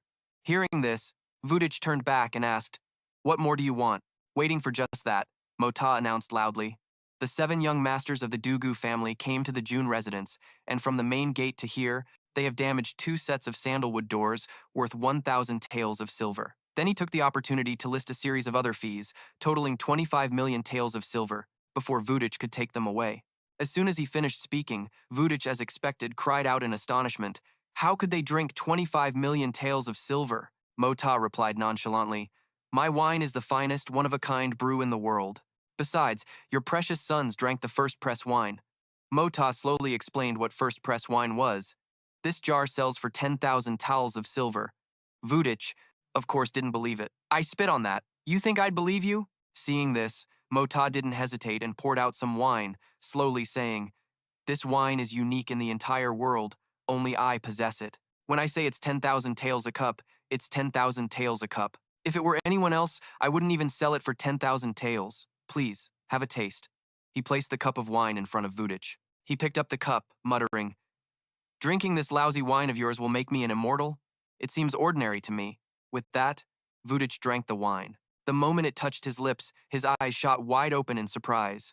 Then, he suddenly became dazed and mumbled, "This truly is a fine wine. The first time I've ever tasted something like this." Seeing this, Mota pressed on, "This is the finished refined wine. May I ask, is 10,000 taels a jar not worth it?" Vudich, still in a daze, replied, "It's more than worth it." Then, as if snapping out of it, he sobered up and said, "It's not worth it, not worth a damn. You sell a jar of wine for 10,000 taels, why don't you just go rob someone?" But Mota didn't give up and poured another cup.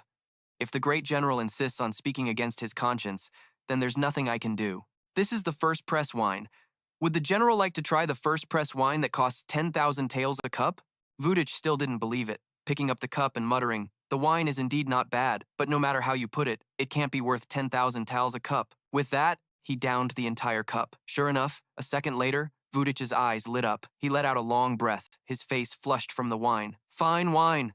It's worthy of being called the first press," he said excitedly. At this point, he had forgotten all about his earlier anger and asked for another cup. Seeing this, Mota spoke up. "General Dugu, you just threw back 10,000 taels in one gulp, and you still want more?"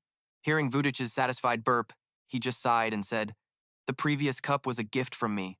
If you want to drink more, even I can't afford to give it away for free. Furthermore, your son barged into my June residence, fighting and causing destruction. He even humiliated me and stole our family's finest wine. Do you think the June family would just let you disrespect us like that?"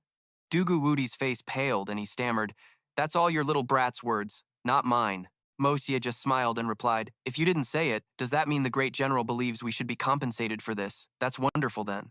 Now, hand over 25 million silver taels. Hearing this, Dugu Wudi became absolutely furious. This wine of yours has never been sold. How can it possibly be worth 10,000 taels a jar? That price is sky high. It makes no sense. Hearing this, Mo Xie said, if I can sell a jar for this price, will you then accept the debt? Dugu Wudi, who was tipsy, agreed without hesitation. If you can sell this wine for that exact price, my Dugu family will accept this debt. If you can't sell it, then your family's fine wine must be supplied to me unconditionally from now on. Do you dare to bet? Mo Xie readily agreed. A deal's a deal. But until then, your Dugu family is not to cause me any trouble. At a mansion in the evening, servants were preparing to bring out the food. Jun Wanli was sitting happily with Jun Wuyi. Then he laughed heartily and said loudly, Nephew, have you heard about that old dog Li Shang trying to heal his Dantian? He had his son spend 5 million taels to buy the deep-sea coral jade. Hearing this, Mo Xie also smiled and asked, what happened? Did it not work? Did he buy a useless item? Jun Wanli poured him a drink, laughing as he continued, it wasn't useless. In fact, it was too effective. But I heard that at the most critical moment, that divine healing artifact, the coral jade, actually exploded. That old man's attempt to fix things only made them worse. He's now on the brink of death. Even his son, Li Yuran, was injured. I heard the boy's face was completely disfigured. Mo Xie didn't react or object, only thinking to himself, although I already knew this would happen, I didn't expect the results to be so spectacular. Then Jun Wanli picked up a piece of food and said with a grin, this news alone is a reason to get thoroughly drunk tonight. Just then, Jun Wuyi spoke up. This matter is indeed laughable, but Li Shang's blood god guards were once a formidable force. If Li Shang dies, the target for those people to vent their frustrations on will likely be our Jun family. Jun Wanli agreed with him, replying, you're absolutely right. On this point, we must be on our guard. Wu Yi, most of the Jun family's power is in your hands now. I trust you will make the appropriate arrangements. Hearing this, Jun Wu Yi replied, for this matter, I will still have to trouble you, father, to make some arrangements on my behalf. No matter what, safety must be our top priority. Just then, another man appeared, bowing at the door. The lively meal between the three suddenly fell silent when another voice called out, Brother Wu Yi, it's been 10 years since we parted. Have you been well? The moment the voice finished speaking, both Jun Wanli and Jun Wu Yi were startled and froze for a second. Mo Xie recognized it as well, thinking to himself, that's the voice of the person who outbid me at the Shengbao Pavilion. It seems this is a foe, not a friend. Jun Wu Yi was the first to speak. He raised his voice and said, it has indeed been many years. I was unaware a distinguished guest had come from so far and failed to give you a proper welcome. Please, come in and let's talk. Then he turned to Jun Wanli and said, they're here. You don't need to get involved in this. Just let your son handle everything. Mo Xie also stood up, saying he would go with Jun Wu Yi.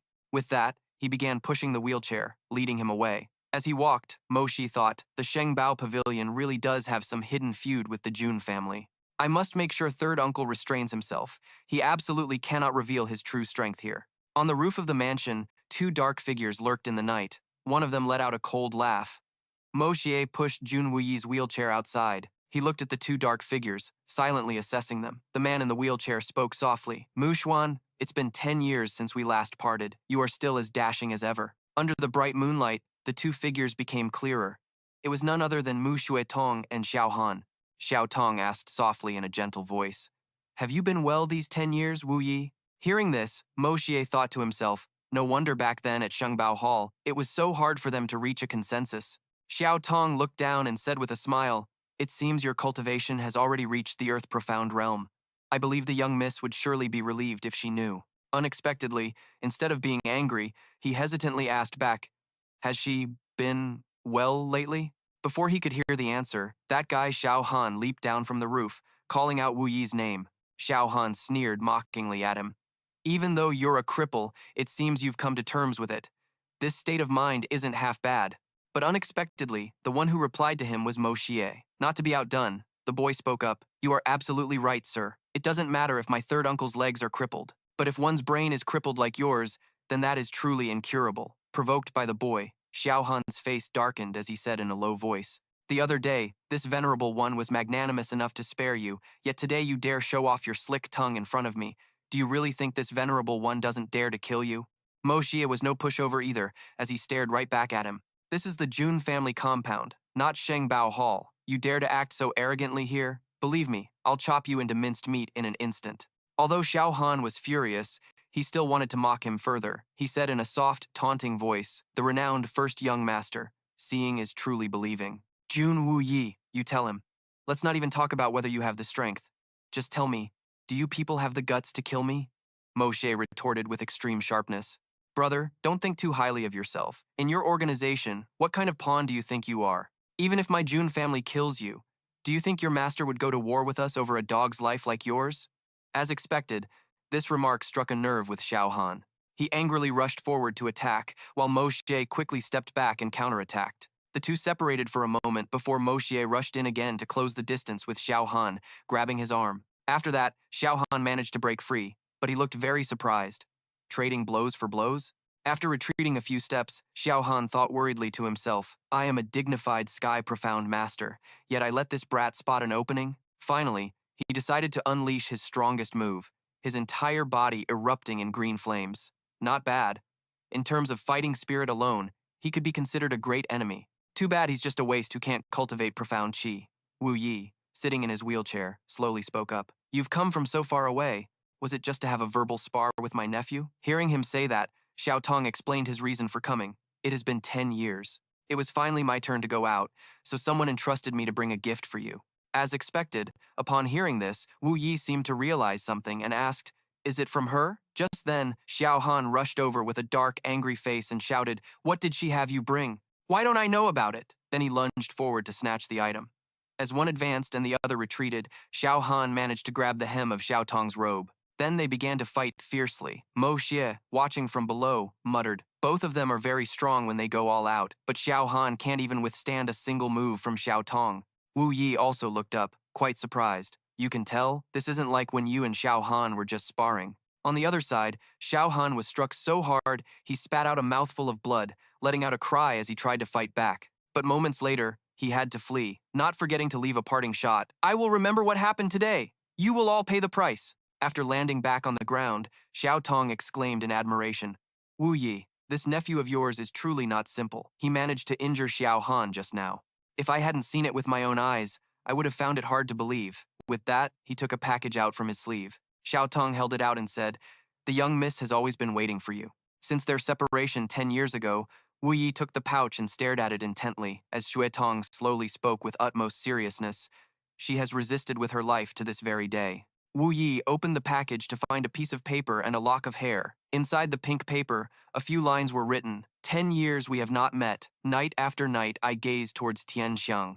My hair is sent to you. In this life, I shall not turn back." At this moment, Xue Tong continued his report.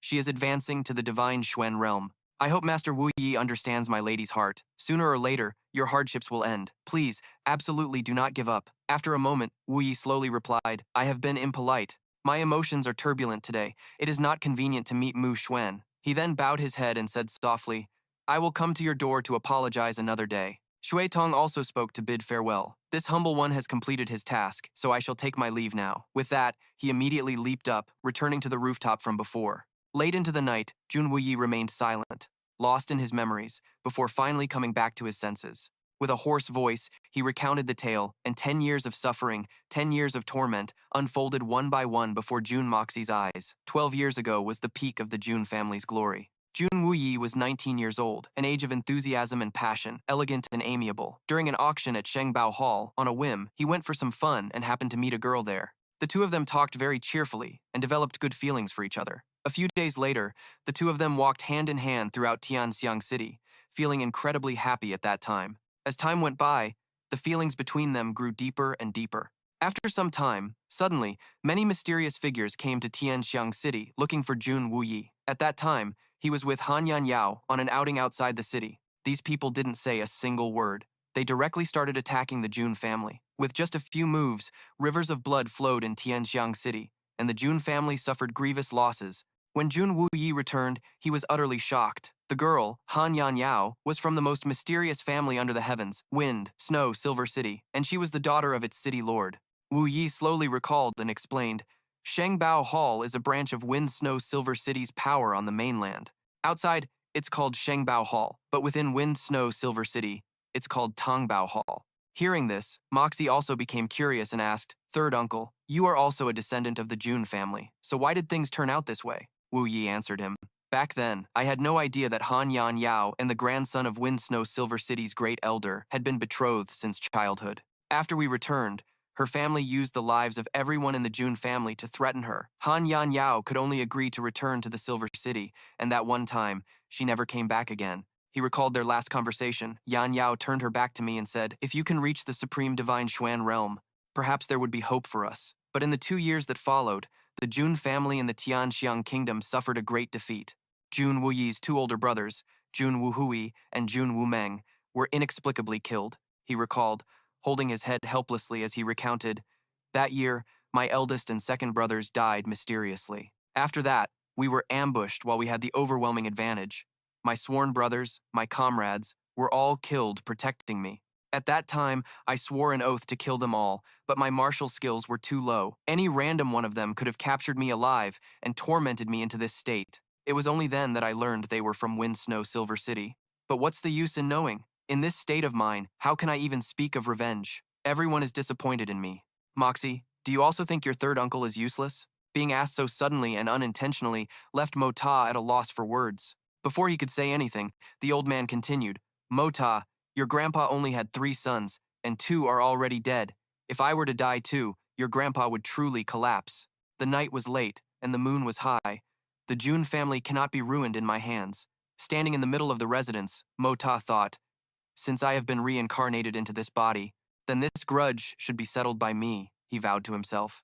The scene shifts to the outskirts of Tianxiang City, where the autumn wind stirs the soul. In the middle of the mountains, Bei Kong was riding a horse, humming a tune as he went. Suddenly, Bei Kong stopped his horse and asked a passerby how far Tianxiang City was. The person enthusiastically pointed it out for him. "It's not far ahead. Are you here for a visit, young master?"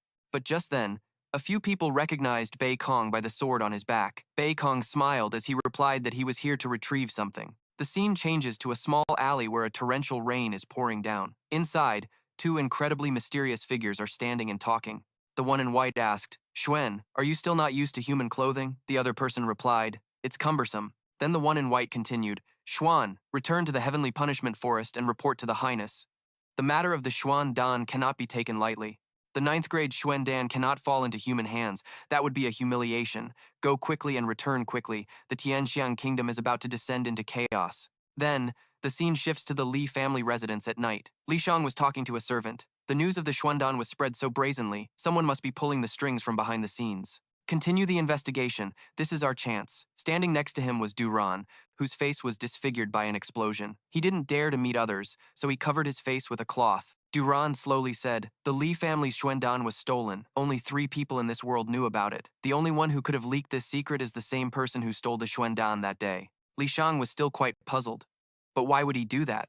Duran began to state his deduction. Although he obtained the Xuandan, he doesn't know how to use it, so he needed to lure powerful experts here, to fish in troubled waters and learn how to use the Xuandan. Secondly, this person is definitely from Tianxiang City and could be a first-rate expert of no low standing who is on the verge of a breakthrough. He must be confident that after the experts arrive, he can get what he wants to help him break through.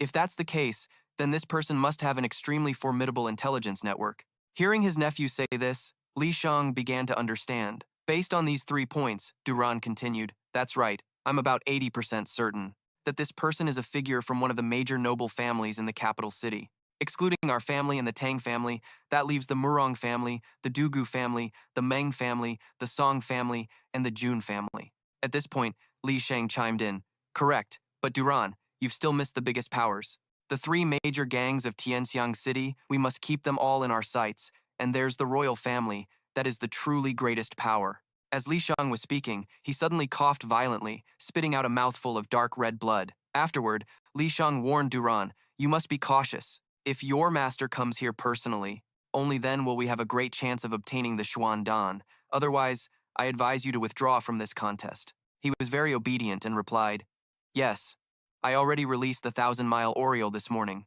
I believe Master has received the message by now." Then, Li Shang continued to ask Duran, "How is your Xuan Qi cultivation progressing?" Previously, although the treatment had failed, Li Duran, thanks to the spiritual energy released from his realm breakthrough explosion, he replied, I've already reached the peak of the gold rank.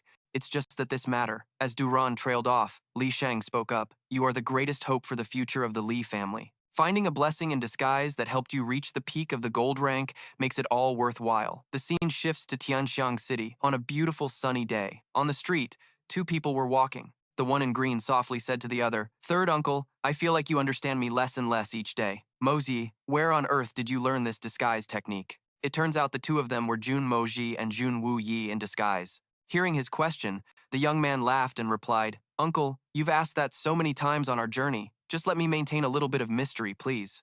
But in these 10 years, Tianxiang City has really changed a lot. Don't you also feel like a lifetime has passed? You'll get used to it. Hearing this, Wu Yi looked around and said, 10 years ago, this place was the first prince's Juxian pavilion. I never expected it to become the Huanghua Hall today. Wu Yi heard the name and was quite confused, so he asked, Huanghua Hall? What does that mean? The young man continued. According to our Jun family's intelligence network, Huanghua Hall seems to be a vile place like a brothel, except everyone there is very young. It's basically a transit hub for trafficking young boys and girls. Even Wu Yi was shocked after hearing this. Child trafficking? I can't believe such a low-class, despicable place exists in the imperial capital of Tianshang. Don't the authorities do anything about it? Mo Xie replied grimly. Even light has corners it cannot reach, let alone places where there is fundamentally no light at all. Just then, their attention was drawn to a large crowd that was gathering. In the middle of the crowd, a thug was whipping a young girl, cursing as he did.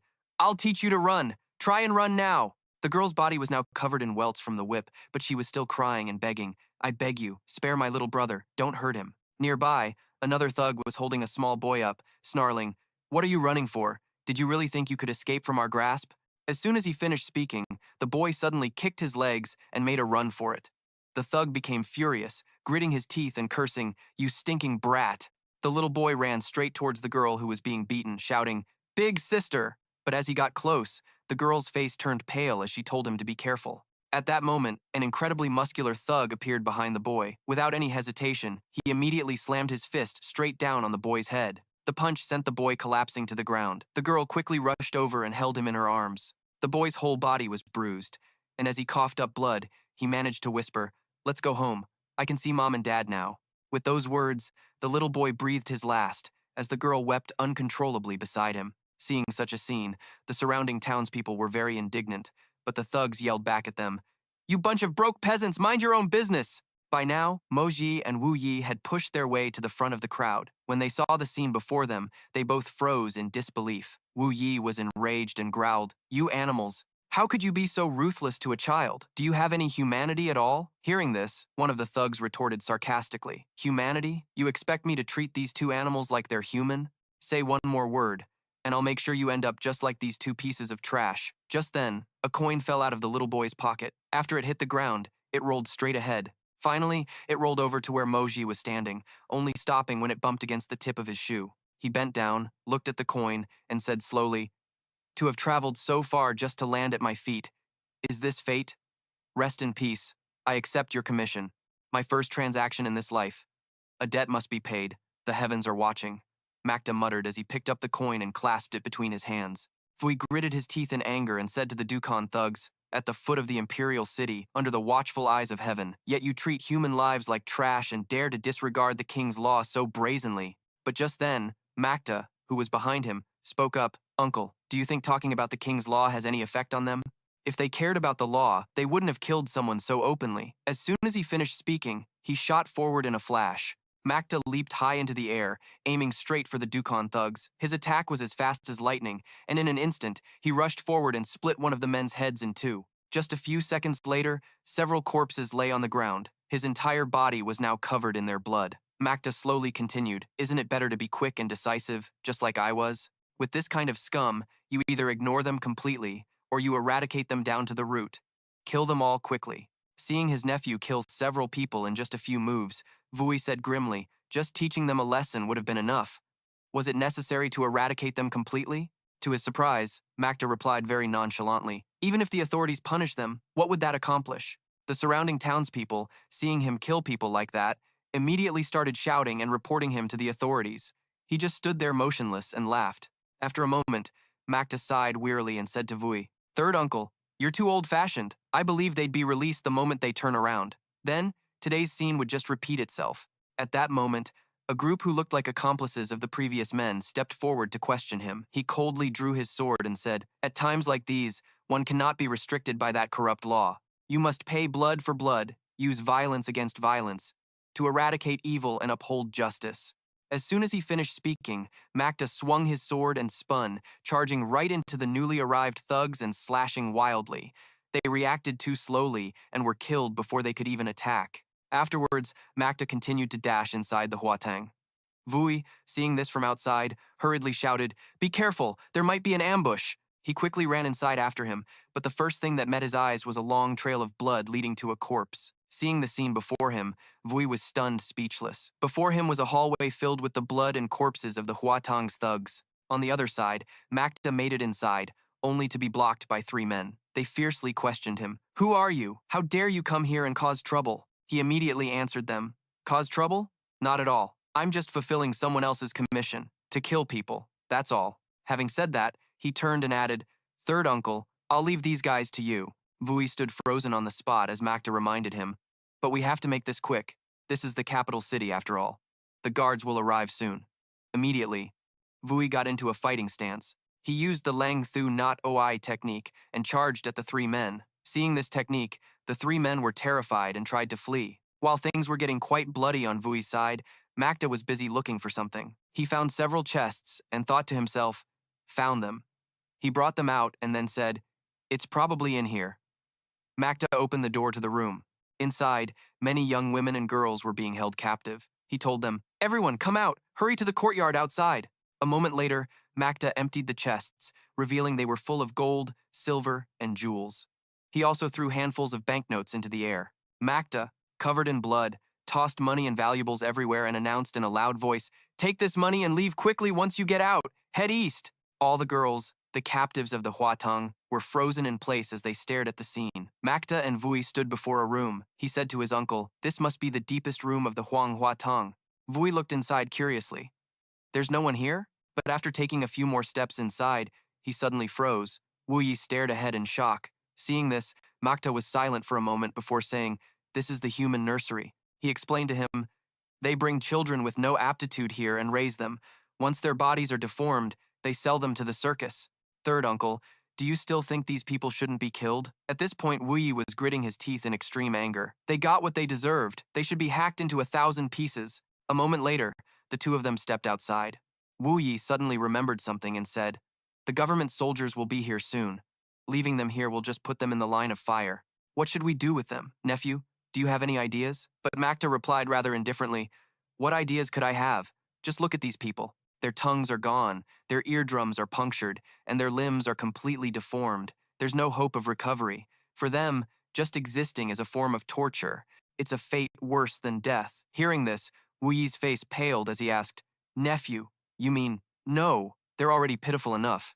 Are we really going to take away the last remnants of their lives?" Makta slowly explained to him, "Uncle, keeping them alive like this is the greatest form of suffering for them. We can't take them with us right now, either. Let's go." After saying that, he turned and walked out, leaving Wu inside, still pondering his words. Finally, he gritted his teeth and decided to follow. The sky over Tianshang City had now grown dark as Wu and Makta leaped across the rooftops. They stole some clothes from a nearby house and disguised themselves. A moment later, Makta asked Wu a question. "Third uncle, what about the other children? Do you have any arrangements for them?" "I'm afraid the Huanghua Hall will go after them," he replied in a firm voice. "I'll have people protect them, but they cannot show their faces, otherwise the 2 of us will be exposed. Only by eliminating the mastermind pulling the strings can this be considered a truly complete and meritorious deed." Hearing this, Makta calmly replied, "No need to rush.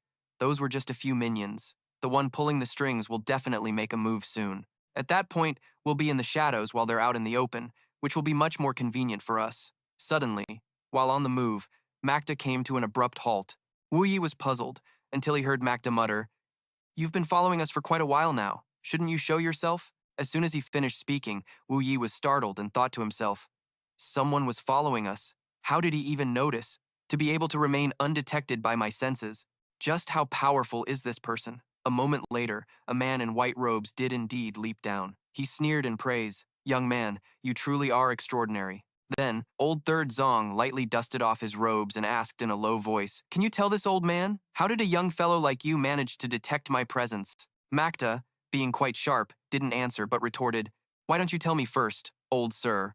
What are your intentions in following us?" Seeing this, old Third Zong slowly replied, "This old man means no harm. I was merely curious about you two, so I decided to follow.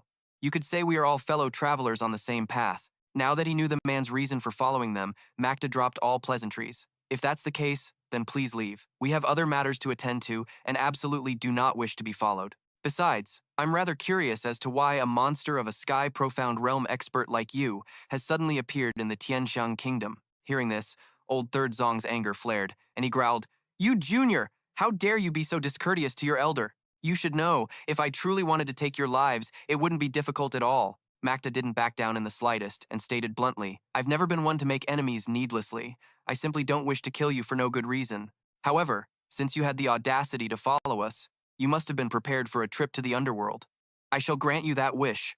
With that, he unleashed an attack, his entire body erupting with an overwhelming green aura. The moment old Third Zong saw this technique, he was startled and exclaimed, "Peak of the sky, profound realm?" Then, he fearfully leaped away, his voice trailing behind him. "My apologies, I misspoke. Let's save this battle for another day's lesson. I'll take my leave." Witnessing the scene, Wu Yi was utterly astonished and asked Mo Xie, "Nephew, you actually have peak sky Xuan cultivation? How is that possible?" In truth, his creation art allowed him to mimic other types of Xuan Qi, but it wasn't convenient for Mo Xie to explain right now, so he told his uncle, "This isn't the place to talk. Let's leave first. Once we pass through this forest, we'll be home." But after just a few steps, he told Wu Yi to slow down. Then, Mo Ji frowned and said slowly, "Unexpectedly, there's still one more who doesn't know the difference between life and death. You're not afraid of dying, are you? Making me go to the trouble of sending you to your final resting place." Wu Yi was stunned in astonishment. "What? We're being followed again?" Wu Yi fell silent, thinking to himself, "So we were still being followed, and I failed to notice them both times." A moment later, Mo Xie slowly said, "All right, now I'm certain we're not being followed."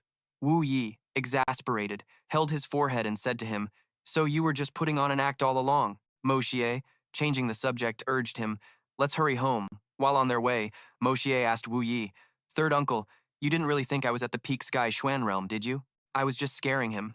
"But, third uncle, after we get back, there's something I need to trouble you with. The meteorite I bought before. Due to the limits of my own Xuan Qi cultivation, I have no way to penetrate it. To forge a new weapon, I'll have to rely on you, uncle." The scene shifts to the June residence a few days later, where the continuous sound of clanging echoes from within the estate. A person was sitting and using a hammer to shape something. Wu Yi's voice rang out, "I've already cut them into the shape of throwing knives for you, so why do you insist on polishing them yourself?" He continued his work and replied, "Polishing it like this only creates the rough form. It affects everything, from the sharpness to the weight and balance.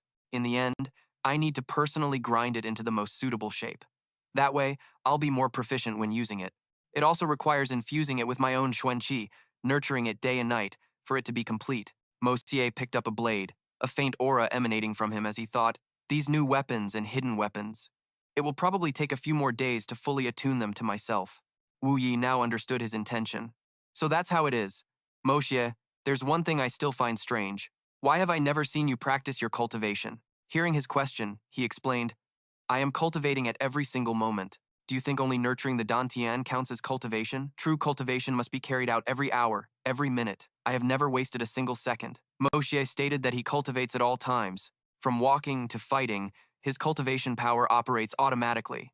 Except for when he is breaking through to a new realm, all other times can be used for cultivation. All of this must be integrated into one's instincts, done completely naturally, without needing to think about it or consciously do it. Hearing his nephew's long speech, Wu Yi was incredibly shocked. There's such a strange method of cultivation in this world.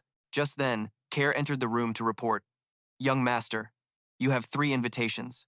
The first prince, second prince, and third prince have all invited you to a banquet. Also, General Dugu and young master Tang have sent people looking for you, young master."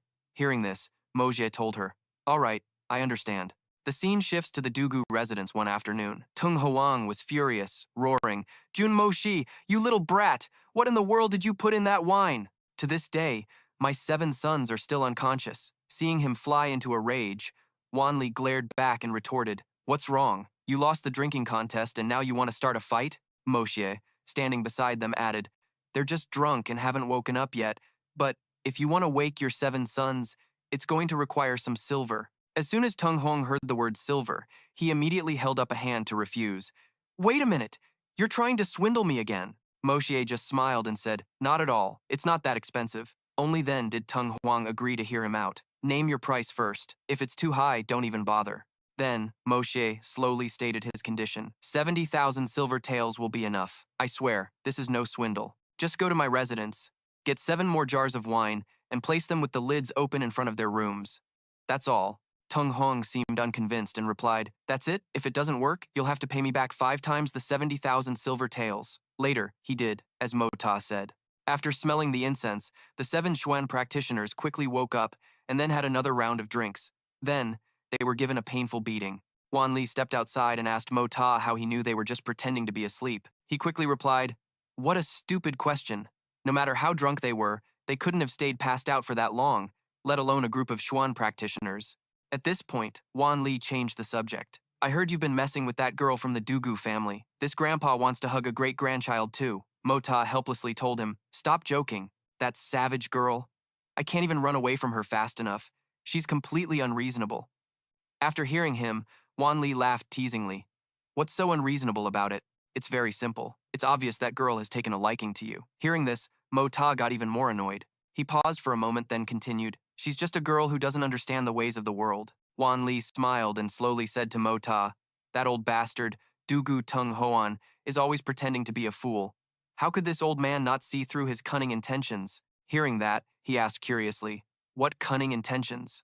Wan Li chuckled as he explained to Mo Ta. On one hand, the Dugu family obviously doesn't want you as their son-in-law. On the other hand, His Highness won't allow you two to marry. Understand? After the explanation, he understood and replied, I understand. If 2 great military families were to intermarry, the impact on the royal family would be immense. Wan Li continued, Of course, the Dugu family has already considered the deepest move if you really were to marry Dugu Xiaoyi. The 2 families would stage a fight to deceive everyone, making His Majesty believe that our families have turned against each other. Then, naturally, there would be no problem. Mo Ta thought to himself that he needed to change the subject quickly, so he mentioned the 3 bait letters. Seeing this, Wan Li asked in surprise, All 3 princes came to suck up to you, you little brat? That's quite impressive. Being praised, Mo Ta's heart blossomed with pride, and he said arrogantly, Can't be helped. I grew up too handsome. Even men can't help but stare a little longer. Wan Li carefully reminded him, But you should still figure out how to deal with these 3. Don't think that just because you're a little clever, they can't harm you. Mo Ta already had his own plan. He was about to tell Wan Li, but the old man was already walking away and said, You don't need to tell me your specific plan. This old man doesn't want to hear it, you hear me? Whether you marry Xiao Yi or not, I don't care. Your most important task right now is to let this old man hug a great-grandchild. With that, Wan Li got into the carriage and left. The scene changes to the June residence. As soon as Mo Ta returned home, Kair ran up to report, Young Master Tang has been waiting for you for a long time. He told her to quickly bring him over. A moment later, a figure dashed into Mo Ta's room and shouted, You're back, Mo Ta. Already used to this scene, said with a deadpan expression to Tang Yuan, Just spit it out. Stop with the sob story. What trouble did you get into this time? Hearing this, Tang Yuan cried even louder, Save me, young Master Jun. The old patriarch wants to send me into the palace. As soon as he finished speaking, Mo Ta was stunned and repeated, Your grandfather wants you to become a eunuch? Tang Yuan helplessly held his forehead and muttered, You're the one becoming a eunuch. Besides being a eunuch, aren't there other things in the palace? For example, unexpectedly, before he could finish, Mo Ta interrupted him again. Enough with the examples. Your grandfather wants you to replace Murong Tianjun's official position, right? Indeed, that was what Tang Xuan wanted to say. He paled and continued, That's right. My father said he's already handled the connections. As long as I pass the physical examination by that old eunuch, entering the palace is a done deal. Tell me, what should I do now? Tang Huyen asked Mo Ta in confusion, but Mo Ta just laughed, patted his shoulder, and said, You're quite something, Huyen. Tang Huyen continued, My father's intention is for me to become an official and later inherit his position. Hearing this, Mo Ta chuckled in amusement. Not bad. So, does that mean it's decided you'll be the next head of the Tang family? Tang Huyen's face twisted as he continued. That's right. Some old geezer appeared out of nowhere, claiming to be grandfather's good friend from 40 years ago, and took all of my brothers, except for me, as his disciples. Hearing this, Mota was quite surprised and asked, "So you, the one with no talent for cultivation, were chosen to inherit the family business?" He mumbled dejectedly. "Third young master, you're the only one who understands my suffering.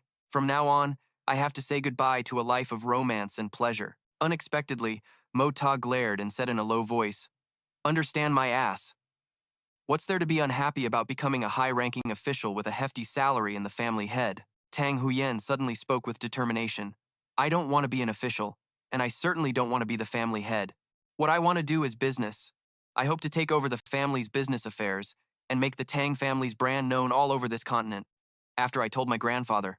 At this point, Tang Huyen broke down and started bawling. Then he pulled up his shirt to show Mo Ta his bruised back. "My grandfather beat me like this." Seeing this, Mo Ta could only console him. "Looks like this situation is beyond saving. You seem to be in the same miserable boat as those brothers from the Dugu family. I think you should just obediently become an official and then take over as the family head." At that moment, Tang Huyen interrupted him.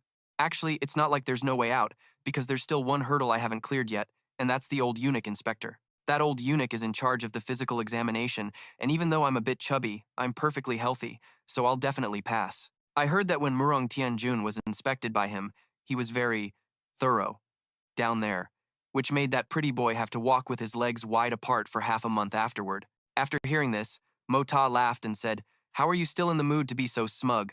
Soon, it'll be your turn to walk with your legs apart." Hearing that, Tang Huyen's face turned pale with helplessness. He pleaded again, "Third young master, you have to save me. I don't want to walk with my legs apart." Mo Ta didn't answer but asked instead, "Does the physical examination cover the entire body? Does that include the rear?" Tang Huyen answered bashfully, "They say they check for certain conditions. If you have an unspeakable disease there, you won't pass. On the morning of the examination, come find me, and I'll help you prepare." Mo Ta thought in silence for a moment. Then he told Tang Huyen he would help him prepare.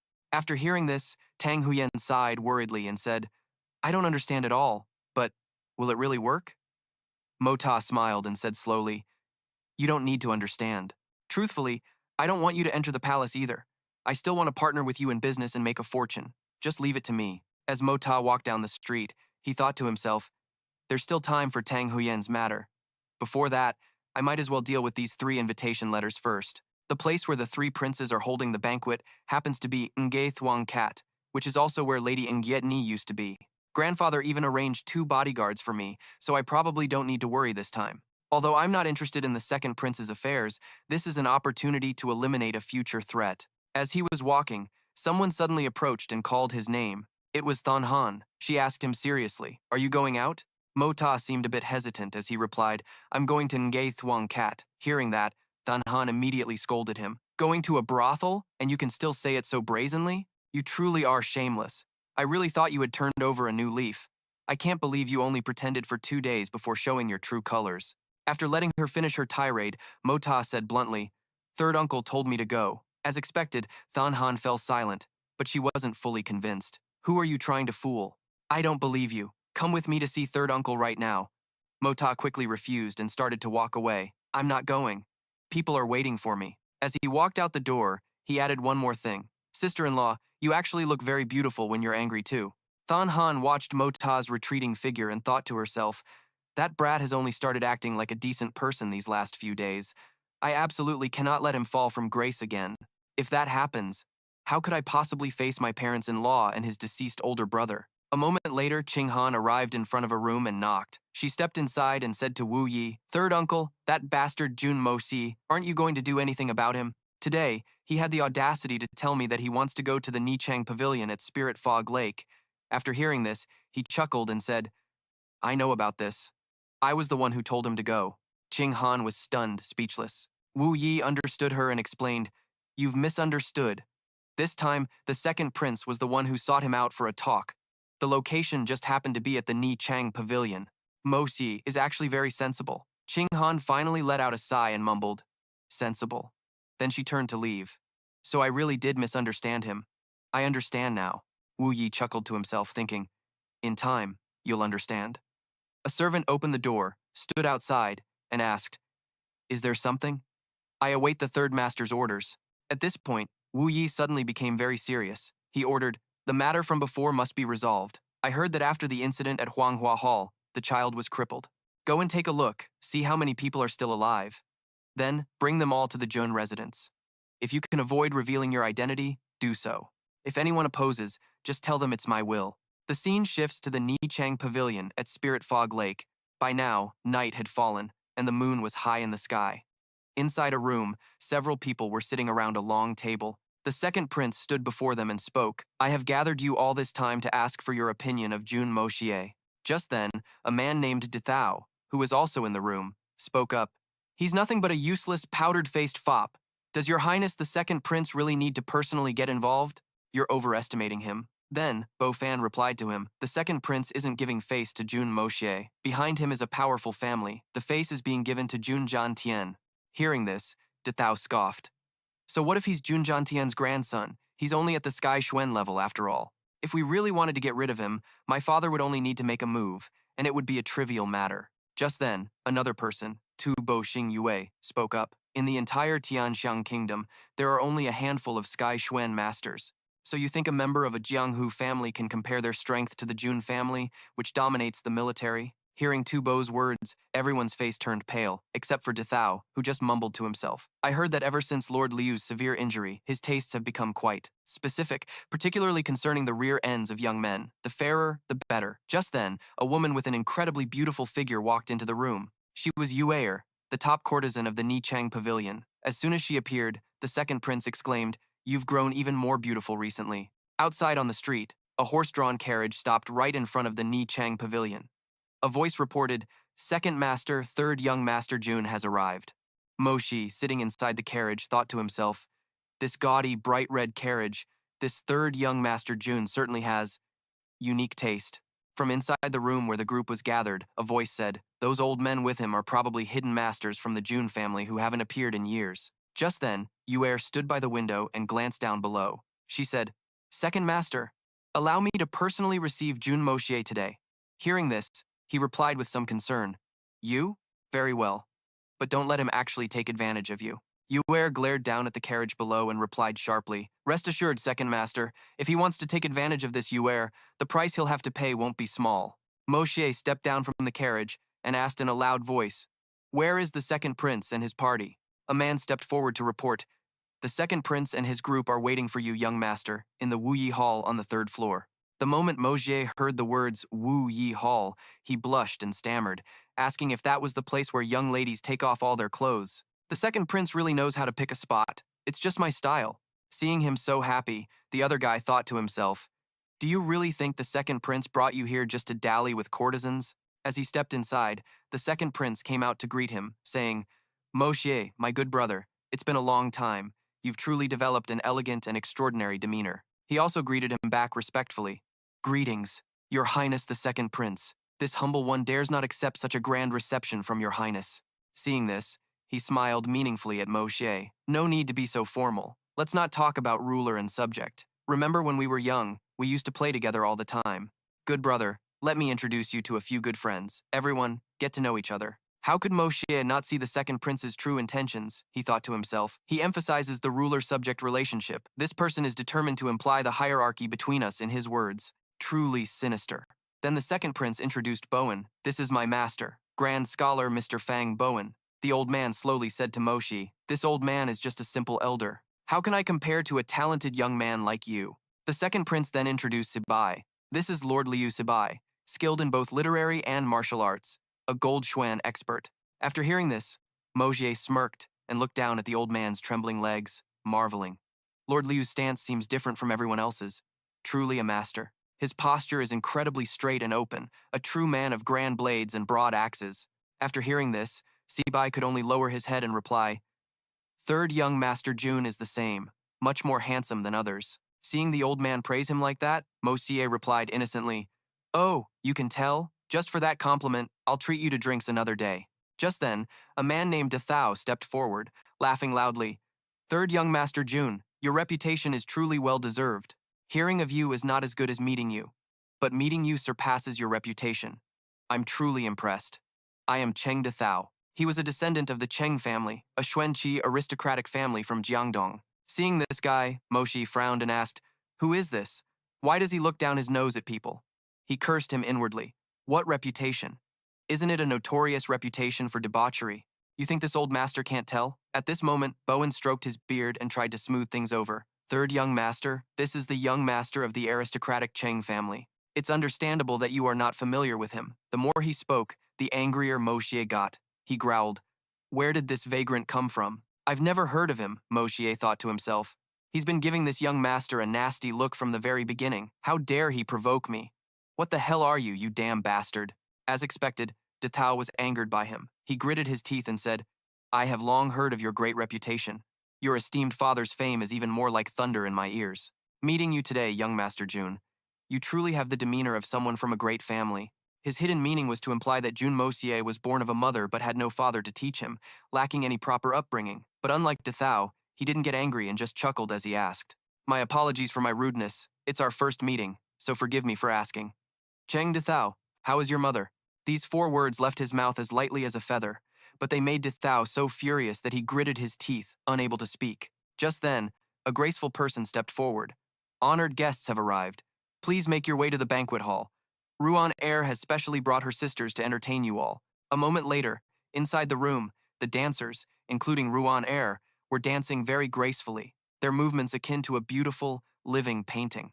Their dance was like falling flowers and swirling snow carried by the wind. As the dancers performed passionately, the second prince spoke to Mo Shi. "Good brother, please take your seat." He sat down and said with a smile, "Excellent dancing, just my style. This girl is quite a looker. I like her." Hearing Moshe say this, the second prince's face darkened, and he thought to himself, he actually set his sights on my Ruan Air. Even I haven't been able to have her. How dare you even dream of it? A moment later, Ruan Er continued to play the guzheng, performing the song Wu Ning Si Zhu Hui. As she played, she pondered, "Jun family's Jun Moshe. Is this the chance to kill him? No, it's not time yet." The second prince was about to turn and say something to Mo Ta, but he started clapping and exclaimed, "The music is wonderful."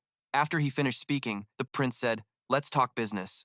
The great families of the capital, though known as families, are too small individually. These great families have formed a front with both offense and defense." Mo Ta stared straight ahead and replied to him, "You're not wrong. Not wrong at all." Hearing this, the second prince smirked and nodded. "Exactly, we need to even more." But before he could continue, he heard Mo Ta exclaim again, "Your second highness is not wrong. Miss Yi's assets are quite round and full. Getting close would surely be amazing. I really want to give them a little pinch. How should I put this? Although it's a bit vulgar, I." Afterwards, the second prince's entourage spoke in veiled terms, doing their utmost to display the second prince's formidable strength and their hopes for the Jun family. But Jun Mota just acted foolish and naive, spouting nonsense, or otherwise just stuffing his face with food and drink. The second prince finally couldn't take it anymore and thought, "I should have known it would turn out like this. Why did I waste so much effort on such a useless fool? To think I've wasted so much of my energy." Only Bakvan glanced at Mota and judged, "This young man is not as simple as he appears on the outside." Mota held his wine cup and slowly said to the second prince, "Your Highness, besides drinking wine today, is there any other entertainment? I've enjoyed this wine enough. Shouldn't we be doing something else?" Hearing this, he also felt very frustrated and thought to himself, "This guy is a complete waste. The sooner I get away from him, the better." With that thought, the second prince raised his voice, "It's getting late. Everyone should probably head home now." Mota didn't reply but thought to himself, he must have realized he can't persuade me, so he's letting me go. My goal for coming here hasn't been achieved yet. Of course, I can't just leave like this. "You punks, you think you can destroy my Jun family?" After thinking this, he walked up to Yuer. Then Jun Mota began to speak with clear intent. "Miss Yuer, you've grown up to be so beautiful." As expected, she replied with a hint of anger, "Please have some self-respect, young Master Jun." Meanwhile, Mota was still observing her, thinking, she's emitting a killing intent that's difficult to detect, but he continued to speak in a teasing tone. "Little lady, don't be shy. I, young Master Jun, have chosen you to spend the night with me." At this moment, Mota also realized something. This Yuer was carrying a sharp weapon. As expected, she became extremely wary and said loudly, "Young Master Jun, although Yuer is a woman of the pleasure house, I sell my art, not my body. Please forgive me, young master." After hearing this, Mota just smiled, moved closer, and said in a perverted tone, "It's not like I won't pay you when we're finished. You said you don't sell your body, right? This young master is so grateful for your kind reminder." The others in the room were all stunned, thinking to themselves, why would Jun Mota set his sights on Miss Yuer? That's the woman the second prince fancies, but the second prince remained quite calm and said, Third young master, Miss Yue'er is here to entertain everyone. She is noble and pure. I hope you won't make things difficult for her. As soon as he finished speaking, Mota's face darkened, and he growled, "Make things difficult? This is a business establishment. What's so noble and pure about it? This woman has seduced me like this. It's obvious she's taken a liking to me. How could she?" Before he could finish, Yue'er interrupted him. "Young Master Jun, it would be better if you treated women like us with the demeanor of a gentleman." Hearing this, Mota's face darkened as he sneered. "The demeanor of a gentleman? This is a pleasure house. Are you trying to find a gentleman in a pleasure house? That's hilarious." She was rendered speechless and had no choice but to turn to the second prince for help. "Your Highness, please save me." Just then, Mota suddenly reached out, grabbed her wrist, and without a word, pulled Yuer straight towards him. After doing so, Mota chuckled and said, "Beauty, you really say one thing and mean another. You said you didn't want to, but didn't you just willingly jump into my arms?" Seeing this, Dethau immediately shouted, "Jun Mota, let go of Miss Yuer. What kind of decency is this, offending her so openly?" At that moment, Yuer was glaring up at Mota in anger. Then, she suddenly swung her hand back, intending to give him a slap. "You lecher." But before it could even touch my face, her hand was stopped, and he slapped Yuer right back. After the slap, Mosie even shouted, "A mere courtesan dares to hit me. She must be trying to rebel." Yuer was knocked back several steps from the force of the blow, plopping onto the floor. Suddenly, someone shouted, "Third young Master Jun, why must you get so angry with a lady from a brothel? Today is His Second Highness's banquet. Are you really not going to give His Highness any face?" Hearing this, Mosie pretended to think and said, "How strange. Cheng De Kao, are you implying that this little wench acting all high and mighty in front of me was on the Second Highness's orders?" The man couldn't contain his anger and yelled, "How insolent Miss Yuer is." But before he could finish, Sibo's face darkened as he cut him off. "Enough talk." Seeing this, Mogier continued to sneer and said slowly, "Is what? Does this girl have some grand background? Today, this young master must have his fun." The second prince could no longer bear it and spoke up, "Junmo Shi, you're drunk. You should return to your residence early." But he didn't listen to him at all. "I haven't had much to drink. How could I be drunk?" At this, the second prince's face darkened and he growled, "I say you're drunk, so you are drunk." The two stared at each other in silence for a moment. Then, Mosey began to laugh mockingly, staring intently at him and exclaiming, "Hilarious! Truly hilarious! If His Second Highness says I, Jun Moshie, am drunk, then I am drunk. You little beauty, since His Second Highness is here today, I'll spare you for his sake. However, I can come find you to settle this score at any time." After saying this, he turned, laughed loudly, and left.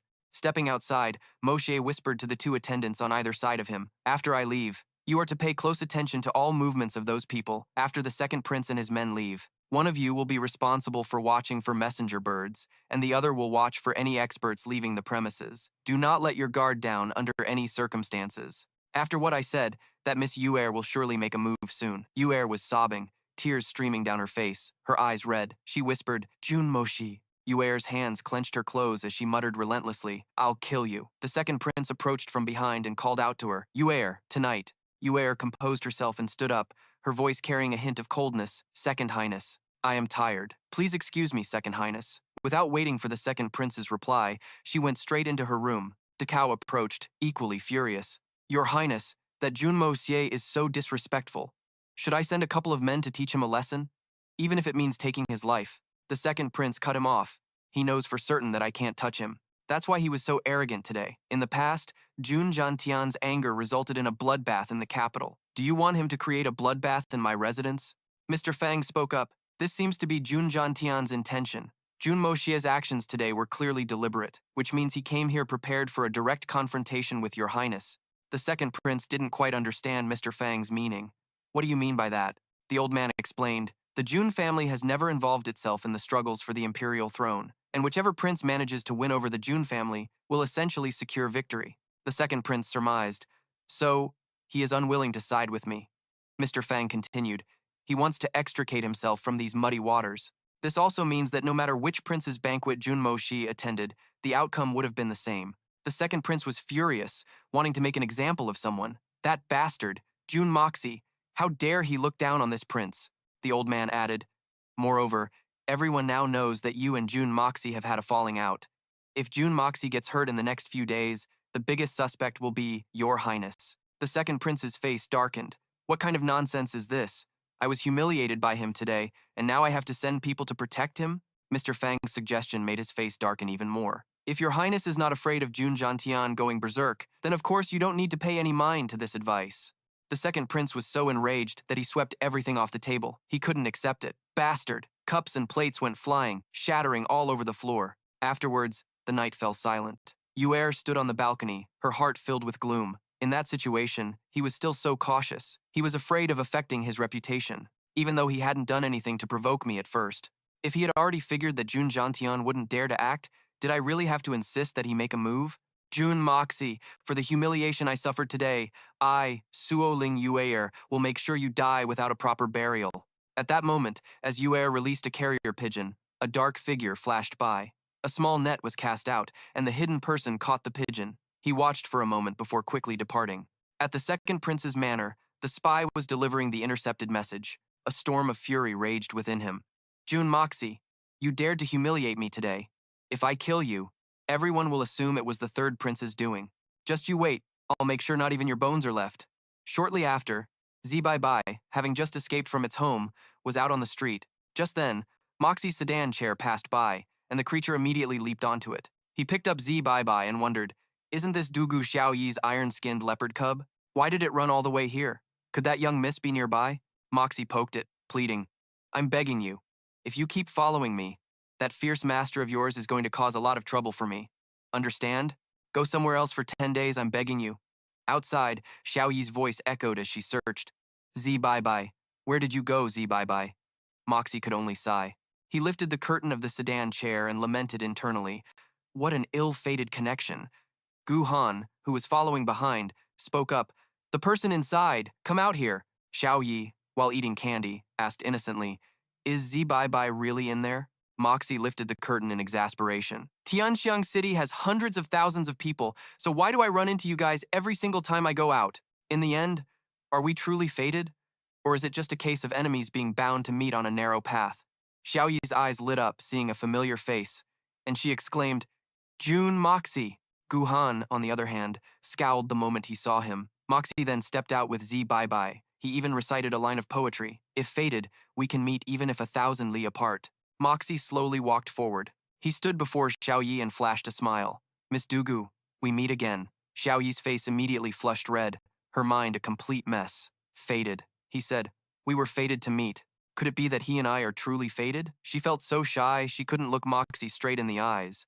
Gu Han questioned him sharply.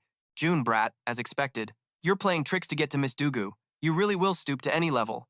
Moxie was bewildered. What tricks are you talking about? He growled. Little thief of the June family, hurry up and return the Xuan beast to Miss Dugu, Xiaoyi protested. Hey Guhan, you're meddling too much. What right do you have to interfere in matters between me and him? Just focus on protecting your princess. He got angry, you. How is that reasonable? Moxie teased Xiaoyi. I'm telling you, Miss Dugu, this Zibai of yours is just too gullible. This young master was thinking of catching it to make a stew, but it's so small there's hardly any meat on it. Her spirits immediately sank. What did you just say? Stew? What? He put on an expression of disbelief. Great, young miss. Haven't you heard? Your father and brothers already tore down my June family's residence. It was a complete disaster. Xiaoyi said shyly, her eyes sparkling and her voice soft. Oh, really? I know I shouldn't have blamed you. When I get back, I'll ask my father to help you rebuild your home. We'll compensate you for any losses. Moxie coughed lightly, feeling a bit intimidated. It's fine. I can't really blame you for this anyway. I'm the junior here, so it's only right for me to endure a bit. Gu Han rebuked him. Jun Moxie, you are truly despicable. The Dugu family's Xuan experts suffered heavily at your hands, and yet you still have the nerve to say things like that. Xiaoyi was confused. How is that possible? He immediately shouted to clear his name. That's not true. Your 7 brothers are incredibly powerful. How could I possibly defeat them? Gu Han explained to Xiaoyi. Miss Dugu, you've been in the palace for the past few days. You'll see what happened when you get home. It's getting dark, and I still have to return to protect the princess, he advised her. We should really get going. Xiaoyi smiled and walked over to Zibai. Zibai, come to big sister now. Be good. I'll take you home. Moxie wondered to himself. Why does this leopard cub, who I've never even met before, seem to like me so much? Xiaoyi secretly picked it up. Come to big sister. I may have scolded you, but you're being so well behaved this time. He thought to himself, could it be because of the exquisite Hongjun pagoda and the art of unlocking heaven's fortune? She then made a suggestion to him. Moshe, can I go find Xuan tomorrow? Little Whitey really likes Xuan. It gets upset when it can't see her. Outwardly, Mo Xie agreed. All right, I'll help you appease it tomorrow. But inwardly he thought differently. I must investigate the relationship between this mystical beast and the secrets of my body. Otherwise, it will become a future disaster. Mo Xie and Xiao Yi looked at each other and smiled, making a promise. It's a deal. He then gave a sinister smirk, little leopard. Tomorrow, this young master will use you for an experiment. Returning to the residence, Mo Xie called out for his third uncle. As he walked inside, the strong scent of medicine hit him. Wu Yi came out and said, I've brought those children back here. Mo Xie, not yet understanding, asked, What children? His voice rang out, a bit cold. Of the young boys and girls we released before, we found 45 of them, and of the deformed ones, a total of 39. Wu Yi's face was a little tense. I'm trying to use mystical energy to clear their meridians, hoping they can live on as normal people. Moshe was surprised. Third uncle, you're really doing it? He said seriously, Moshe, you act with too much purpose, and your utilitarian mindset is too strong. Although kindness cannot be squandered, it also cannot be easily discarded. Just like with these children, we cannot simply ignore them. Moshe was lost in thought. Perhaps this is the difference between me and a truly righteous gentleman, but is kindness like this truly meaningful? Wu Yi suddenly remembered and asked him, That's right, you came looking for me in such a hurry. Is something the matter? Moshe explained, It's like this. I need a batch of mystical beasts, from low to high rank. I need some of every type, and it would be best to have a high-rank, third-level mystical beast. Wu Yi burst out laughing. A third-level mystical beast? Are you still dreaming? A fourth or fifth-level one might still be possible to find. As for a sixth or seventh-level beast, unless it's a cub, catching one alive is simply too difficult, he continued. Only the low-level ones, then? That's fine, too. Having the other ranks should be enough. I need to use them tomorrow morning. Wu Yi nodded and started to leave. Then I'll go give the orders immediately. Moshe quickly thanked him. Many thanks, third uncle. Wu Yi added, You should head back first. I still have more to do here. Saving them a moment sooner might spare them a bit of suffering. Moshe had no intention of leaving, so he smiled and replied, I'll go take a look with you, third uncle. Wu Yi led him inside. They've been placed in the Jun family's military barracks. Follow me. Everyone here is a trusted member of the Jun family, so there's no need to worry about news leaking out. The military doctors from the barracks have also been assigned here to provide treatment. The manpower should be sufficient. They're also brewing medicinal herbs. After some recuperation, they should be able to recover some of their bodily functions. A guard ran out and bowed. Greetings, Third Master Jun. Wu Yi nodded and gave an order. You are all dismissed for now. He then led Mo Xie to a child who was being treated. Mo Xie, what do you think? He gave his assessment based on his knowledge. I just did a round. A portion of them are already beyond saving. 3 of them have bones that have already rotted away. Even their hip bones are decayed. Death is only a matter of time for them. There are also some whose meridians, bones, arms, and legs are completely destroyed. They can no longer be restored. As for the rest, their conditions aren't as severe. With a period of careful nursing, they can recover to their original state. Mo Xie continued. With the help of additional medicinal herbs and by using mystical energy to clear their meridians, repeating the process twice, they might be able to recover and become like normal people. If third uncle is determined to save them, the cost to treat just one person will be at least 50,000 taels. But if we destroy these dens one by one, the number of pitiful people like this will only increase. Do we save them, or do we not? Wu Yi understood his meaning, that this kind of matter would end here, but since he had already saved these people, there was absolutely no reason to abandon them halfway. Mo Ta emphasized, All right, please remember third uncle, this is a one-time thing. He replied with a single word, fine. Mo Ta instructed, Additionally, after the treatment is finished, I want to keep 2 people. Wu Yi agreed but was curious. That's not a problem, of course, but why? He explained briefly. Among them, only 2 people possess some heavenly gate abilities. By the way, third uncle, I want to learn a bit about the Jun family's financial situation. Wu Yi replied without hesitation. These past few years, there have been no wars, so the Jun family's income has decreased significantly. Right now, the fiefdom brings in nearly 200,000 taels a year, and there's nothing else besides that. Mo Ta sighed. Is that all? It seems far too little. I'm afraid it might not even be enough to sustain a normal great family. Hand it over to me for now. I might have a way to help the family improve its situation a little. By this time, Mo Ta had already left Wu Yi's estate. His subordinate came to report, Young master, this is the pigeon that flew from Yichang Pavilion. Mo Ta asked, You didn't injure it, did you? The subordinate presented the pigeon, assuring him, No, if I were to release it now, this pigeon could still fly away to its intended destination. Mo Ta took the note attached to the pigeon's leg and read it. Within 1 month, you must kill Jun Mo Ta. We are mortal enemies. He immediately burst out laughing. This woman is far too petty. If we release this pigeon, can you follow it afterward? The subordinate shook his head. I can't track it. Unless it's caught or killed the moment it takes flight, my abilities are too limited. It's beyond my power. Mota reattached the note to the pigeon's leg, not looking particularly surprised. Oh, well, that's fine too. He released the pigeon. All right, just fly away. And with that, the pigeon spread its wings and took flight. Mota smirked triumphantly and laid out a plan for his subordinate. Set a trap to catch the rat. Once the rat falls into it, we'll cast an inescapable net. What fish or shrimp could possibly escape? Scene change. Inside a horse-drawn carriage, Fu Wu's voice could be heard questioning Elder Lu. I wonder if this matter of the Xuan Core is true or false. For us to rush all the way here from so far away, aren't we making a mountain out of a molehill? Besides, Tianxiang City is filled with countless masters. Is it possible for anything to escape their grasp? Elder Lu explained, Fu Wu, there is something you don't know. The one who sent the message was the ninth elder, saying that a peak divine Xuan expert has appeared. Then, he sent out news of a 9th grade Xuan core, which is more than enough to prove the authenticity of this matter. What I'm worried about now is that even with all of us here, it might not be enough to seize the Xuan core. The young man seemed quite confident. Looking at the world today, who would dare to oppose our windy snow Silver City? Moreover, this time we have the third elder and you, Elder Lu. So what if it's a peak divine Xuan expert? The old man remained humble. There are so many experts in this world. Even if our windy snow Silver City is powerful, we cannot afford to be careless. To be frank, this trip was also meant to let the little princess get some real-world training. Otherwise, there would be no need for so many attendants to follow us like this. Of course, the power of our Silver City is immense. We are not someone ordinary people can trifle with. Yan Meng, hearing herself mentioned, immediately piped up, Third Elder, you were in the middle of saying something important. Why did you stop? She reached out to tug on the old man's sleeve. Don't leave me in suspense. What happened next? Elder Lu sighed to himself.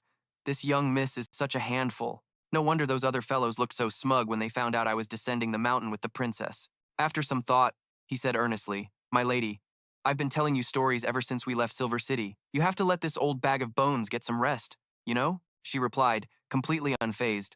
Who asked you to stop right when you got to the most important part? What happened between that Guan Wu Yi and the eldest miss in the end? Their love story is just too beautiful. It's so moving. The sixth elder looked like he was about to collapse. He thought to himself, will she ever give me a break? It's been 16 hours already. Elsewhere, Sword Soul asked, Imperial Preceptor, I'm not sure if this profound pill business is real or fake. For someone of your advanced age to take such a personal risk, it feels like the potential losses outweigh the gains. Meng Shen explained, the danger this time is general, but our Ning Hall and Tianxiang have been peaceful for many years. The real danger lies with you and the Jun family, due to your long years of conflict. At this, Sword Soul became quite irritated. Jun Wu Hui, of the 3 profound lands, is the enemy I've respected the least in my entire life. This trip to Tianxiang, my first purpose is to escort you, Imperial Preceptor, and my second is to find out just how in the world Jun Wu Hui kicked the bucket. Despite his tone, Meng Shen replied calmly, I know you've suspected me for all these years. While it's true I intended to act back then, it really wasn't me who did it. Sword Soul seemed ready to erupt. It was a war between military men. What business was it of yours to meddle? He reminded him. Sword Soul, some matters are not purely military affairs. He then shouted, Jun Wu Hui and Jun Wu Meng may be dead, but the third brother, Jun Wu Yi, is still alive. Some truths must eventually be brought to light before the world. I refuse to accept such a shameful victory. Scene change. Someone playing with a pigeon mused. A peak level, 9-star profound pill. Now that's a truly fine item. Even if it's just for the sake of that pill. To fight against all the heroes of the world, for it would be one of life's great pleasures. Someone else questioned, how could a peak level, 9-star profound pill fall into the hands of a mere Xuan practitioner? That is a great humiliation for all of us. And so, the news of the profound pill spread far and wide, causing experts from all over the world to converge on the Tianxiang kingdom. They all rode their horses, looking majestic and imposing. The scene shifts to Mo Xie's residence. He was observing the beasts in their cages, thinking to himself, a level 1 silver Xuan beast, a level 2 winged Li, a level 3 swift wind wolf, and many level 4 beasts. I only mentioned needing them last night, and you've already bought them for me today. Mo Xie looked at the beasts in their cages and praised, Uncle, you sure work fast. Why isn't there any reaction? Let's try the level 2 beast. He reached out his hand, then thought, now for the level 3. Seeing there was still no change, Mo Xie felt a bit awkward. The level 3 isn't reacting either.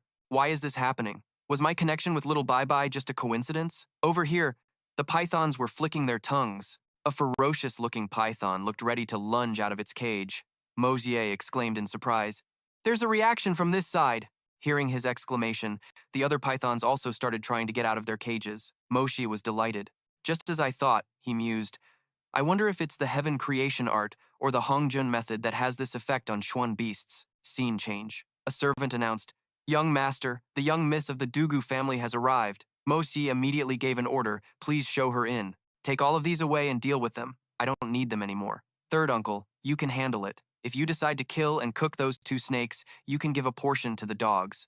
Wu Yi thought to himself, "These two bone-devouring pythons cost 200,000 taels of silver, and he's turning them into a single meal that costs 200,000 taels?" A beautiful young lady, holding a pet, walked towards Moshi. Accompanying her was Wudi. The moment he saw Moshi staring, he shouted, "What are you looking at? Haven't you ever seen a beautiful woman before?" But Moshe didn't get angry at all. Instead, he said, "So, Miss Dugu Xuan is here. How about we all have a drink together?" "So, over the top? Offering me a drink? I still remember being tricked last time. I'm warning that kid to tell his messenger to be a bit more honest this time. Of course, if it's free, having a little drink is fine." Suddenly, Xiao Yi's beast flew back to him. Mo Ta immediately hugged it and praised it. "Good spirit, beast. Xiao Bai, you're so considerate. You quickly pour a drink for Dugu Xuan." "Miss Dugu, you look truly beautiful today," she secretly wondered. "Why is he calling me Miss Dugu? Why not little girl anymore? That sounded much more familiar." Xiao Yi acted annoyed. "I thought you didn't even see Xuan."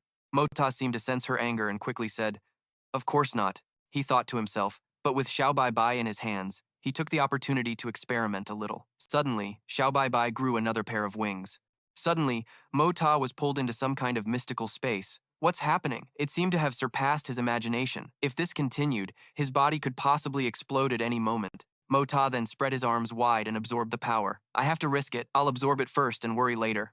Xiao Bai was also absorbing a strange stream of spiritual energy. Xiao Yi wondered to herself, "Jun Mo Ta, what's suddenly wrong with you? He's clearly sitting in front of me, but it feels like he's a million miles away." Wu Yi thought to himself, "A powerful force is slowly emanating from Mo Ta's body. This is not good. This scene cannot be seen by outsiders." So, he immediately entered Xiao Bai's body. Wu Yi quickly dealt with the obstacles affecting him. "Lucky I was fast, otherwise anyone who touched it would have their soul scattered." A strange force lifted Mo Ta high into the air, then slammed him down, leaving him in utter confusion and causing him to cry out in pain. But right after, a stream of power entered his forehead. Xiao Bai also benefited from that power and evolved. Beams of light continuously rained down from the sky onto Mo Ta's position. The ninth elder couldn't help but wonder to himself, just what level of cultivation is needed to create such a world-shaking phenomenon? The elder exclaimed, "This cultivation level, I'm afraid it has surpassed the supreme godly profound realm.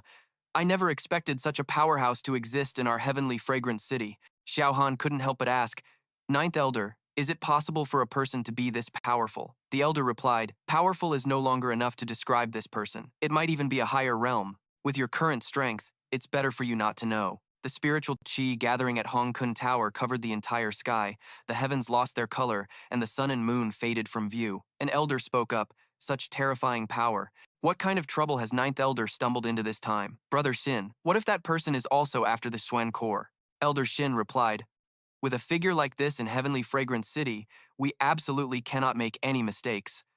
Otherwise, I'm afraid we won't have a chance to return." The Sword Soul, who was passing by, also stopped to observe. The Dream God was also quite surprised, not expecting such a powerhouse to be in Heavenly Fragrant City. Peak supreme godly profound realm, or an even higher existence. That same day, 300 guards of the Jun family completed their life and death training. Each and every one of them seemed as if they had returned from the gates of hell, fearing neither heaven nor earth. Heaven emulates Qian and Kun. Earth divides yin and yang. Yin and yang reincarnate. Thus all things are born and transformed. The human body is originally just the two energies of yin and yang, born from creation and returning to creation. This is the yin-yang evasion technique. Once mastered, it can make the body invisible to anything around it. If cultivated to its peak, one can even merge their body with the air itself. He moved from inside the room to the courtyard to absorb spiritual qi, yet he could control it without causing any damage to his surroundings. Wu Yi softly called Mo Ta's name. The boy immediately responded in a panic. "Yes, third uncle. I don't know what's going on either. It seems this little fellow has taken a liking to you," he mused. He wondered, "It actually leveled up? How is that possible?" Mo Ta added, its feathers really did change color. Wu Yi silently assessed. The phenomenon of an iron-winged leopard leveling up is its feathers temporarily changing color due to spiritual qi. With a face of feigned innocence, Mo Xie shirked all responsibility for the little leopard's recent breakthrough, thinking, "It leveled up on its own. This has absolutely nothing to do with me. I don't know anything. It leveled up all by itself." Woody stumbled in with a splitting headache, asking, "My head hurts so much. What just happened? Third uncle, why did you hit me?" Woody's uncle immediately denied it. "Hit you? Of course not. It must be from the wine you drank earlier. You two are really lightweights." Woody heard this and believed him. "So that's what it was. Your wine is way too strong." Having leveled up, Little Bai Bai was feeling extremely smug. Xiao Yi couldn't help but praise it. "Little Bai is so cute," he called out softly. "Dugu Ying, come over here with me. Let me see what Dugu Woody has taught you." He thought to himself, "Does third uncle want to give me some pointers?" Seeing Woody looking so dazed, Mo Xie laughed to himself at the kid's completely bewildered expression. Third, uncle's willpower is truly impressive, daring to leave Xiao Yi here. "It must be Grandpa's instruction," he said cheerfully. "Miss Dugu, you still remember, right? I still owe you a good sword." Xiao Yi pouted. "The scoundrel who tricked me out of my meteorite. Of course he has to compensate me with a good sword," Mo Xie boasted proudly. "Anything made by me is an absolute masterpiece. I guarantee you'll be satisfied." After a moment, he brought out a wooden box. Inside was a rather beautiful sword. She exclaimed excitedly, "What sword is this?" Mo Xie explained, "Hongshu Zong Dao, or red sleeve hides the blade. So, the sword's name is Hongshu. It was forged in Tianxiang City, so it's called Hongshu Tianxiang. This is the first sword I've forged in this life, so it's named the #1 sword, Hongshu Tianxiang." She praised, "You made this yourself? It's beautiful." He handed the sword to her. "It's a short sword, designed to be hidden in a sleeve. See if it suits you." She suddenly became a bit shy. "Are you really giving this to me? But I don't have anything to give you in return." Mo Xie appeared quite calm. "I owed this to you in the first place. There's no need for a return gift." Xiao Yi hesitated, thinking for a long while. Then she took off her necklace. "How about this? I'll give this to you." At that moment, Jun Mo Xie never imagined the special significance this jade pendant would later hold. So, Mo Xie didn't refuse her kind gesture. "Then I'll accept it." Xiao Yi blushed, calling out softly, "Xie, this jade pendant." She fidgeted, unsure of what to say. He said, "It's fine. It's a kind gesture from you, Miss Dugu. But since you specifically requested a sword, I figured you must be very skilled in swordsmanship." She replied, "Swordsmanship? Of course, let me show you." With that, Xiao Yi performed a few rather graceful moves for him. However, Mo Xie interrupted her. "It's like an ox eating a peony. To use such a fine sword with that kind of swordsmanship is a complete waste of a heavenly treasure." She asked softly, "Are you saying my swordsmanship is no good?" He explained, "It's not necessarily your fault, but the sword style you use is too rigid. Give me the sword first. Now, watch my movements carefully. Hong Shu sword dance, soul shatters.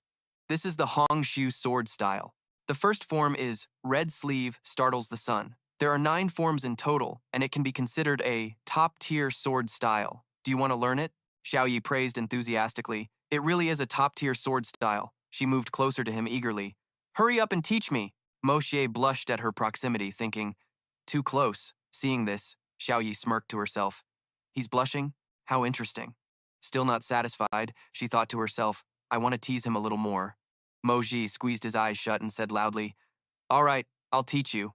What's there to be afraid of?" And just like that, their lips met and their eyes locked. A moment later, they pulled apart. Xiao Yi hadn't expected things to go this far, so she was also quite flustered. He hastily explained, "It was an accident, truly just an accident." Hearing this, Xiao Yi got annoyed and tried to push Makta away, but failed. "You bad man." He tried to comfort her. "Miss Dugu, please get up. How can you learn the peach art while sitting there covering your face?" She was adamant, "I'm not getting up. You've already done that to me, and you're still calling me Miss Dugu?" Makta heard this and asked back, "Then what should I call you?" Xiao Yi gently uttered 4 words, "You know in your heart." A moment later, he seemed to realize and exclaimed, "I know."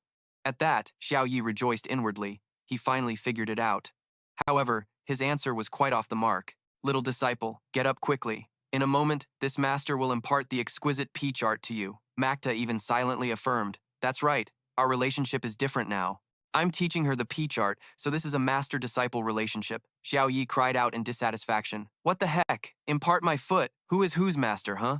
Who is your disciple?" Makta said in confusion. "This is truly hard to understand." He thought to himself, This was a classic first kiss, the first kiss of 2 lifetimes. If anyone's at a disadvantage here, it should be me. Xiao Yi urged. Hurry up, come and teach me that peach art. He changed his mind and decided to make things difficult for her. Just because you tell me to teach you, I have to? Do I owe you something? Hearing this, Xiao Yi felt very wronged. You kissed me, you accepted my jade pendant, and now you're being so mean to me.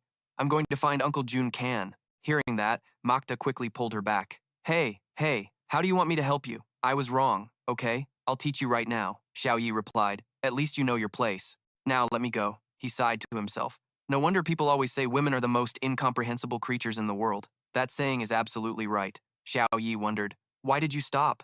Hurry up and teach me, Makta thought to himself. Hey now, you're being too impatient. I can't teach you if I'm not holding your hand. At this rate, when will we ever get this done? Suddenly, a lot of noise echoed from outside. What's up? He wondered. It's so noisy out there. What happened? Wu Yi reported, the state preceptor of the Wu-Tang Kingdom and the famous general Zui Jianhun have arrived at Tianxiang today. His Majesty has dispatched the first prince to welcome them into the city. In addition, the #1 Xuan Qi Grand Master of the Shenzi Empire, Elder Shi, has also arrived. His Majesty has assigned the second prince to stay in the city to prepare for the visiting delegation. Makta assessed the situation. 2 delegations with unpredictable intentions. The 3 princes are divided to receive them. His Majesty's arrangement is truly brilliant. Wu Yi replied, it's merely a test from His Majesty to see the 3 princes' attitudes towards the neighboring countries. Perhaps after the matter of Jingqing is over, the heir to the throne will also be chosen. He came up with an idea. Why don't we go join in on the fun? Wudi reacted enthusiastically. Join the fun? I love that, let's go. Xiao Yi gently tugged on Makta's sleeve and said, when we fainted just now, that was your secret, right? I won't tell anyone, and I won't ask you about it. I understand. When you feel you can tell me, will you let me know? I will absolutely never harm you, and I will absolutely never make things difficult for you. Makta gently stroked Xiao Yi's head, looking quite affectionate. Wudi smacked his hand hard. You brat! Don't even dream of taking my precious Xiao Yi. If there's a next time, I'll chop your hand off directly. Seeing him being scolded like that by her brother, she secretly giggled. Her brother called out, Xiao Yi, let's go. We can't let him stand near you. The 2 of them then walked away, just in time. This makes it easier for their opponents to act. While they were bustling about, Makta had already left them and stayed behind. Xiao Yi wondered, Jun Makta, where did he go? He thought to himself, maybe he could blend into this crowd and see if there was a chance to gather some intelligence. Wang Jia suddenly appeared behind him. He spoke up, so it really is you, boy. Fate truly brings people together from 1,000 miles away. Last time, you ran off right after our encounter. You won't be able to escape today. Makta secretly recalled that this was the person he met at the tavern last time, and he remembered that he was in disguise. Makta feigned confusion and asked back, who are you? When did I ever insult you? Wang Jia said, boy, are you still trying to play innocent? If I weren't so skilled, I really wouldn't have recognized you. You said that there was someone in this world worthy of drinking with you, which implied that I was not qualified. How is that not considered an insult? Only then did he realize and let out a chuckle. Oh, that? Seeing this, Wang Jia grinned. So you admit it? If you truly feel that remorseful, then come on, let's go have a drink with me. Makta retorted. Do you even know who I am? Why are you so casually dragging me off for a drink? He replied. It's just a chance encounter. After we drink, we'll go our separate ways. Why must I know who you are? Makta said. You're the one who said that. He replied. You're something else. To remember it so clearly. I've discovered I can't speak carelessly in front of you anymore. I just sensed that things were about to get very lively, so I wanted to stand here and watch. Wang Jia praised. Watch the commotion, you say? Well said. What will happen now that he is here? When the 2 sides finally clash, there will be absolutely no mercy. Whether the national preceptor of Wu-Tang comes or not, what does that have to do with me? Makta said cheerfully. Just a conversation like this is enough reason to drink 2 jars. He wondered, is it the wine you mentioned, 100 times stronger than Song Lao San's, that peerless, rare nectar of the world? Makta simply replied with 2 words, guess. At this time, Tianxiang City was a chaotic mix of all sorts of people, and every street was incredibly bustling. The national preceptor of the Wu-Tang nation, Fei Mengdan, entered the city. The Xuan Qi Grand Master of the Divine Sun Empire, Elder Shi, also entered the city. It's getting quite crowded over here. Uninvolved personnel, step aside. The first prince is welcoming the national preceptor of Wu-Tang into the city. Wang Jia led Makta to a tavern by the roadside. He called out, Song Lao San, I've caught that boy and brought him here. Hurry up and bring out your best wine. Hearing this, he wondered, what do you mean by that? Wang Jia explained, Song Lao San's wine is the best brewed in all of Tianxiang City. That day, he greatly admired your unconventional words. He kept insisting on meeting you again, so I, this old man, decided to help him fulfill his wish. It was also a convenient excuse to make a wager for some fine wine. Truly, a fine tale for the ages. Old Third Song stepped out upon hearing the commotion. Indeed, a distinguished guest. It was truly a pity that I didn't have the fortune to meet this young master last time. Today, I finally have the chance. Please, come in. Mactus secretly wondered. He had clearly never met this man before. Yet why did he feel an overwhelming sense of familiarity? This man has a sharp aura about him. He's probably not just a simple wine merchant. Song Lao San spoke his mind. That day, hearing the young master's profound insights truly broadened my horizons. To truly drink wine is to drink in the mood, the atmosphere. It's not about pouring wine into your belly. That can only be called trampling on good grain. Then, according to the young master, what would not be considered trampling on grain? He raised his cup of wine and began to recite, "What is this wine that the world loves to drink? And what is this sorrow? What is it about wine that we love?" Old Third Song asked in return, "What is wine? Are you saying wine is not a beverage? But besides that, what else could it be?" Macta poured wine as he spoke, alone in a foreign land, wandering with an uncertain future. The wine you drink then is the wine of homesickness. When you're in a good mood and work feels satisfying, you drink a little wine to celebrate. That is the wine of celebration. When your heart is troubled and you turn to wine to relieve your sorrow, then that is the wine of sorrow. When a good friend visits, raising a glass is for camaraderie. For a farewell, it's for respect. Drinking out of boredom is for seeing someone off. On the battlefield of mutual slaughter, warriors drink for passion, for slaying enemies, and for courage. The drink is about the mood, and the taste is just one of those circumstances. Hearing this, Vung Ra couldn't help but praise. Profound. Young master, you are truly a genius, he continued. Things like wine tasting and appreciating fine wine all have another prerequisite, which is to have truly fine wine. However, besides me, no one has this kind of wine. Lao Tam exuded confidence. I, Tong Lao Tam, have traveled the world. I can say this without reservation. If my wine is not even drinkable, I'm afraid there's no wine in this world worthy of your attention, young master. Vung Ra smirked. Tong Lao Tam, there are heavens beyond heavens. Fine wines in this world are countless. If he can produce a wine better than yours, what will you do? Lao Tam replied, then I will acknowledge him as my master. As Lao Tam approached Makta's spot to take the wine cup, Makta used his power to uncover the old man's true face. Makta realized it and thought, so it's him. Who would have thought that the wine tavern owner Tong Lao Tam would actually be a Sky Xuan expert?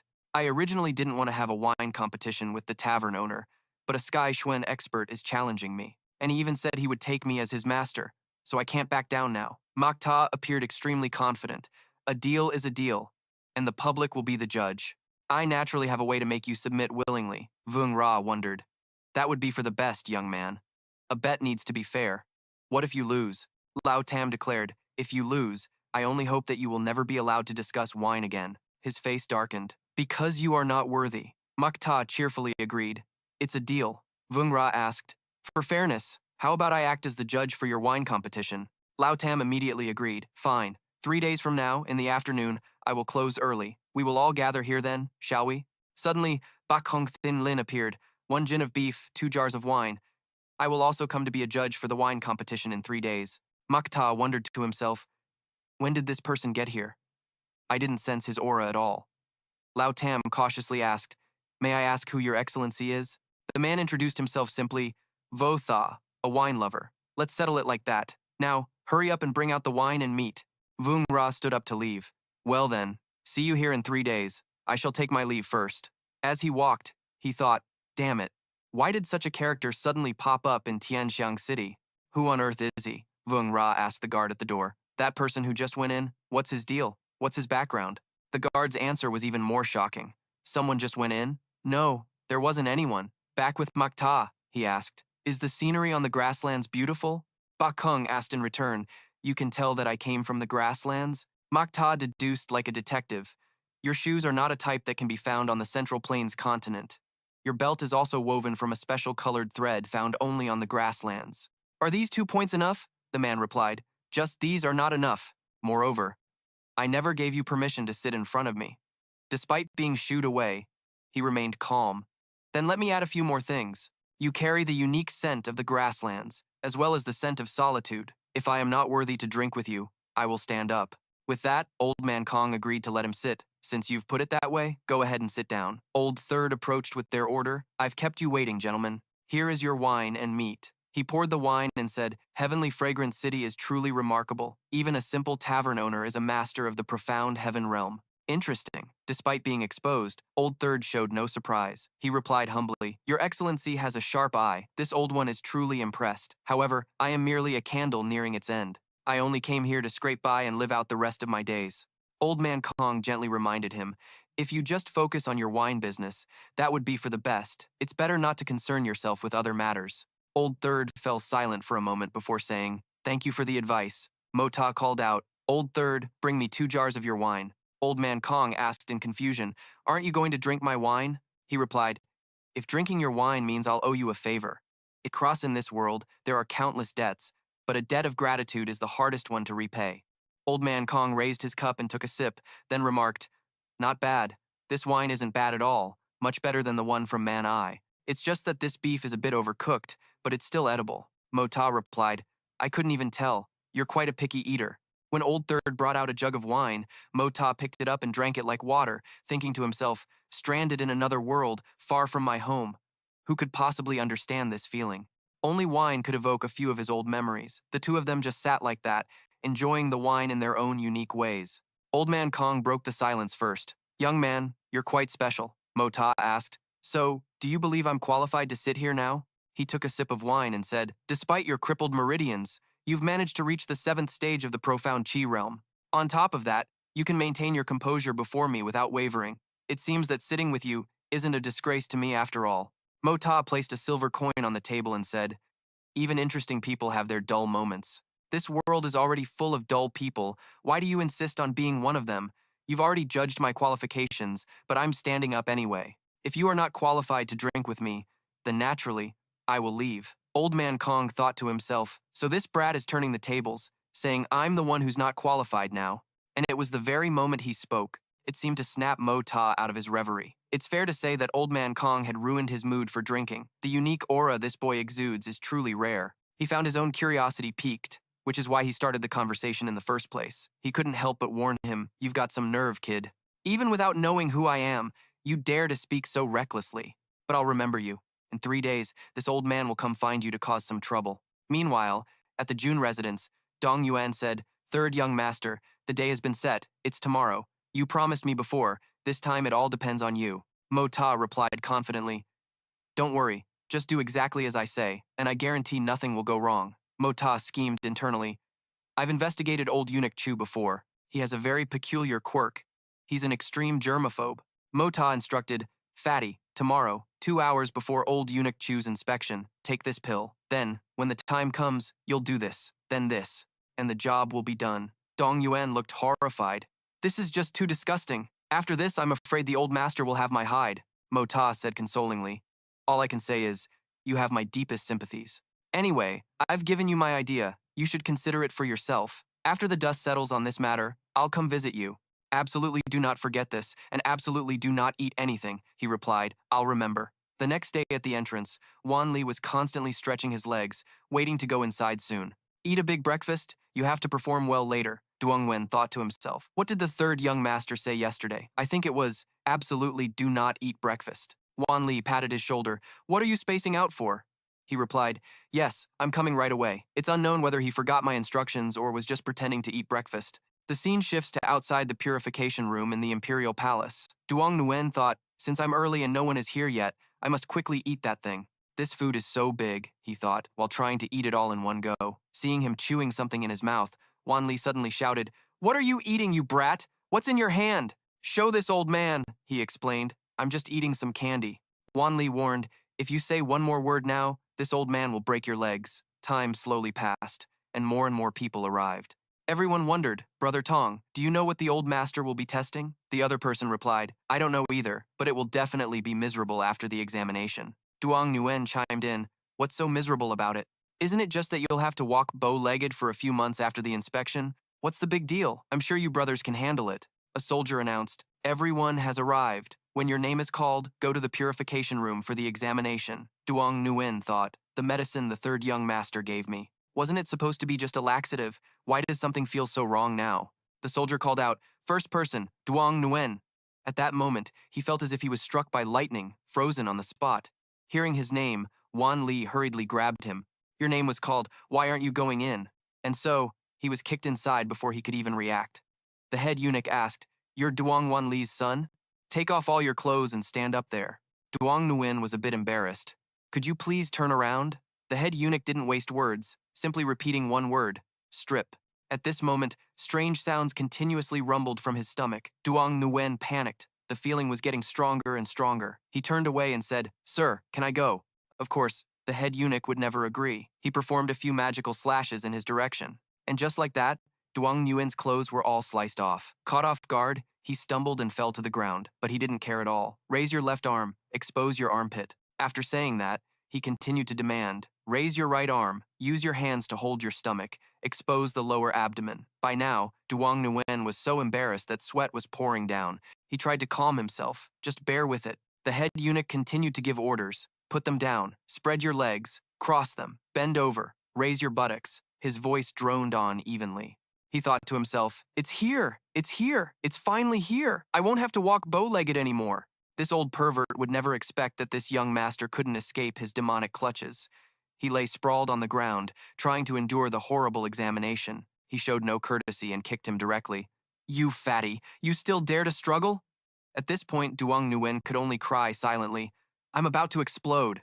Suddenly, the head eunuch fell silent to sense something. He focused his power into his eyes, his gaze fixed as he stared. On that day, the head eunuch experienced a hell of filth. Outside the eunuch's chamber, a loud noise suddenly erupted, startling Wan Li, who was drinking tea. Tang Yuan was thrown out, not a stitch of clothing on his body, his rear end smoking profusely. Wan Li wondered, what in the world happened? What happened to Tang Yuan? He asked hastily. Tang Yuan couldn't even stand up, whimpering, my butt. He looked towards him and wondered, what is that smell? Zhu Chuzhou, what is the meaning of this? Give this old man an answer now. The old eunuch Zhu replied, get your wretched grandson out of my sight, or don't expect this old man to spare your lives. After that, only the sound of the eunuch retching could be heard. Wan Li said angrily, damn it! Let's go treat your wounds first. We'll settle this score another day. The scene shifts to the Jun family. Mo Ta asked in astonishment, what did you say? Tang Yuan was kicked out of the Tang family? Zhan Tian replied cheerfully, that's right. It's been over 10 years since I've seen a show this good. Tang Wan Li's grandson actually let one rip right in the eunuch's mouth. Mo Ta held his forehead and thought to himself, my God, fatty, you're truly a legend. That eunuch is a powerful master, you know. Zhan Tian continued his story. Yesterday, after Tang Yuan was beaten in the palace, Tang Wan Li even went to demand justice for his grandson. The Tang family offered a huge amount of resources, but the eunuch refused to accept them and even wanted to report the incident to his superiors. He wondered, so, to settle the matter, the fatty was kicked out of the family? Zhan Tian asked. Mo Ta, why aren't you laughing? Mo Ta told the truth. This idea was mine. My original plan was just to have him take a fart-inducing pill and let out a little toot. Hearing this, the old man asked in shock, are you serious? This must never get out, he warned. It's a good thing he's Tang Wan Li's grandson. If it were anyone else, the eunuch would have already chopped them into 1,000 pieces. He wondered, but he's just a eunuch after all. You're not going to tell me he was actually a great general, are you? Zhan Tian sipped his tea and said, back in the day, that Zhu Chuzhou was more than just a general. It's just that fate plays cruel tricks on people. Wu Yi asked, Father, are you saying that eunuch is the great general Zhu Zonglong from back then? But isn't he rumored to have died in battle? Zhan Tian slowly recounted. That's a secret only the people involved at the time know. Back then, the crown prince was taken hostage and brought to Corpse Valley. When he was rescued, he suffered countless wounds from poisonous insect bites, a pitiful end for a great general. From then on, as he was telling the story, he was suddenly interrupted by an announcement. The Tang family is at the gate, requesting an audience with Old Man Jun. Zhan Tian became quite worried. Why so fast? Has our plot been exposed? Then, a member of the Tang family walked in carrying Tang Yuan. The thing is, to quell this matter, Tang Yuan has been temporarily expelled from the Tang family. We ask Old Man Jun to take him in for the time being, the old man replied. I understand. Leave Tang Yuan with us for now. Meanwhile, Tang Yuan was lying in bed, writhing in pain. He demanded, Third young master, what kind of trick was this? You said it was a fart-inducing pill, but it was basically a laxative. Mo Ta asserted, I prepared the medicine myself. How could I have gotten it wrong? Tang Yuan said, I, your father, did exactly as you said. I ate a full stomach before going to the imperial palace, and only took the pill right before meeting that old eunuch. Mo Ta asked in shock, What? I told you yesterday not to eat breakfast, Tang Yuan replied. So, I did the exact opposite. Well, I guess you could say the mission was accomplished. The result wasn't bad. Anyway, I was already prepared to get beaten up. They should have just beaten me to death right then. My family didn't even waste words. They just kicked me, your father, out of the clan. Luckily, I've prepared quite a bit of my own private stash. Third young master, from now on, this big bro will be rolling with you, Mota asked. Then I'll see if you, kiddo, can build a business empire for me. Tang Yuan replied, I, your father, was born to do this. A moment later, Mota stood alone, muttering to himself, In the heavens there is Qian and Kun. On the earth there is Yin and Yang. Yin and Yang reincarnate, from which the 10,000 things are born and transformed. The human body in the beginning only possesses two types of energy, Yin and Yang. Born from creation and perishing by creation, the reason lies within the creation of Yin and Yang. All things can be hidden, and the human body is no exception. The ultimate cause is still Yin and Yang. Ka Ni, can you see me? Ka Ni wondered. What do you mean, can I see you? Are you telling me a joke? She continued. Young master, please move aside. Why are you blocking my way, young master? Stop pulling on my clothes. Young master, why are you pressing your face against the wall? Are you feeling unwell? He suddenly turned back and forth looking for something, then slammed himself into a tree trunk at lightning speed. Ka Ni reminded him, Don't keep hitting your head against the tree, young master. If your head hurts, I'll go find a doctor for you. Mota was annoyed. How is this crappy toy supposed to help with cultivation? Isn't this just making a fool of me? If I keep practicing, I might just transmigrate again. His actions made Kanhi even more bewildered. Young master, what are you doing? I'm going to find the young mistress right now. With that, she quickly ran off. She quickly informed Qing Han, You must go see the eldest young master. He's acting really strange. Seeing Mota sitting on the ground, Qing Han immediately questioned him, What are you doing? Do you find it amusing to torture yourself? At this point, Mota was delirious. I need to quickly master this technique so I can go watch the beautiful fourth-generation ancestor bathe. Qing Han frowned and asked, What did you say? Before he could say anything more, all that was heard was the sound of a slap.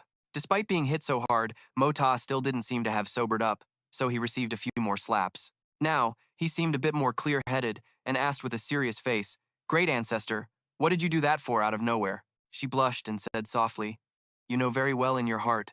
Only then did Mota notice her gaze, as cold and sharp as a knife.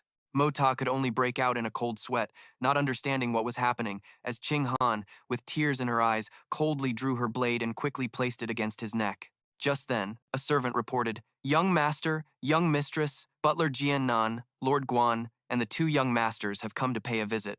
Mota wondered to himself, I haven't even done anything. Why is her family already at the door? Could it be that the butler also wants an emergency-grade profound pill? Hearing the servant announce that her family had arrived, Qing Han was just as bewildered. These past 2 days, the capital city had begun to descend into chaos. For 3 days, it was business as usual, quiet and peaceful, with no major disturbances. But every morning, the city guard on their daily patrols would discover several corpses. These deceased individuals were, surprisingly, no ordinary people. The scene shifts to the #1 sect in Tianxiang City, the Golden Sun Clan. Bo Kong stood before the gate, glanced around, then opened it and stepped inside. Seeing him enter, everyone who was practicing their skills stopped to watch him. Bo Kong got straight to the point. Tell Jin Fengli to come out and see me, these men shouted loudly. Is our clan leader's name something you can just call out so casually? Bo Kong remained a man of few words. He gently unleashed a move, and the few lackeys were instantly torn to shreds. Returning to the Jun family residence, Mota thought to himself, Thankfully, the great ancestor's slap woke me up. He broke into a light sweat. After an afternoon of practice, I can now become invisible for a moment and move one zong. But now, how in the world do I get out of this situation? Mota recited the activation chant in the courtyard, and with a whoosh, his figure vanished completely. Due to the failure, all the Xuan force Quan Mota had painstakingly accumulated was depleted in an instant. Now, his entire reserve of Xuan force is gone.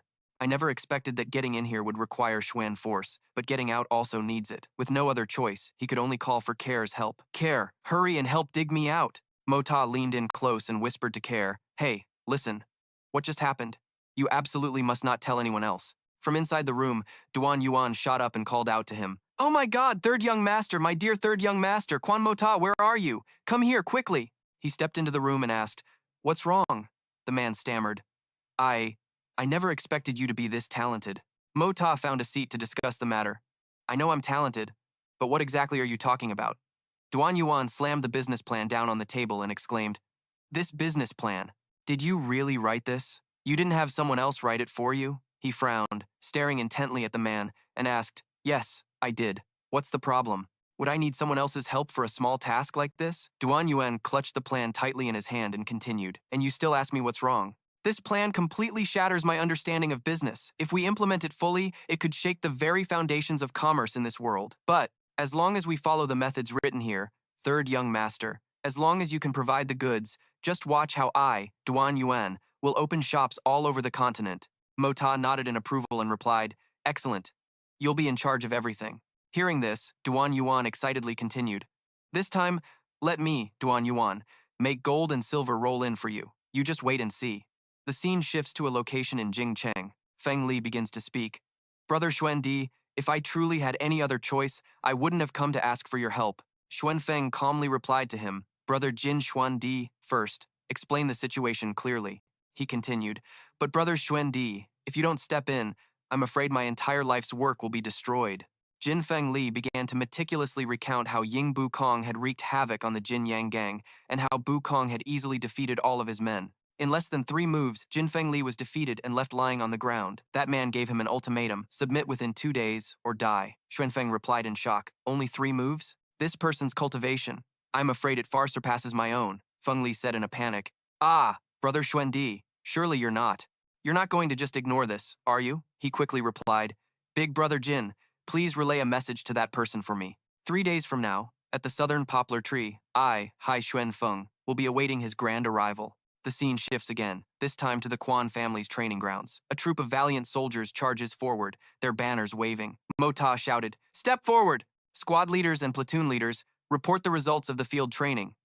An officer under his command quickly replied, reporting, "Young master, during this field training exercise, we lost a total of 46 members. Of the remaining members, 130 broke through the 9th rank to reach the initial stage of the human Xuan realm, and 84 people advanced to the middle stage of the human Xuan realm."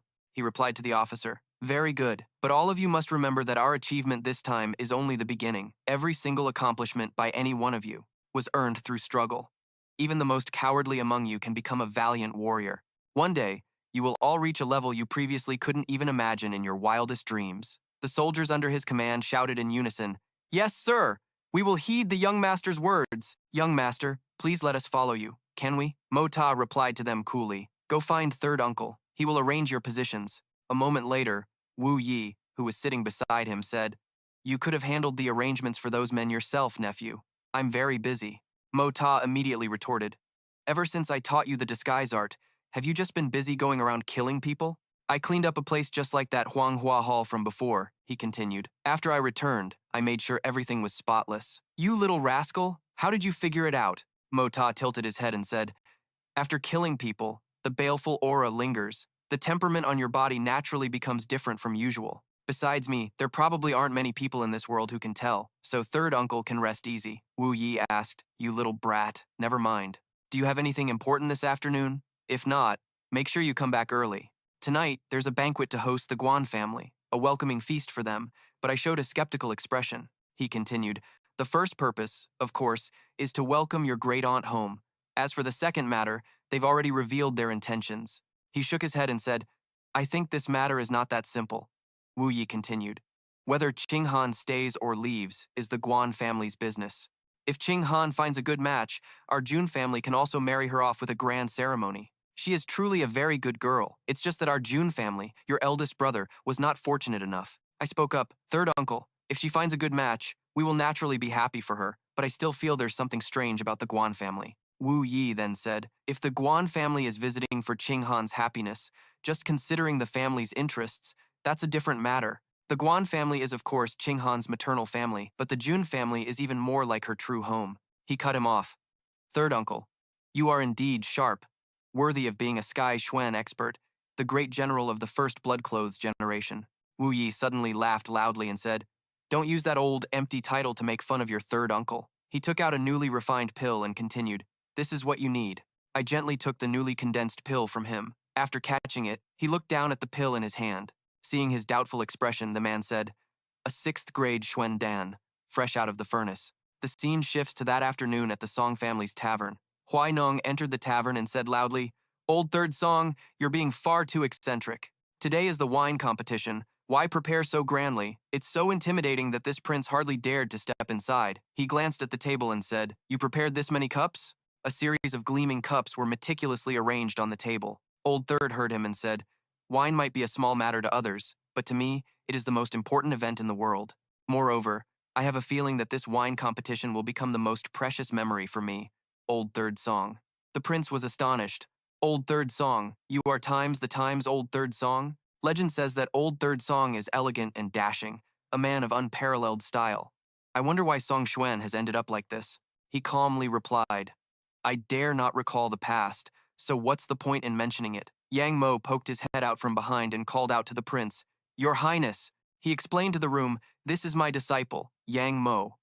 Bu Kong, sitting with his legs crossed while swirling a cup of wine, said, "His foundation is not bad."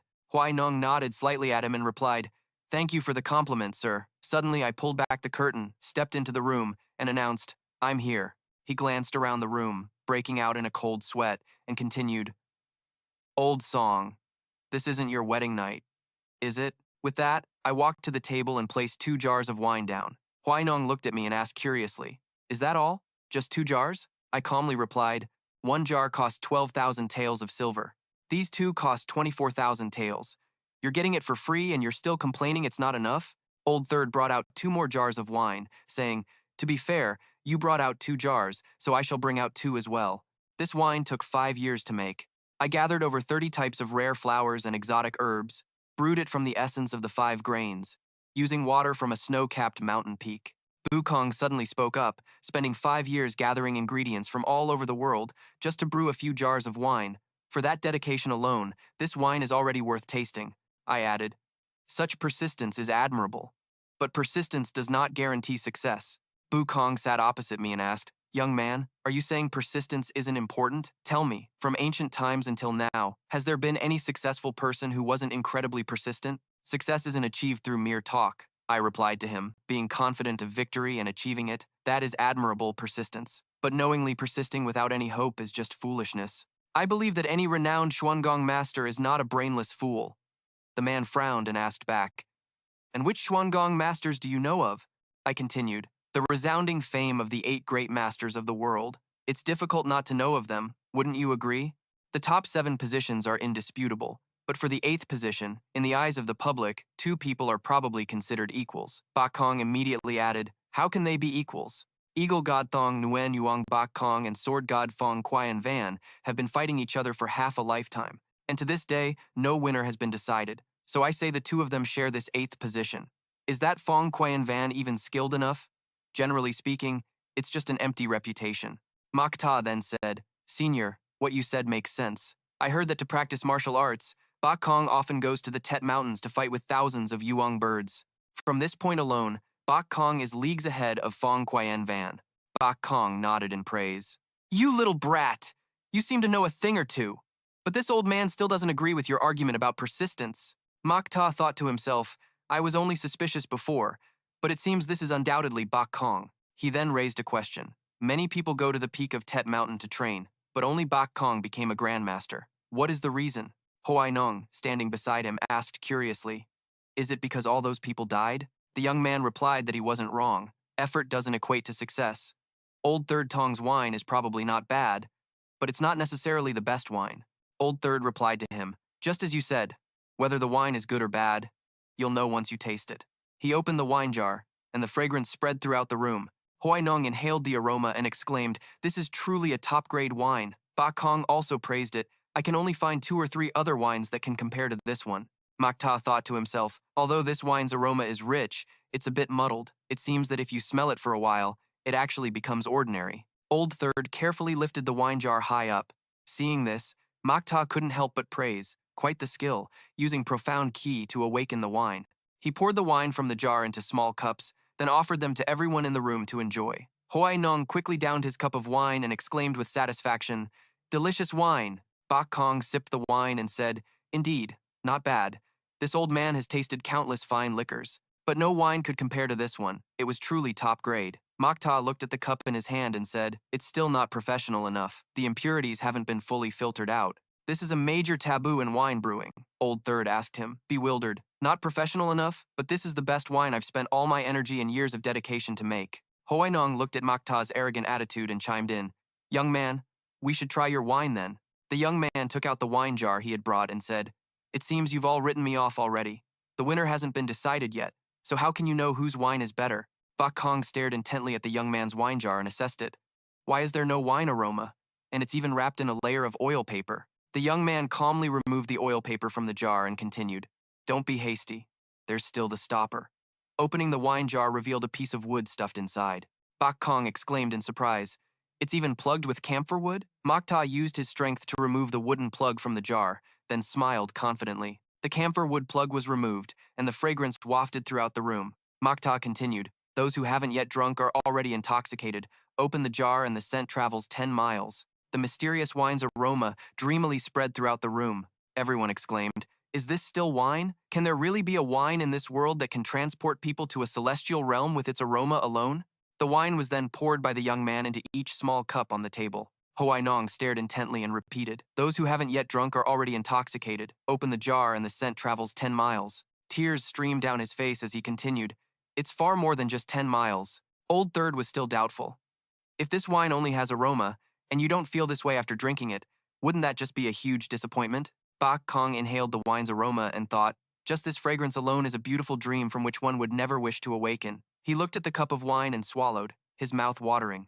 The wine in the cup shimmered, looking incredibly captivating. The hand Bak Kong used to hold the cup began to tremble uncontrollably. He eagerly raised the cup, wanting to take a taste. The moment the wine touched the corner of his lips, it sent a shiver of pleasure through him. And the old man couldn't hold back as his entire body began to tremble. Then, he exclaimed with excitement, Delicious wine. This is the most delicious wine in the world. This is the wine a true man should drink. Hoainong downed the entire cup of wine in his hand in one go. He slammed the cup down on the table, staring at it intently as he stammered, Only today do I realize I've truly wasted the past 10-something years. Beside him, old Tam slowly sipped his wine and sighed to himself, I've lost. But to lose to a wine of such superior quality is a loss I don't regret. Old Tam's hands trembled as he held the cup. To be able to drink such a fine wine today, I can live the rest of my life with no regrets.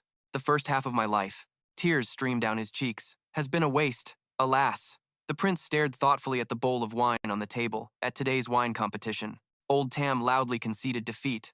I'm ashamed. How can this even be called a competition? My wine is completely unworthy of competing. I, Tong Lao Tam, am utterly and completely convinced of my defeat. He knelt before me, wanting to become my disciple. Master, please accept this disciple's bow. I watched the scene unfold, at a loss for words. The old man, however, casually offered his advice. A bet is a bet. For Tong Lao Tam to take this little brother as his master, given his brewing skills, is not shameful at all. I closed my eyes, sat on the chair, and spoke humbly. Senior, you flatter me. I opened my eyes and smiled. It is I who should be relying on you. The prince laughed heartily and asked me, Little brother, how much of this wine do you have left? Is it? I calmly stated the price and asked a question. Well, I've stated the price before. A wine like this costs 12,000 silver taels per jar. Tell me, gentlemen, is it worth it? Hearing the question, the prince replied, It's certainly worth the price. But to actually spend 12,000 taels to buy it is no easy feat. Old Tam sat with his arms crossed, his expression serious. If this is truly a rare, top-grade wine of the mortal realm, then it truly can't be measured by mere gold and silver. Forget 12,000 silver taels a jar. Even 12,000 gold taels a jar would be worth it. Then, I revealed my plan. If that's the case, I'll just auction off a limited quantity of the wine. I could probably fetch a handsome price. The prince asked in surprise. An auction? When will it start, and where will it be held? I smiled but didn't reveal the location. Regarding that, Tong Lao Tam will be the first to be notified when the time comes. Tong Lao Tam will be participating in my wine auction. The prince cheered happily and pleaded with me. That's wonderful. Can this old man get in on the action as well? Please, share some with me. Just then, old Tam stood up to introduce the prince he'd been conversing with. Master, allow me to introduce you. This is the current Prince Pingdeng, Yang Huai Nong, the one and only biological younger brother of His Majesty, the Emperor of the Tianxiang Empire. Hearing the identity of the man before me, I simply gave a light smile. So, you are Prince Pingdeng. Forgive my earlier disrespect. The two men looked at my calm expression, quite surprised. They thought, This young man seems like an ordinary scholar, yet he shows no sign of being flustered upon meeting a prince.